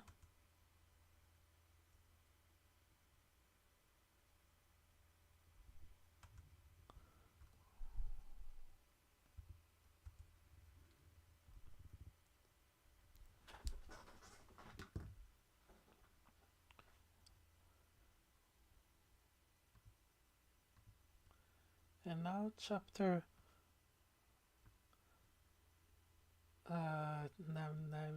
chapter 9. Let's call this chapter 10. Oh no, 9.5. Speedrun. Speedrun. So now I'm going to add all the objects without any comment. Maybe I will make a few comments if I do something new, but everything that you are going to see now are stuff that you saw before. And then after the speedrun, I will export the animation.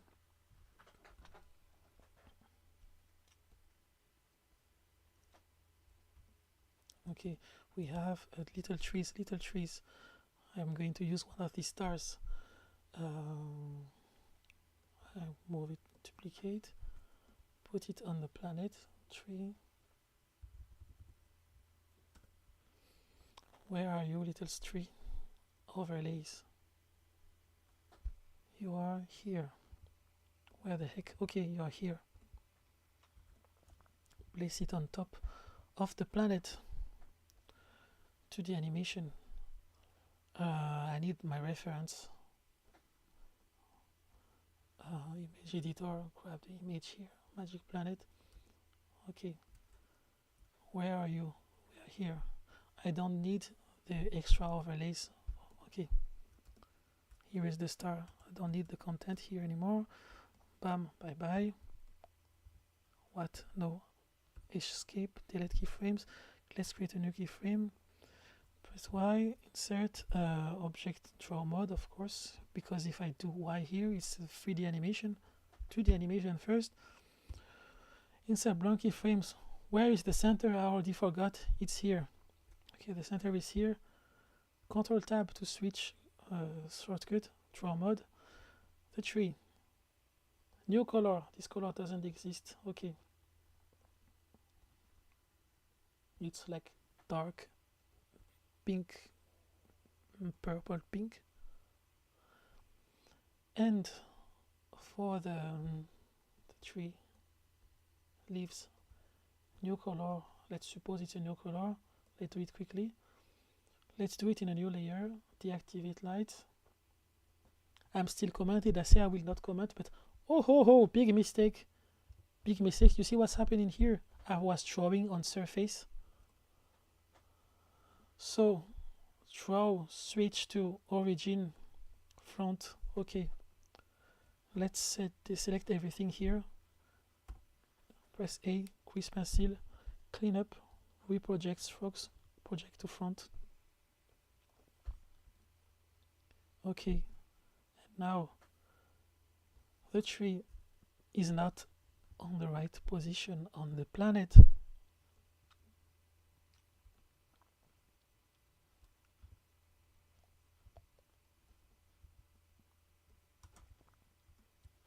Okay, the tree is here. Now I'm going to do something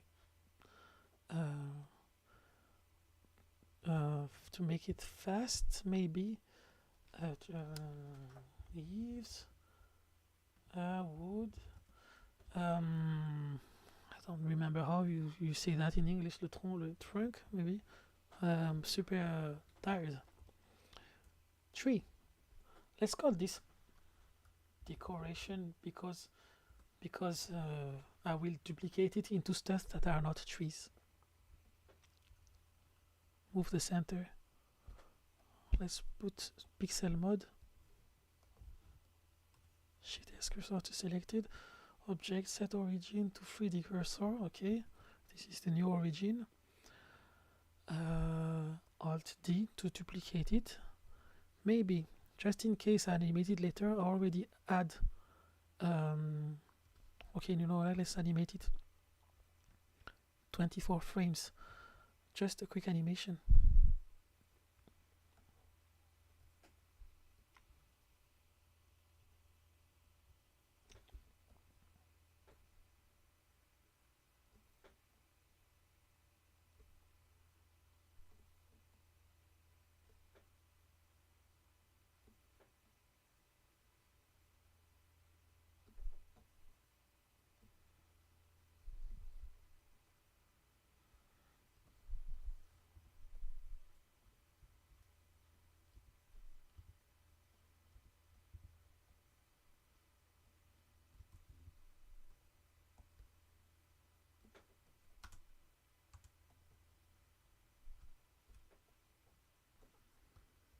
Modifier, time offset 24.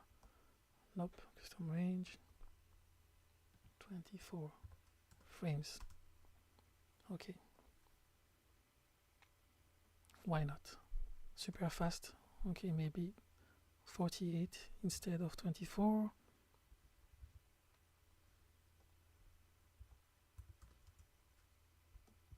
Okay, Alt D.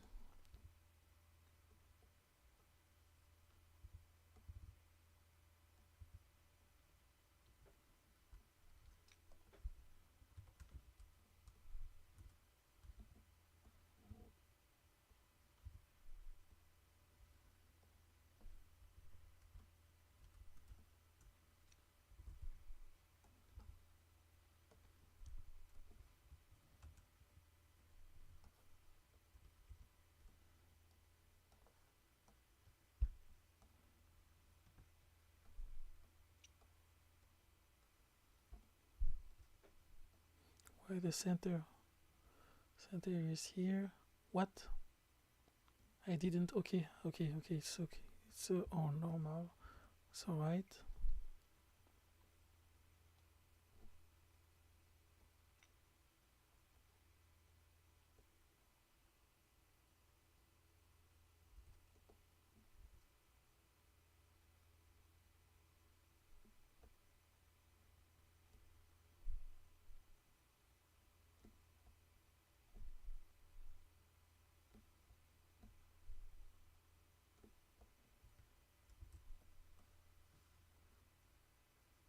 Forty-eight frames. 48. Nope. Time offset. Okay. HD.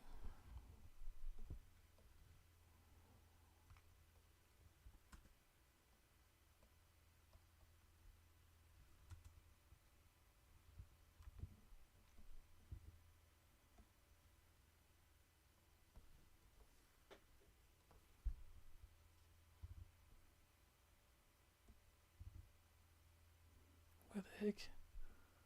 Where the heck is... Oh, I forgot to undo auto keying. Always, I told you, deactivate this once you have finished animating. And now I did something stupid.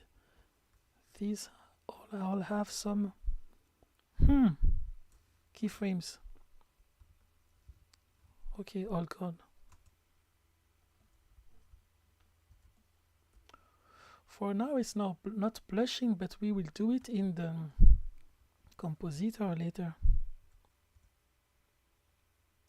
Why is it jumping? What the heck?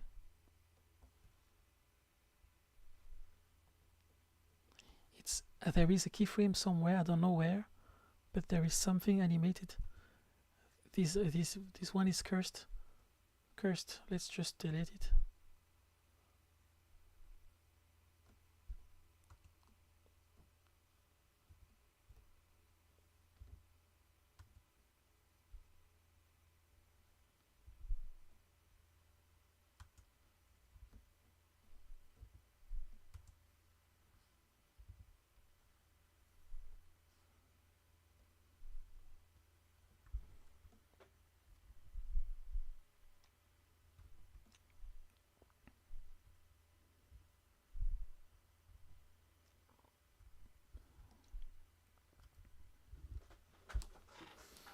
And now a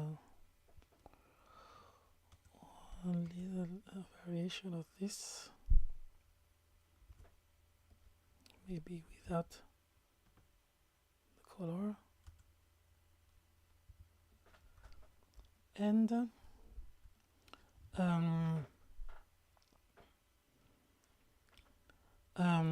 I can spend time to make it exactly look like this, but it will be too long for me now, so I'm just going to do a quick version with only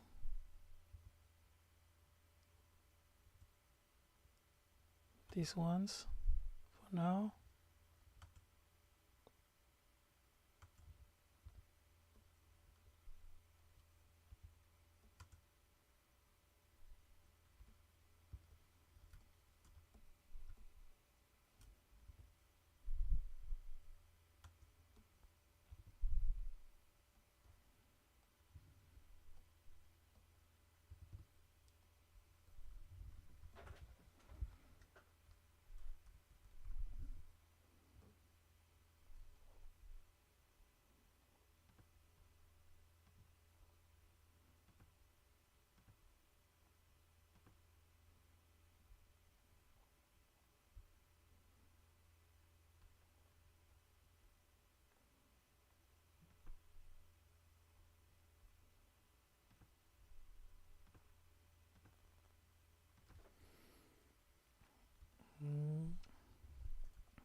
And remove this animation.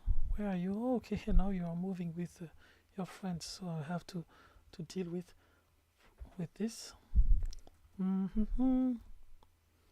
Let's temporarily remove it from the parent here. So I press Alt P to remove it, clear parent and clip transform. So let's just animate this without the parent. Lines number 2, lines here, and draw mode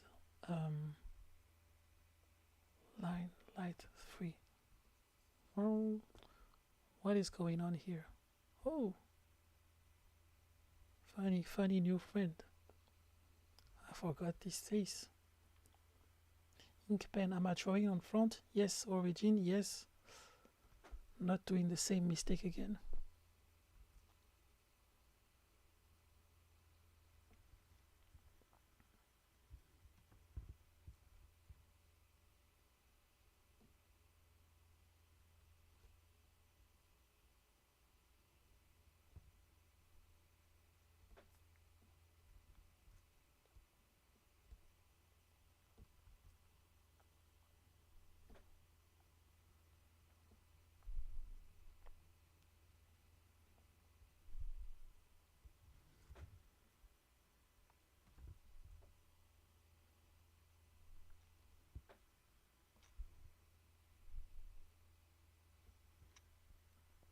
and one more line.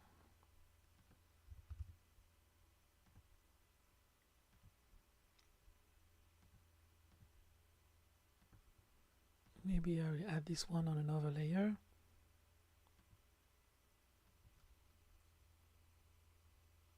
Oops. Nope.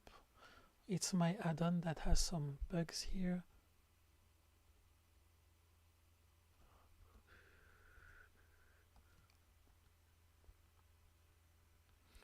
And ink.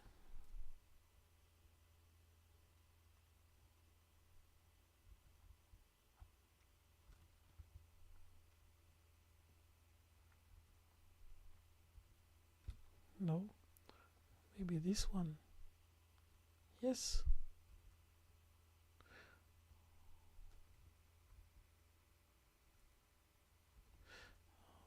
I have to make sure that it doesn't look like a mustache. Okay.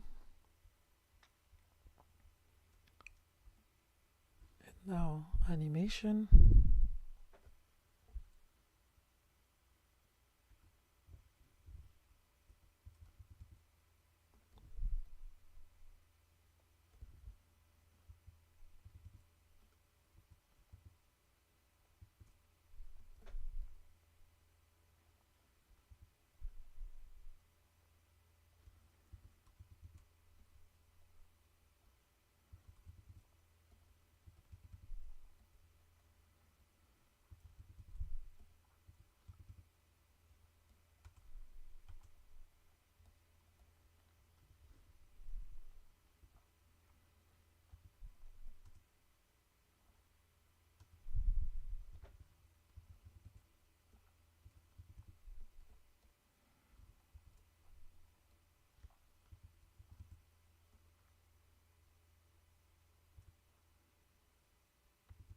Hello. Yeah, can be a revert mustache. Hello, Philippines.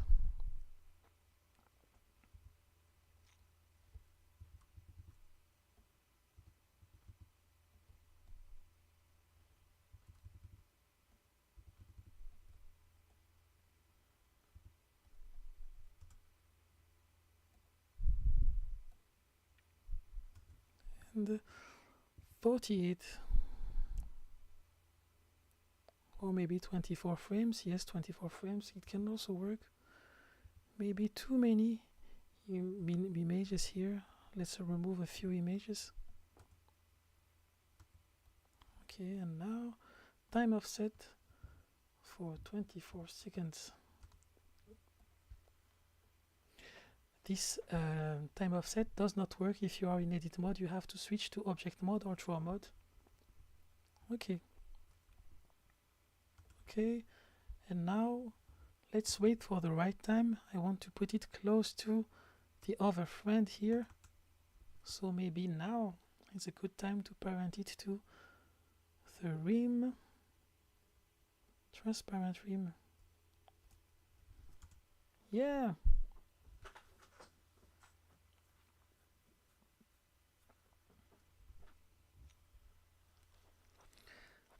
I'm going just to draw a few little elements before I go to the final part, which is the compositing. It's going to be a very quick lesson about compositing, and then export just one little part for the this speedrun chapter. GP layer here, okay.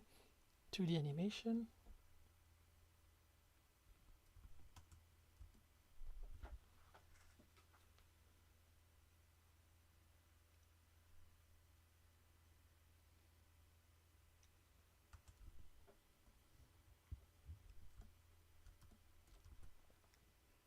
Thank you. Thank you so much. And now let's add another layer here. Boom. Deactivate lights. Ink pen. Activate the auto keying. Let's remember to deactivate it once the animation is done.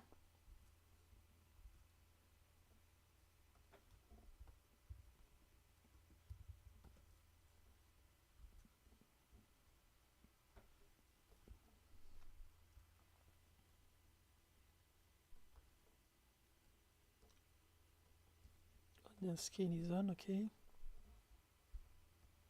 Why the skin is on but I can't see it? Because maybe I did something. Okay, I'm not on the right position. I'm here.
Hmm. Yeah, it's super late in France now, but I'm still up. It's almost the end. We are at chapter 9.5, and then we're going to see some compositing stuff and video export, and it will be gone. Now I'm just doing some silent speedrun.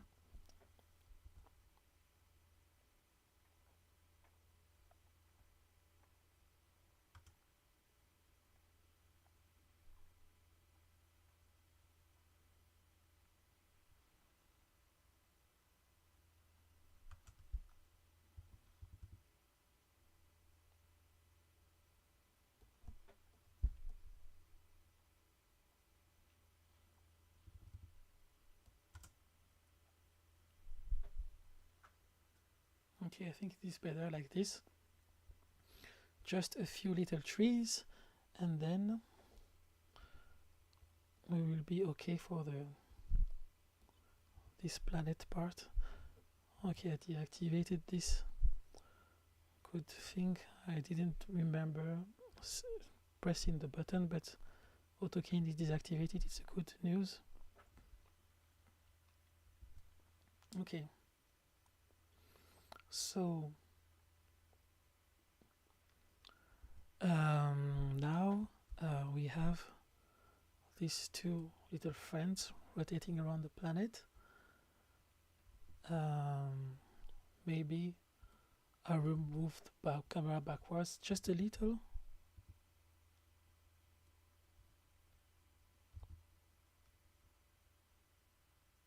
Like this.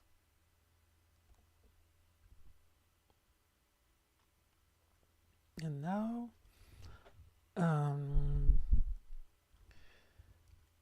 compositing, just back to now almost 9.6 compositing.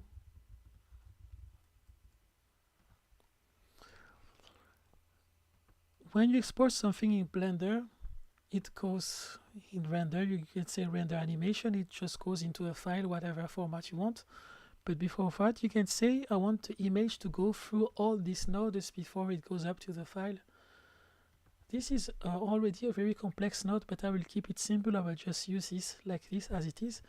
This is where it starts, and this is where it ends. In between, we are going to add some effects. For example, the gloom, the glare. Very simple effect. And to see how it looks like, I can add preferences. I'm going to activate the add-on that is called the node wrangler. I think now it's per default activated, node wrangler, and if you have this activated, you just have to press Ctrl-click on any node, and you see the result of this node in the preview. Of course, we have to render once, so I'm just going to press render image to render the image, and now I have the preview here that shows what happens if you go out from here. So it's a copy of what goes here in the output.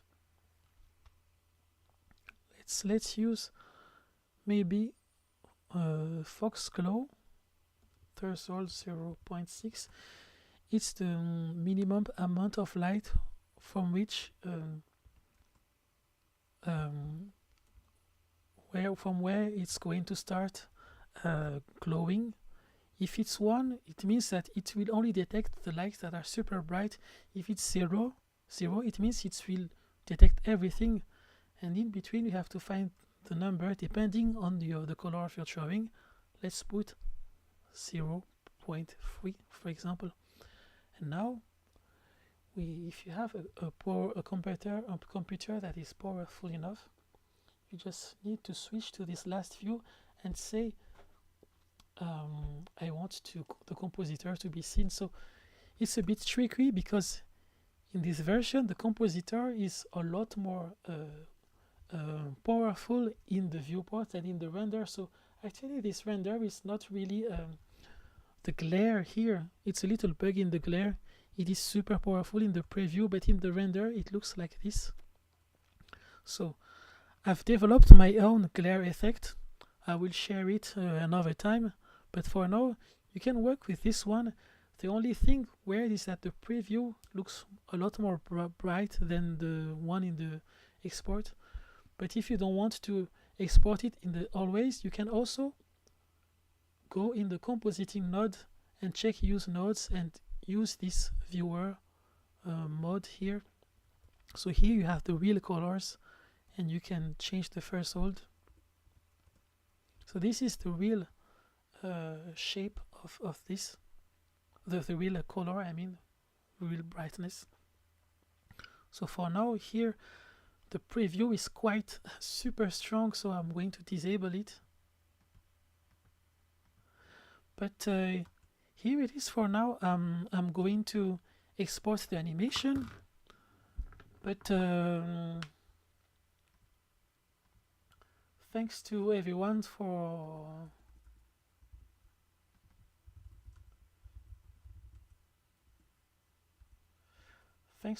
watching. I will work on it again for the for the edited version of the tutorial. I will add a little more drawings and maybe a few more tricks, but maybe I will change the surface of the planet, because the smiling face works, but now that I see these two little guys moving around, I think it's too much. I'm not sure. So maybe I will change the smiling face of the planet. So oh, let me grab my guitar. Let's make an ending music. Where is it? Where is my guitar?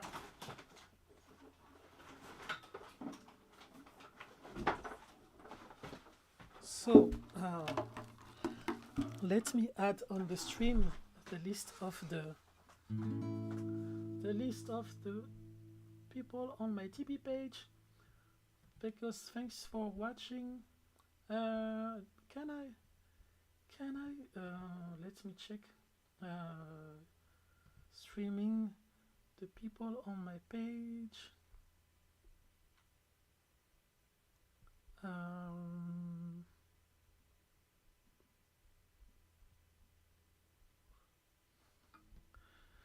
And these are the tippers of this month on my page. Let me toggle window full screen.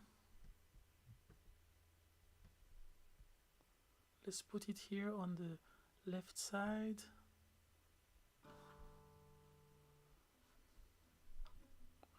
You know what? I'm going to activate the glare, but just for the sake of the preview, I'm going to reduce it to 0.7 maybe.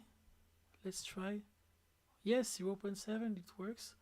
Maybe just a little less, 0.8. Just wanted to make it subtle. Okay, and now I deactivate the screencast keys.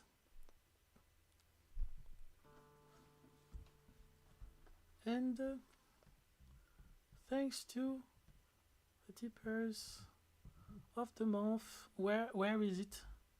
Okay. Ah, god damn it!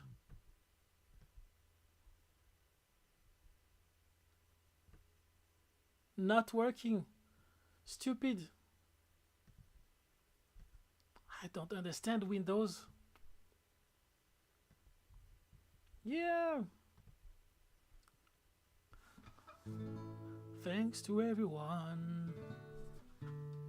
The guitar is not in tune, so I have to tune it a little more. Streaming live. Thanks to everyone.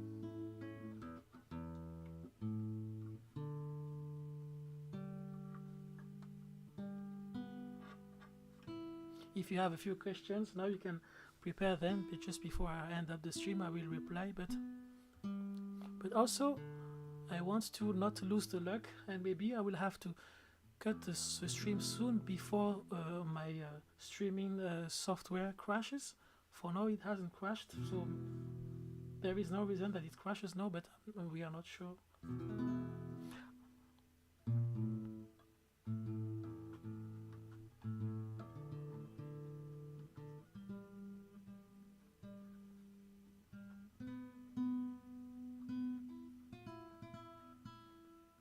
Oh, thank you, Bean Lily. Thank you for watching the stream. It was a good time doing some animation in Blender tonight. The guitar is not in tune. Let me adjust it a little. I think I have to buy some new strings because it just goes out of tunes after a few seconds.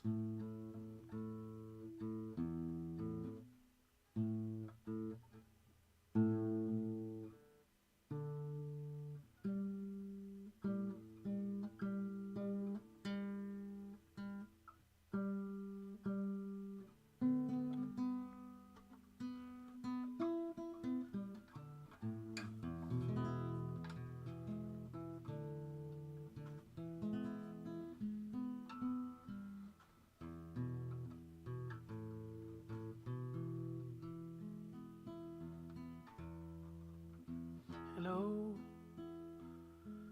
Thank you for watching. I don't remember what was my first because it wasn't. Thank you for watching the stream. It was a good thing to animate with you tonight. The guitar is still not in tune because the strings are too old. But I will buy new ones another time. Being Light Games, Boxels, and Chulak, I don't know how to pronounce your name. Danica85, Xionai twice, thank you. And there are more people, but the dashboard is finished here, so I have to press one button to see everyone. Oh, but I will do it on the edited tutorial video. Yeah, everyone! Let me go back to my dashboard to see everyone in the whole list. But the tutorial is finished. Okay, you know what? I'm going to film it now, and I'm going to film the stream. I'm going to take a snapshot of this just to share to Instagram because some people missed the stream. And let me share it with the live stream here with the live chat. So I'm sorry because you will have it twice on the...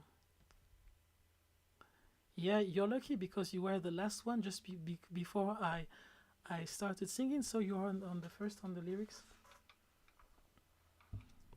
So let me take a picture of it.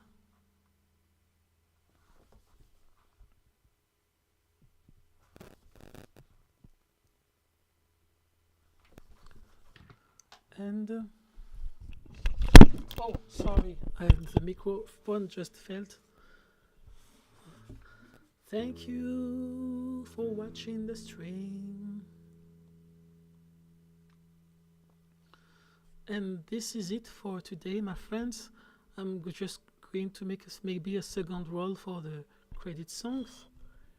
And after that,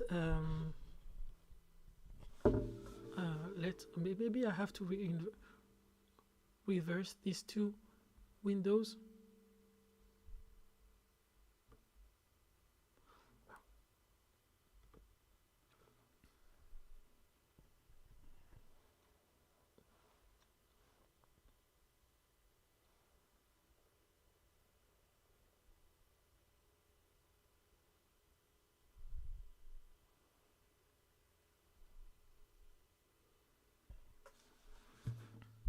Oh crap, I was recording it in slow motion. Sorry. Thank you for watching the stream. And now, back to the chorus. Thank you for watching the stream. I have to go to my page to see everyone because I missed some names. Okay, so he's the oldest first, but it also works. Hugo, Bobby, Cole, Boxels, and Be-Light Games, and I don't know how to pronounce Korean letters, Spitfire Storyboards, Fenrir and Chulak, Anonymous, Anonym, Coraline, Kos, Yatu. I don't think Yatu was here tonight, but thanks for sending the tip. It was last month. Anonym, Daniel and Chulak again, and Anonym, a lot of Anonymous, and Coraline Kos, and Yatu, Bokafuru, Microbirds, Elia, Adrelix, Suzanne, Marcos, Sway, Anthony, Cresson. Hey! Everyone! Nah, I cannot hear you, so it doesn't work.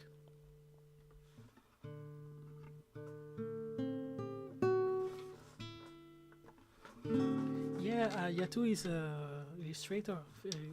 She makes funny comics in French. So this is it. So thanks for watching the stream. I will spend time maybe later this week for the edited version, but this tutorial will stay on my page. And oh, how to export it? I didn't even tell you.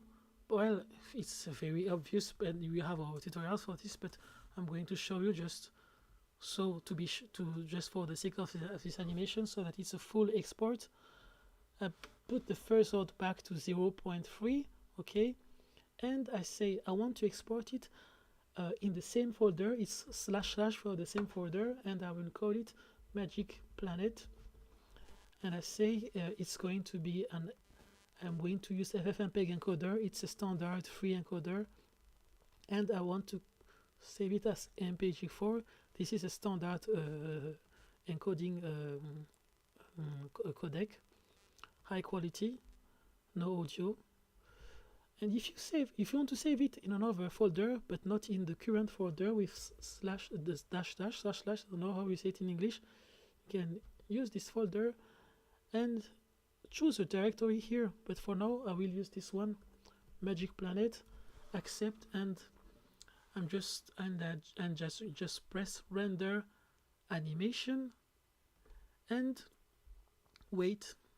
So if your computer is slow, so you see, for me it's not so slow, it goes fast here, but if your computer is super slow, you can go here to the render sampling and put it back to 1 and 1.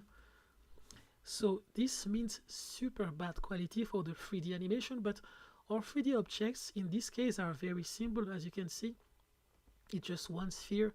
There is no shadows. If this is a fake shadow, it's a gradient that I faked. So in this case, using 1 here for the sampling works, but for scenes with more complex shadings, you will need to increase this. But now this will make the render super fast.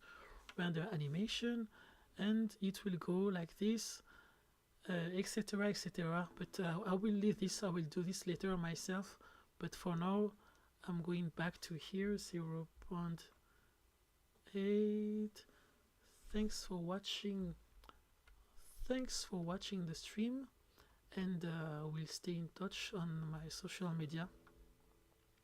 Where is the chat? Where is the chat? So goodbye, and see you another time. Don't lose your sandwich. Hey, again, one last time. Nicolas, Anonyme, Justin, or Justin, Mademoiselle Yukiko, Maeva, Trish, and Danica, 95, I think is in French. Kenya, Hugo, Cole, Bobby, and Cole. Booksellers, Greenlight Games, I can't pronounce Korean, really sorry, and Jimmy Wig. Oh, it's Yoonji. It's Yoonji, I think. Yoonji and Jimmy Wig. Liam, Jeremy, Robert, Aurélie, Anonyme.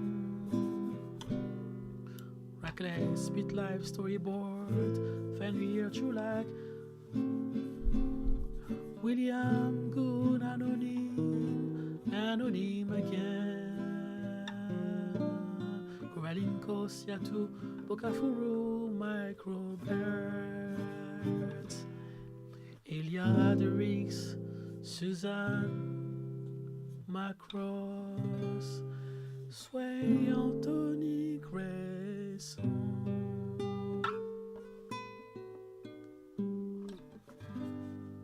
Thank you, and bye everyone.